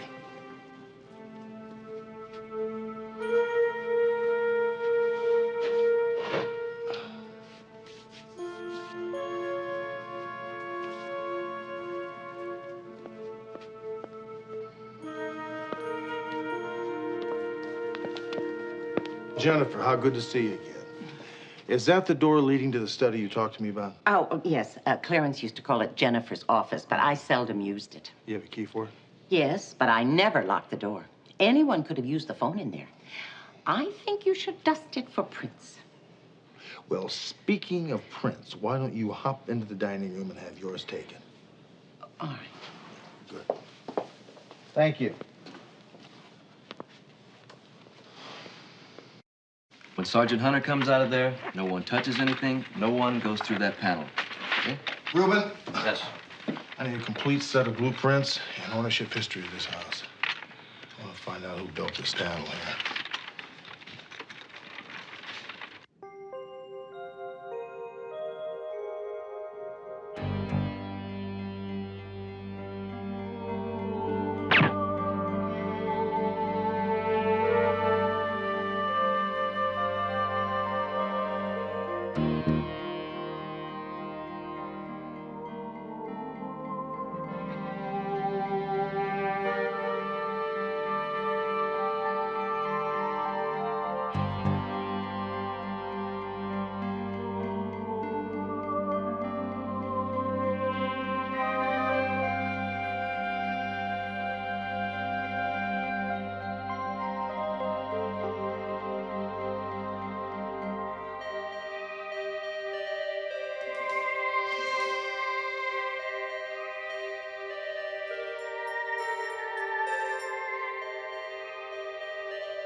wondered when I'd be seeing you again. Moving, huh? Yeah, the bank's cut off my credit. I can't afford to live here anymore. Hey, babe, who are you talking to? Michael, this is one of the police sergeants I told you about. Oh. Hi. What's up? Well, actually, I had something to discuss with you. Perhaps you'd prefer to do it in private. Michael and I got married yesterday. Nothing is private between us. Well, congratulations. Thanks. I guess I really owe it to this case you're on. Devin had some kind of crazy idea I wanted her for her money. But when she found out that the trust executives were blocking the distribution of the estate, and I still wanted to marry her, she said yes. That's great. We're looking for your brothers, Max and Byron. Apparently, they've both moved, and neither one's left a forwarding address. Do you have any idea where we can find them? Byron's using a friend's house at Malibu. He'll either be writing or sleeping, so you'll find him there. I don't know where Max is. I'm very worried about him. Thanks. Devin, I have another question concerning the gun that was used to kill your uncle. The registration number on it had been filed off, and we had it restored. The gun is registered to you. That gun was stolen. I reported it stolen 6 months ago. Do you have any idea who may have stolen it? Devin told me that Eric took No, it because... Michael. I just happened to notice that it was gone the day after Eric and Mrs. Brasher had lunch with me here. Well, then why didn't you suspect Mrs. Brasher? I didn't suspect anyone. I see.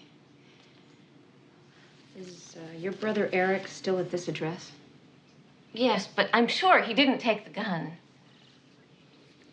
The address on these boxes, is this where I'll be able to reach you in the future?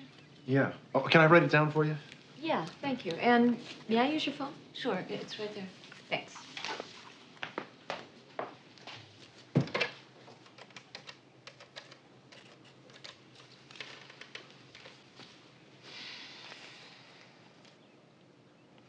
Hunter, I'm over at Devon's.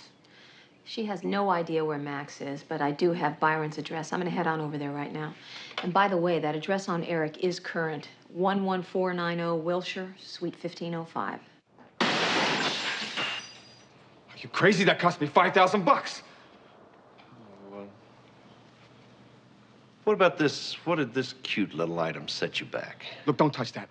Kozlov knows I'll pay him. Like hell he does. He asked for the money over a week ago. He got nothing. I'll pay him. How? I'll borrow it. The banks won't even let you in the damn door. Look, I got friends. Yeah. They're gonna hand you 200 grand tomorrow. I asked you a question. Oh, please, look, don't break that. Tomorrow. Yeah. You're a liar. Freeze, police! Don't move. Eric, get their guns. Get your hands up. Eric, over here on the table. All right, both of you down on your knees. Let's go, come on. Cross your legs behind you. Now put your hands behind your head. Clasp them good. Now, both you idiots stare up at the cottage cheese on the ceiling. Come on. Don't move.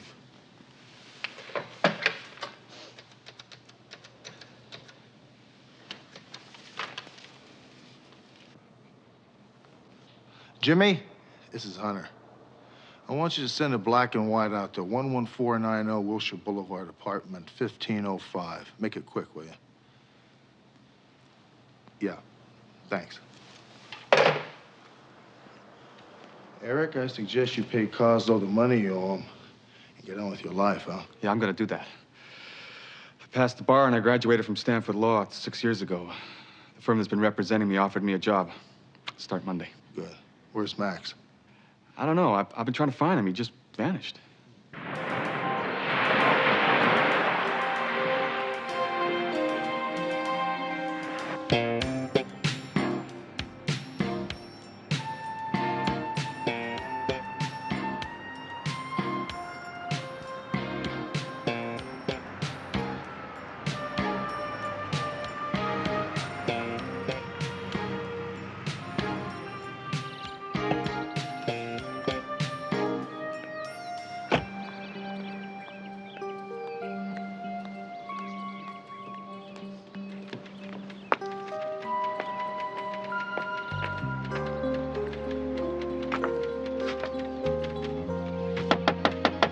Go away, I'm busy. It's the police. Open up.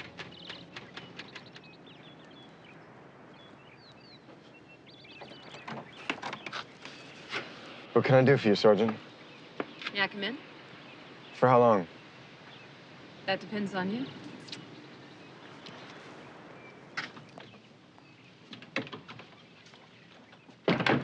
Have a seat. Thanks. I gather you still don't know who killed my uncle. We're working on it. You and Devin alibied each other. I think you ought to know the gun that was used to kill your uncle was registered to Devin. You sure of that? Absolutely sure. Well, she did have a gun, but somebody stole it.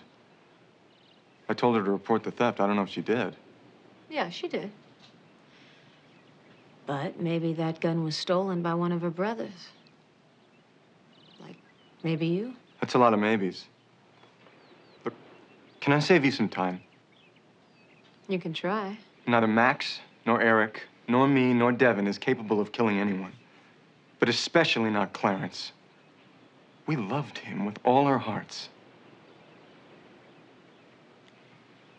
Well, then that leaves Mrs. Brasher, doesn't it? Is that what you're trying to tell me? Jennifer killed him? I'm just saying that we didn't. I see. Your brother Max is missing. Do you have any idea where he is? Max is an alcoholic. He'll show up when he needs some money. Working on your novel, huh? Yeah. It should be finished in 2 or 3 months. What's it about? People who have nothing because they have everything. Sort of autobiographical? Do you have any idea what it's like to discover that there's this great, fabulous game being played out there, and you haven't been eligible? Who said you weren't eligible? Nobody had to say it. It's like everybody's out there in the thick of it, you know? Trying to figure out who they are, what they've got to give, what they, you know, how far they can go, whether they'll kill the beast or be killed. I never realized what a wild, wonderful challenge that was until they told me that the distribution of old Seamus Hyland's fortune was going to be delayed, maybe for years to come. It was like being born again. I threw out the novel I was writing. I started on this one. For the first time, I'm in the damn game.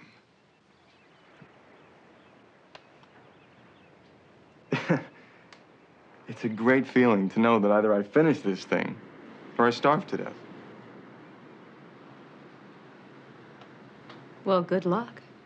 Thanks. I'll need it.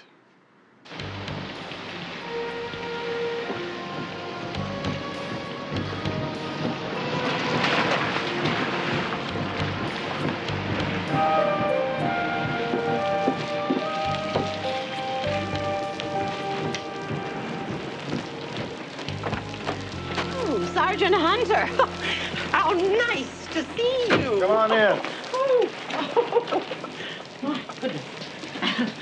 You know, Max Thornberry disappeared. You were the last one to see him. Well, if that's a question, I think I'll refuse to answer. You know what the slammer is? I believe so, Sergeant. Would you like to go there? On what grounds? Obstruction of justice.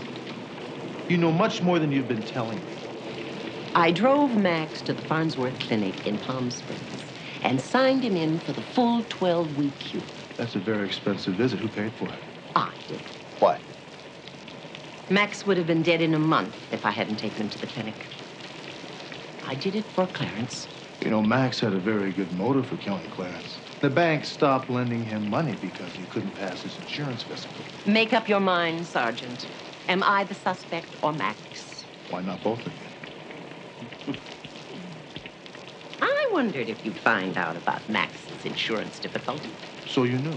Oh, yes. And you didn't tell me about it? Why don't we have some tea, Sergeant? I recognize the murder gun as Devon's. I also know that Eric is a compulsive gambler who owes a great deal of money to a bookmaker named Eddie Coslow. You could have told me that earlier and saved me a lot of problems. So you think Max and I joined forces to bump off Clarence Highland? You don't really believe that, do you? Does the date February 2nd, 1987 mean anything to you? No. Why? Because that date was circled in red on Clarence's calendar. 4 days later, all monies were cut off to his niece and nephews. Sorry, I can't help you. Let's not forget about the slammer. If that secret panel was there when those children moved in, they would have found it. Which points to all four of them. Because they all claimed not to know any other way into that room. But you and I both know that they didn't do it, right? What's the other choice? I don't know. But I'm gonna find out. Thanks for the tea.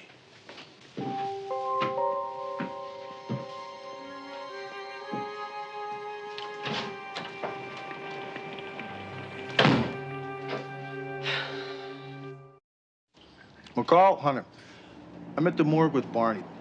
Look, I got an idea.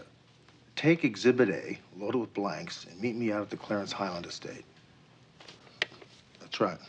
Yeah, as soon as you can. I'll explain it to you when you get there. Okay, thanks.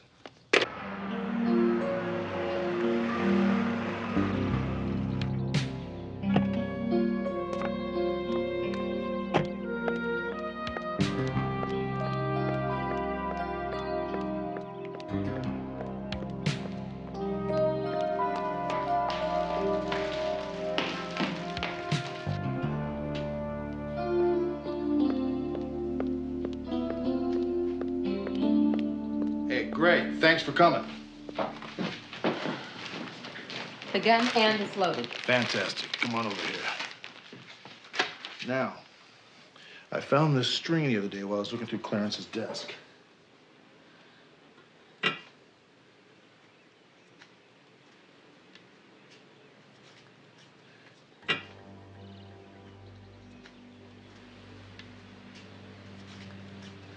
Little loop right around here. Tighten it down to keep it in place. What are you doing? Barney did an autopsy on Clarence. Found out he had leukemia. What? He had probably less than a year to live. Are you kidding me? No. He didn't want those kids inheriting $50 million apiece, and he was going to do whatever it took to keep that money on ice. Maybe February 2nd was the day that Clarence found out he was sick. That's exactly correct. Excuse me. 4 days later, he cuts off all monies to them. Now, Clarence is sitting here. Of course, he had a cigar. Lights a string.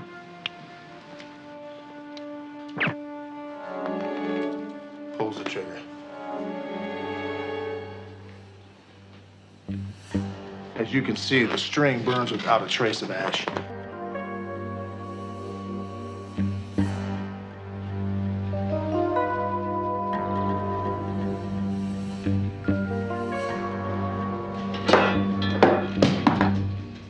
Clarence killed himself. That's all very true, Sergeant. I was with Clarence when he was told he had leukemia. And when the bank stepped in to lend them money, Clarence brooded about it for a year. And then he did what he thought he had to do, to be sure that the trust was not distributed for as long as possible. Are you saying that you knew he intended to kill himself that night? No. He would never have told me what he was going to do. He knew I wouldn't let him do it. But he did it. And if you report what you have just found, you will undo everything he died to accomplish. What was he trying to accomplish? You've already seen it happening. He wanted his children to have meaningful lives. His father and his sister had meaningless, empty, worthless lives. And so did Clarence, until those 4 children suddenly became his to raise. They were his salvation, and he loved them. You placed the call to Clarence that night, didn't you? You got him into this study alone. He asked me to place the call, yes. Then he put me on hold, and he came in here. And he asked me to go out and get some fresh flowers and bring them in. I demanded to know what was going on, and he said, just pick the flowers, Jenny. I promise I'll tell you about it later.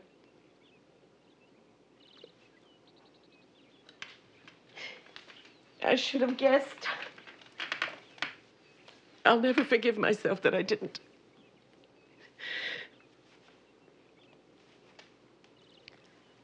When we found him dead, I knew then, of course.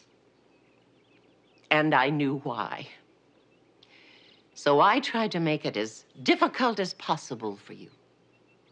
The children had to look guilty if that will was to be held up. But surely you must have known that had we not figured this out, the four of them could have gone to prison or worse.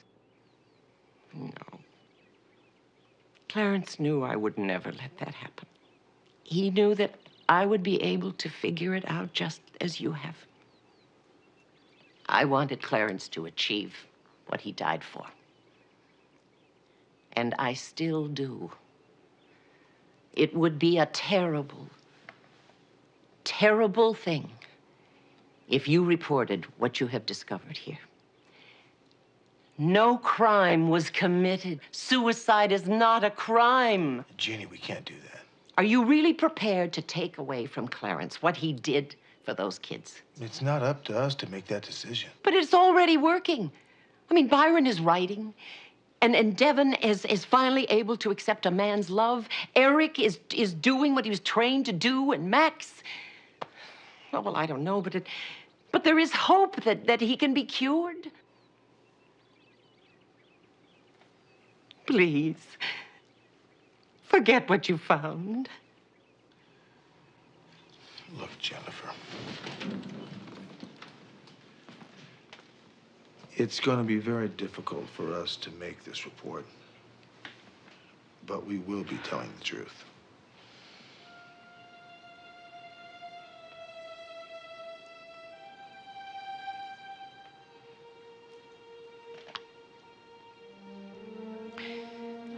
For Clarence's sake, I had to ask, didn't I? Yes, you did.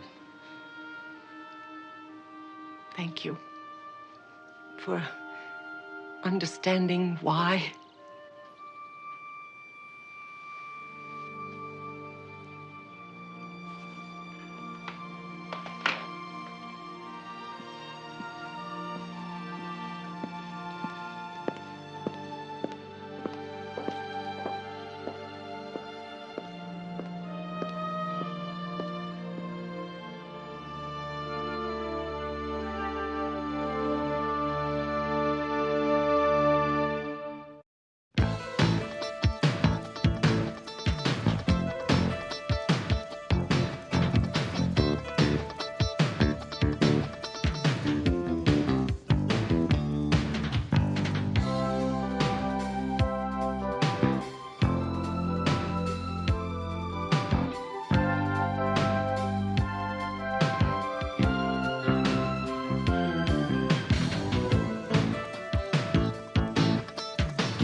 Let me tell you something about Sam Beckman. Sam Beckman was once suspended for brutalizing a pimp. I'm doing my job. One of my jobs is to provide hostesses. You mean prostitutes? They get one look at her, and they're only going to think of one thing. If there was any way that I could trade places with you, I'd do it, baby. I wanted her to die, Charlie. You work with someone for a long time, you think you know all about their lives. Whoever is behind all this sure is eager to make us think it's a cop.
Thank you, Ira. Now, let me get this straight. You want me to provide you with my best girls, but you don't want them to... That's right. I need women who know how to handle men. Women who can take care of themselves and be entertaining. And women who know when to say no. That's quite a switch. But I understand your theory. It's real sharp. Thank you. Yeah, well, I think we can do business. Good.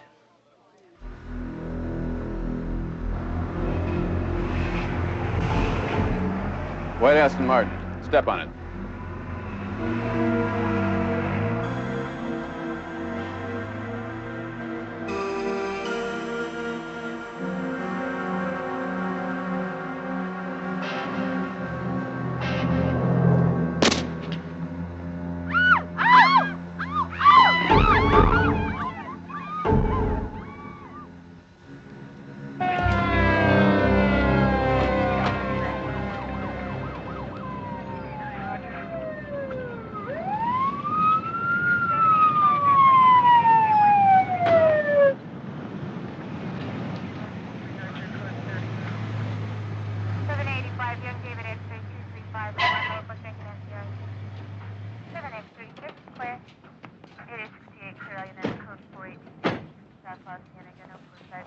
What's going on, Mitchell?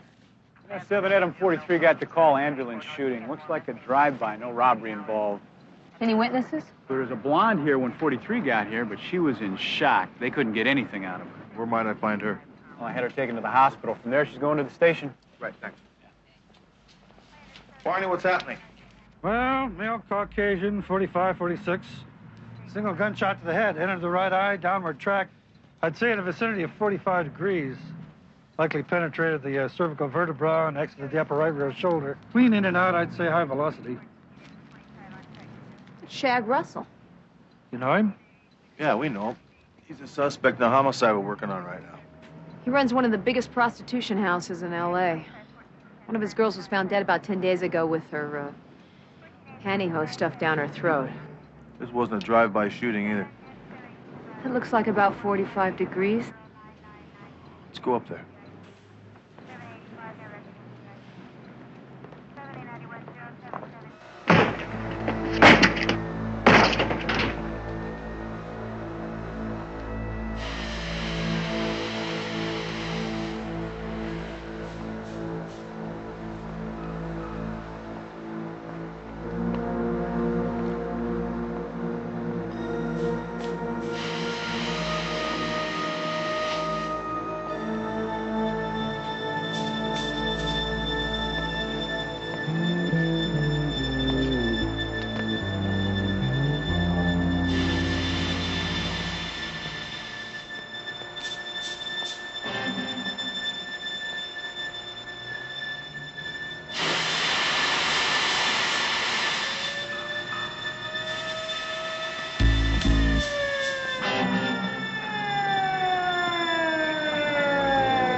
Hey, McCall.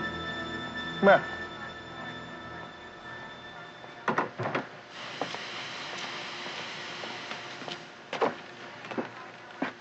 Look at that. That's a silver bullet. Yep.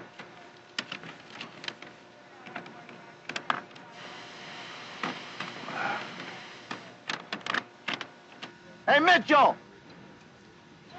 Stand where the body was.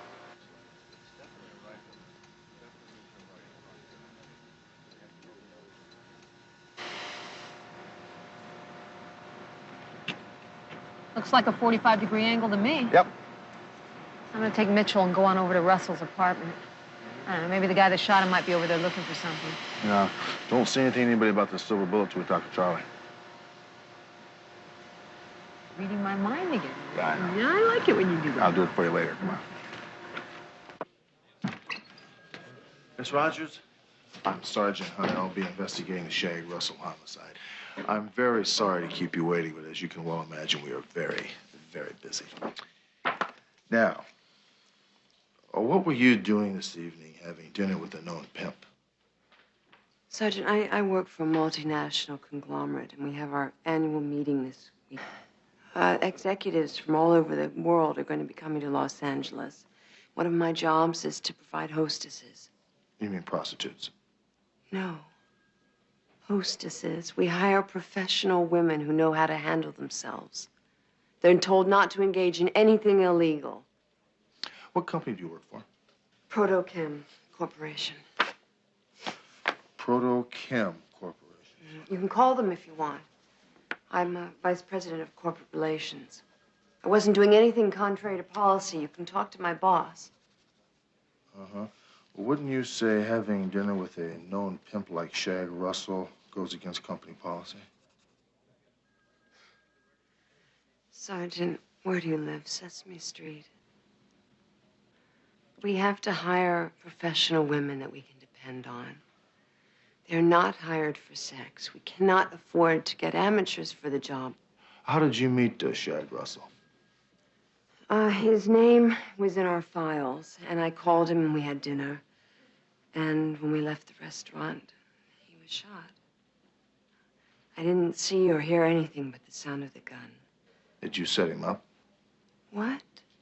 Well, the shooter was waiting for him on the roof when he came out of the restaurant. Yeah, well, why couldn't the shooter have just followed him there and then waited for him to shoot him? Maybe. Thank you, Mitchell. Glad to help out.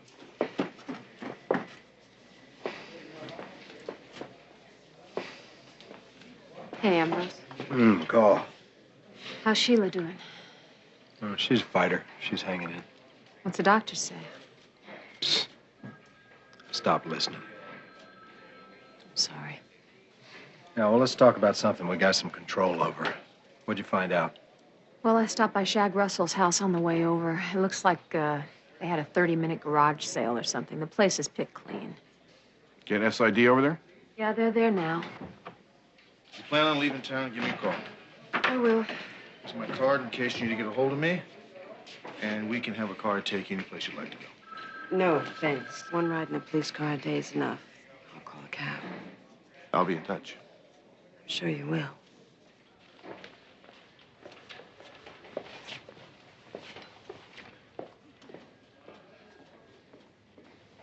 Get anything out of her?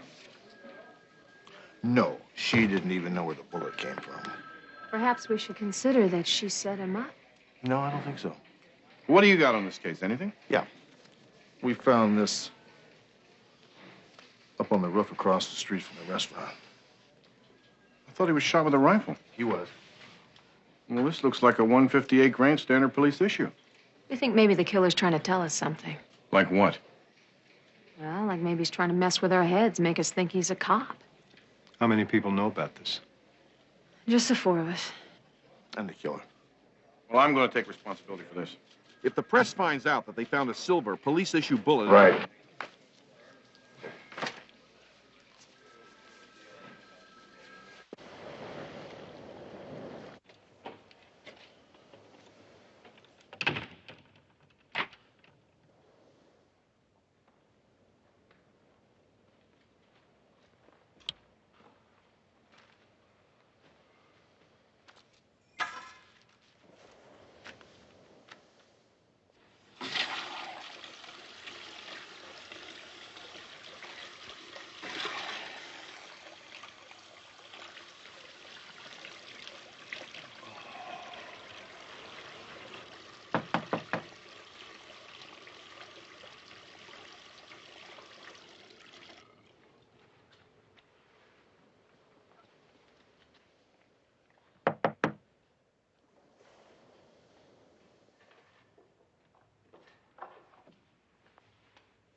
Who is it?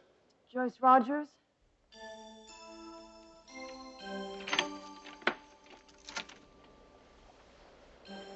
Hello, Miss Rogers. I need your help. Could I please come in? Yeah, come on in.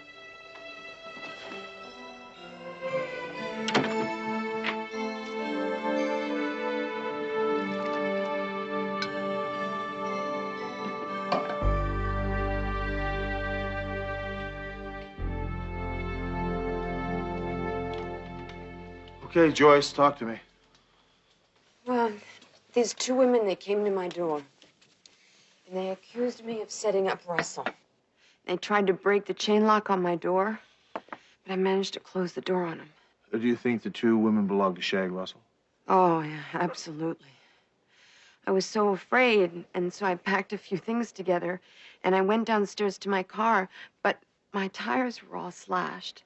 And I tried to get back into my apartment, but I couldn't because they jammed a key into my lock. Did you call the police? I was too afraid. I just ran down. I grabbed the first cab I could, and I came here. Okay, let's go take a look. Now? Yeah, right now.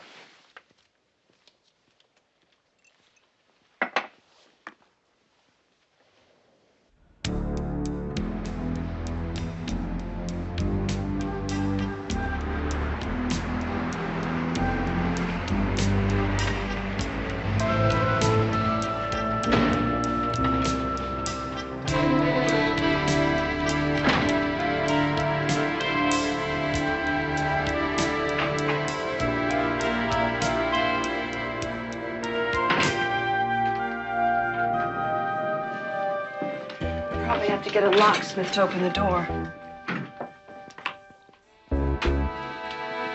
There's one on the right.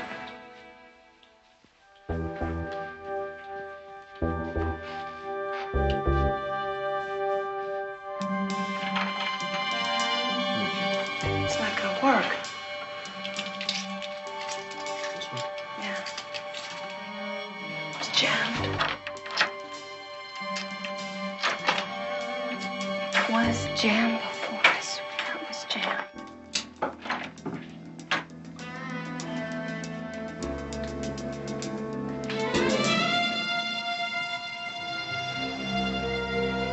Oh my God.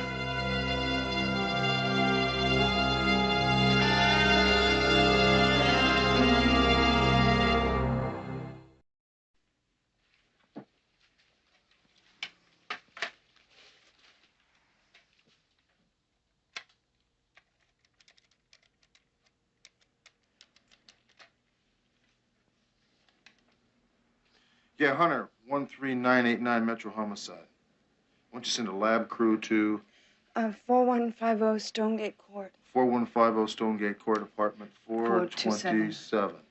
Also, give me a black and white for a 459 report. Yeah, thanks.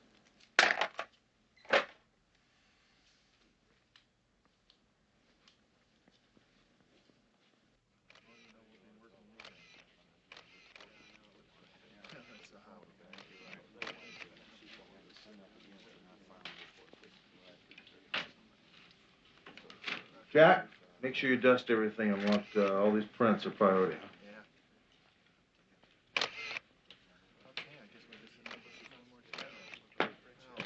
Let's go.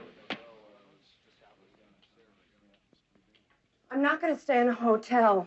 I mean, if they found me here, they could find me again. You know, maybe I'm just being paranoid, but I don't think they're through with me yet. Isn't there someone you can stay with, a friend or something? Yeah, sure I could, but I mean, if they found my place, they could find hers, and I don't want to do that to her.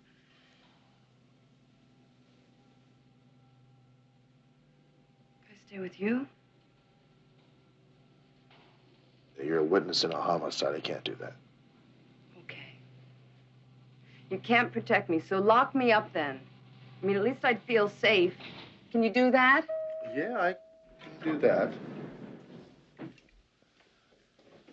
There's a lot of paperwork. Okay, you can stay on the couch.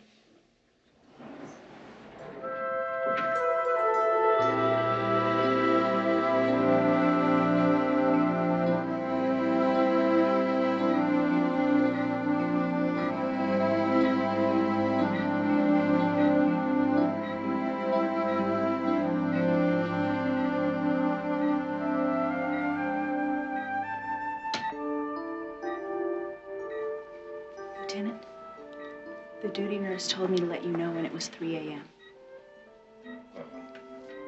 Yeah, thank you. Shouldn't you go home now? Yeah, I will.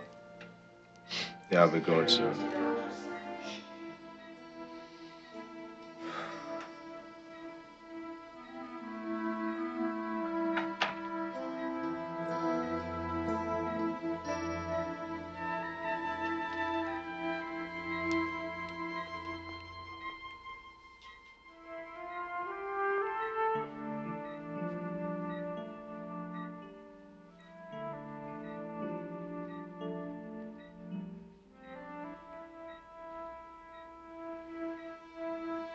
Sweetheart, if there was any way in God's green earth that I could trade places with you, I'd do it, baby.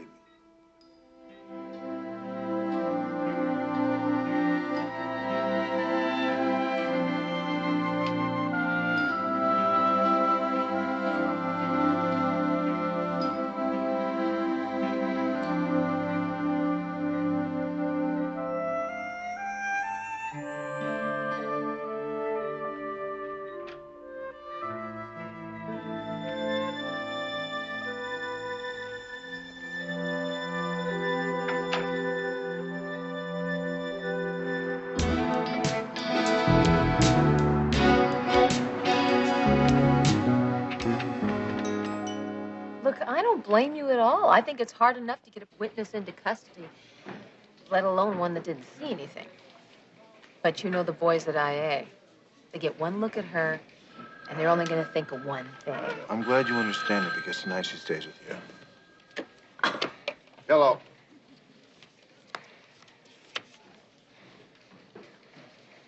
Very nice. Thank you. Good work. It was Reuben. He says the fingerprints we found in Joyce's apartment belonged to two of Shag Russell's prostitutes. Well, let's get Vice to pick him up. We've got work to do. I know.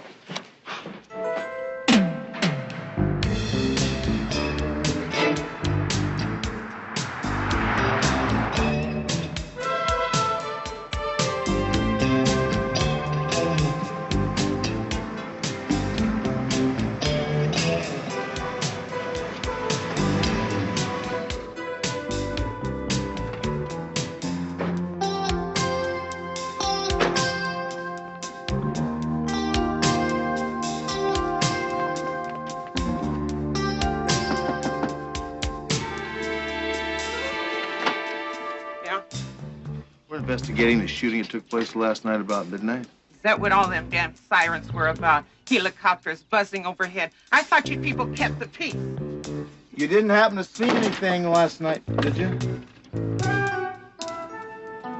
What a nice woman, huh? Yeah, I don't think she saw anything.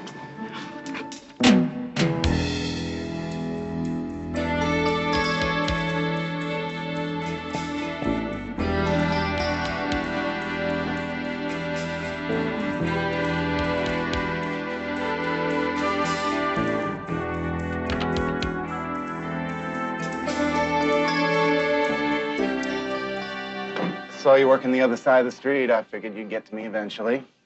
Cops, aren't you? Yep. We're investigating the shooting that took place last night on Melrose. You the ones with brown Dodge? Brown Dodge? Yeah, parked right across the street. Saw you pull in.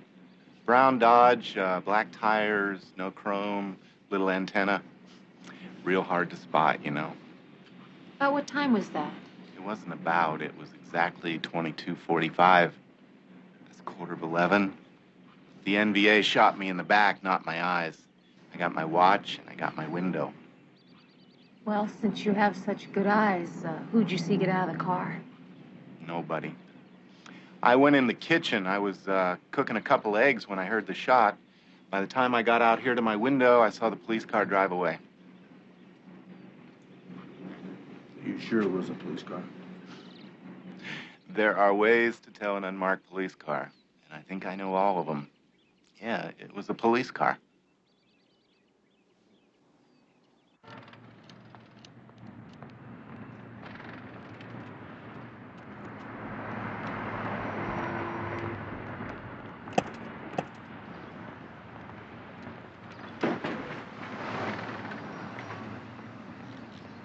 Hey, Sam. Big Sam, how you doing? Oh, if it ain't sweet cheeks and her help. Why is it every time I see you, I feel as though I should go lock my car? Well, it's a war out there, you know. You don't work Vice dressed like a recruiting poster. That's true. You heard about Shag Russell, did you? Do you know, it bugs the hell out of me when these guys get themselves killed before I get a chance to put them away. Takes all the fun out of police work. You know, McCall, those are kind of cute earrings. Do you think I could borrow one sometime? Why don't you get the city to buy you a pair? Buy? Earrings? Never.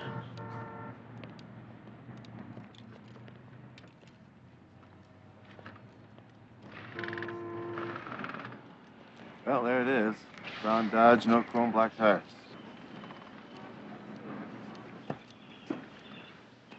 Well, you know, we can't really be sure it was a police car that Haynes saw. Even if it was, the city's got to have dozens of them. Yeah, but they only have one vice cop who was put on a 6-month suspension for beating up a pimp.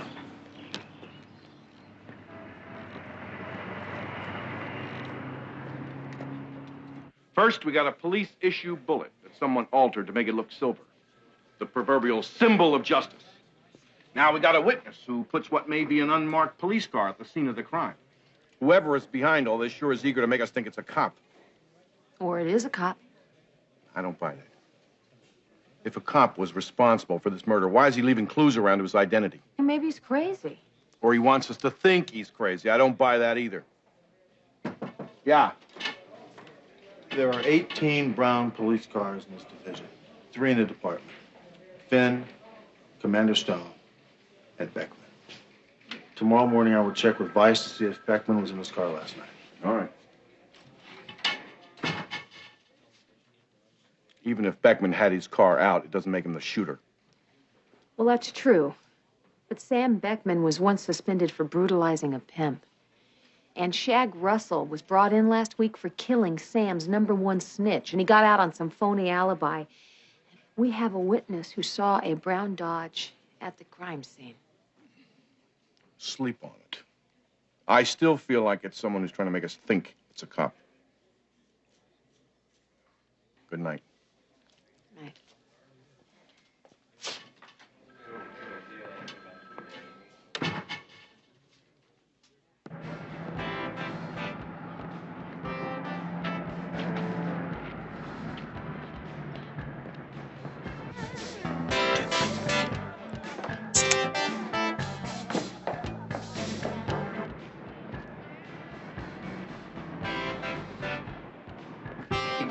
Say, man, it's great to see you. Hey, you got bail. That's Shut great. up. Where's Louis? I don't know, man. I couldn't find him. I want my cut. Luis has it. I could find him tomorrow. I'll be in Mexico tomorrow. I want my cut tonight. Where is he? I don't know, man. Where is he? He's at Angela's.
Oh, hi.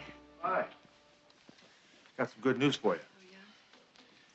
Vice knows who the 2 girls were that ransacked your apartment. They should have them in custody by tomorrow morning. Great. Also, I think it's best if you stay at my partner's house tonight. Oh, no, I made arrangements to stay at an old girlfriend's house from high school. It's okay.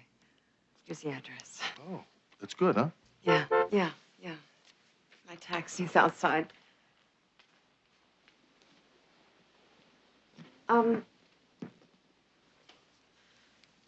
I just wanted to tell you that I know you did more for me than you were supposed to do, and I'm very grateful. Oh, you're welcome. I just wish it had been under different circumstances.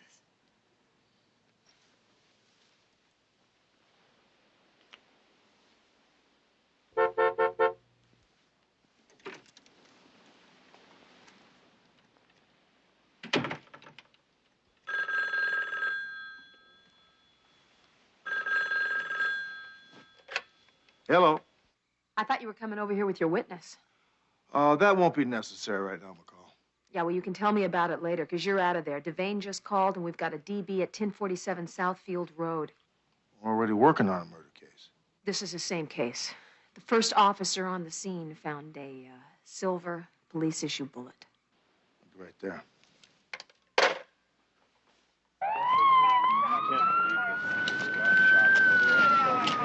Why don't you take this bullet over to Rubens, see if you can get any prints off of it. Okay. Don't tell him where you got it. As soon as you get the results, get back to me. Don't mention this to anybody. Yeah. Thanks. Guy was killed by one gunshot right to the head. Looks like it was a .38 and was obviously shot at very close range. His name is Jose Rivera. Lucky guy got out on bail this morning. What was the charge? Double homicide in connection with a 211. Well, everyone bites the dust, huh? Yeah.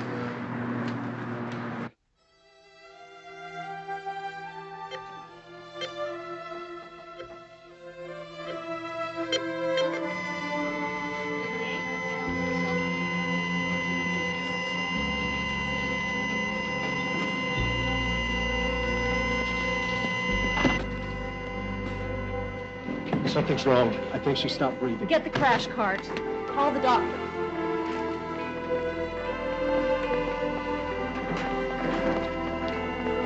Code Blue 2 West. Code Blue 2 West.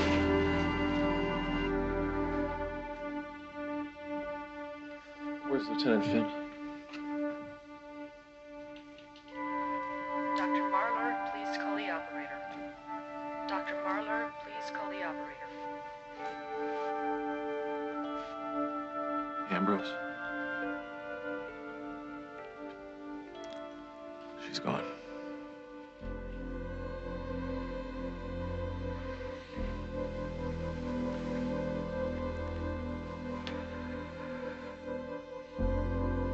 You gonna be okay? Yeah. Is there anything I can do?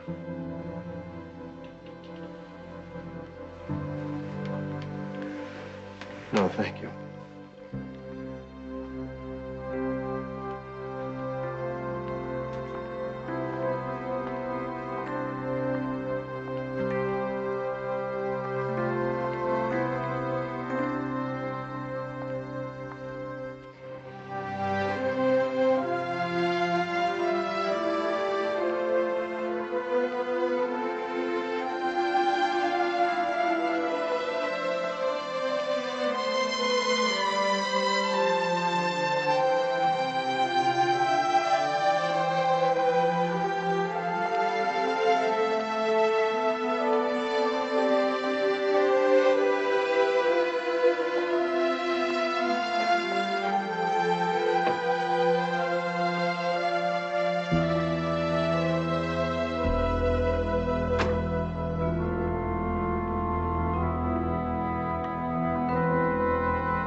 I gotta talk to you. Sure.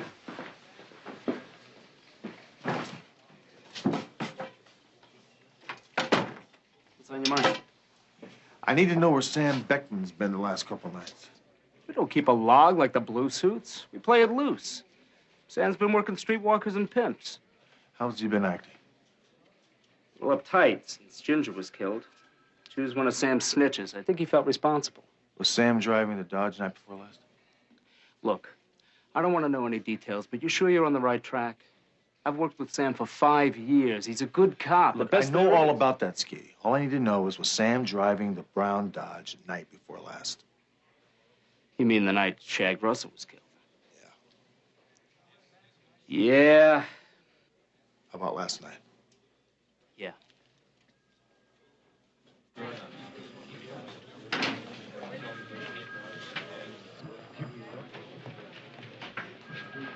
Okay, let's chat.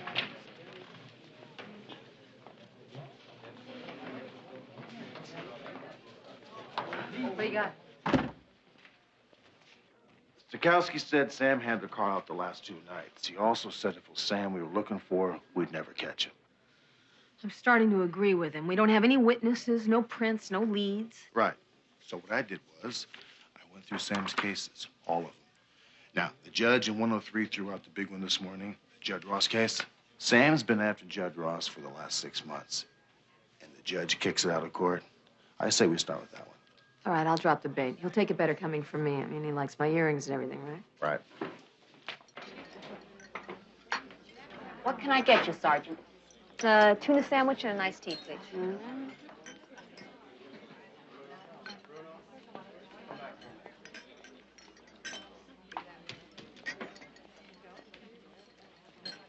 The cashier went out to lunch. That'll be $4.95. Really? Yeah.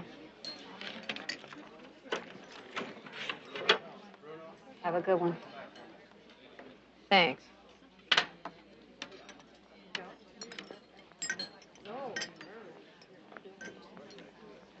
Hey, McCall, sit down. Thanks. So listen, what about that earring? What about a date? What are you doing here? What's it look like I'm doing here? Well, I just thought you'd be downtown, that's all. What are you talking about? Talking about the Ross case. You were on it, right? Yeah, so? Well, the judge just threw it out. Says that we failed to comply with an 844. Who's he kidding? I announced myself loud and clear, and Ross heard me, too. Yeah, well, the judge said that you didn't give Ross enough time to open up the door before you decided to kick it in. Enough time? Enough time for what? For him to grab a gun and shoot me like he did that waitress? I'm doing my job. Some candy-nosed judge. They told her 3 months ago she was dying. 3 months she fought it. They couldn't do anything for her. They gave her some pills for the pain.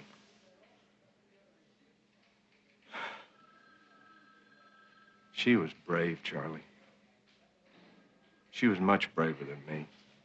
I know how tough it's been on you. I've seen you getting by on 2-3 hours sleep the last 10 weeks. I wanted her to die, Charlie. I couldn't stand to see her suffer. You did everything you could, Ambrose. I would have traded places with her, Charlie. I prayed to God that I could. I know.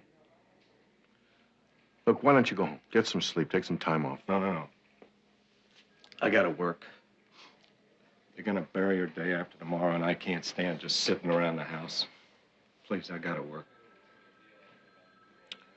Okay.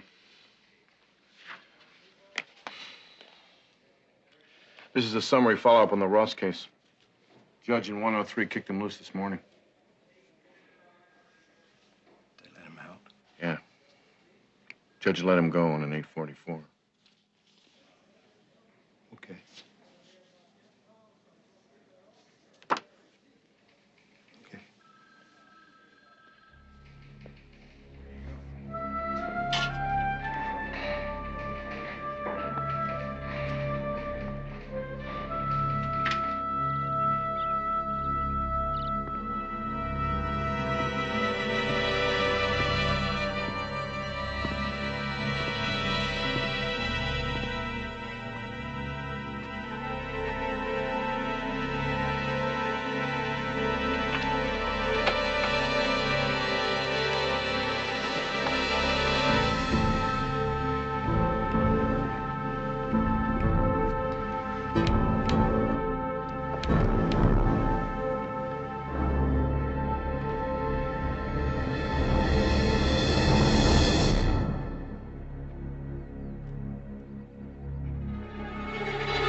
L56, come in, please. This is L57.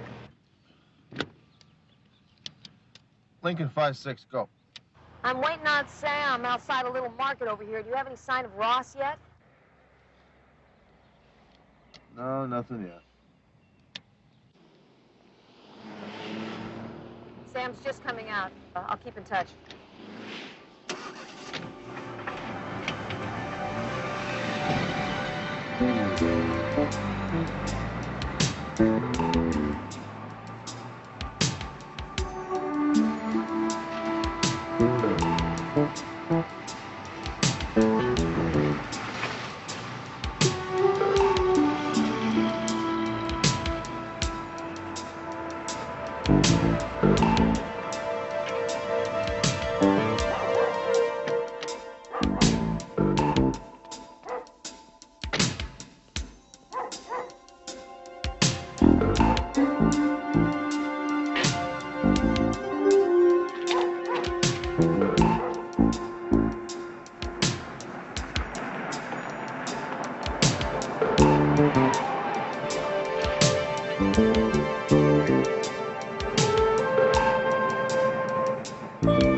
Lincoln 57.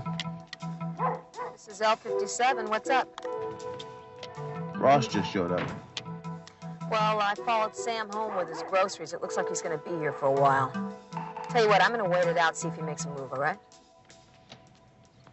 Lincoln 56 out.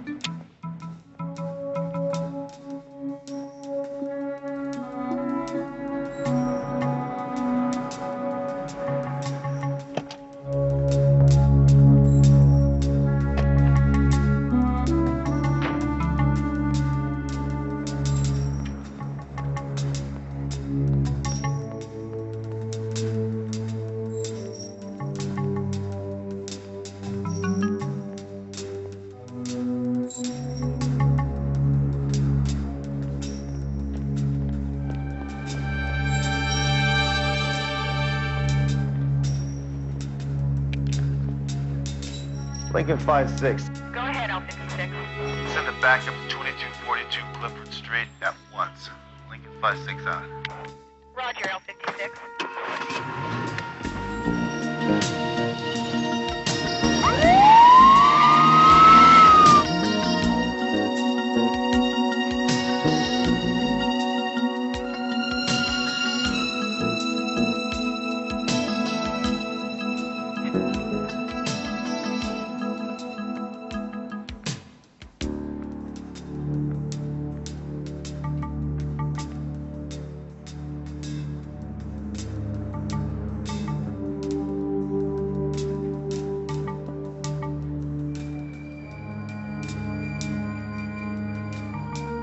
Big deal lawyers and $600 suits now, are there? Huh?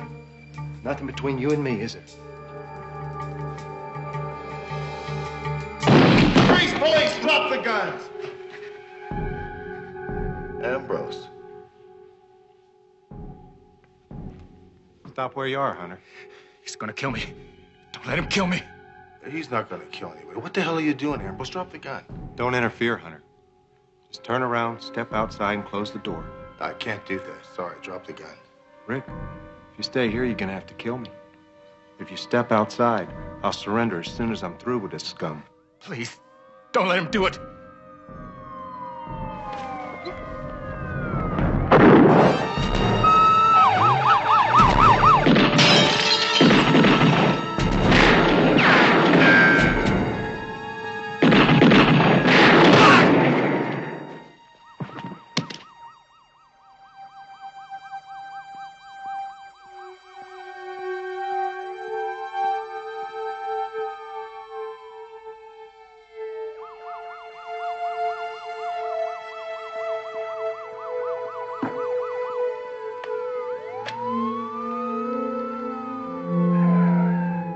Yes, this is Sergeant Hunter, Metropolitan Police. I'd like an ambulance sent to 2242 Clifford Street, apartment 10.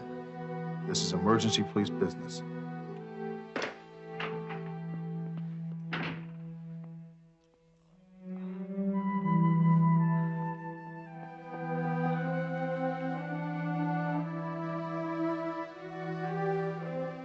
Ambulance on its way. It don't matter. Listen, I want you guys to understand. Don't talk, Ambrose.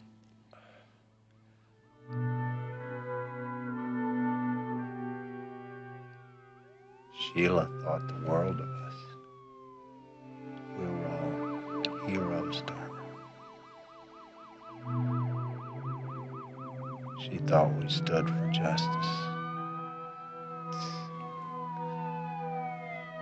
She didn't know how little justice there is. I'm sorry, Ambrose.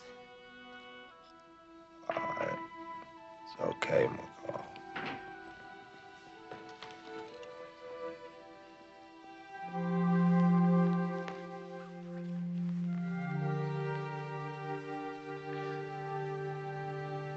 There.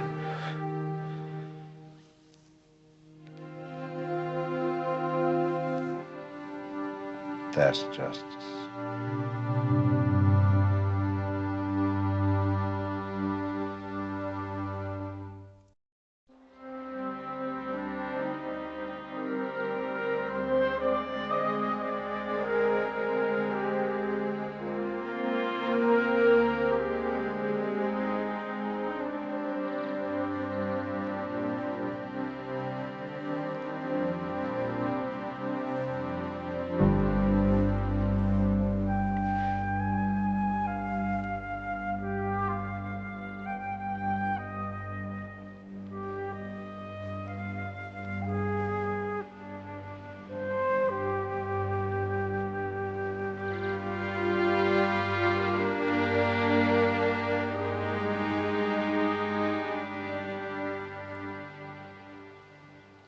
They really loved each other.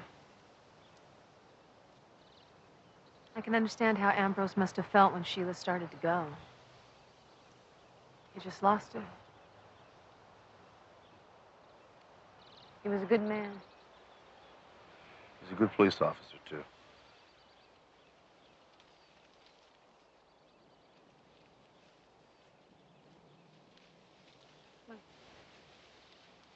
Back to my house, get something.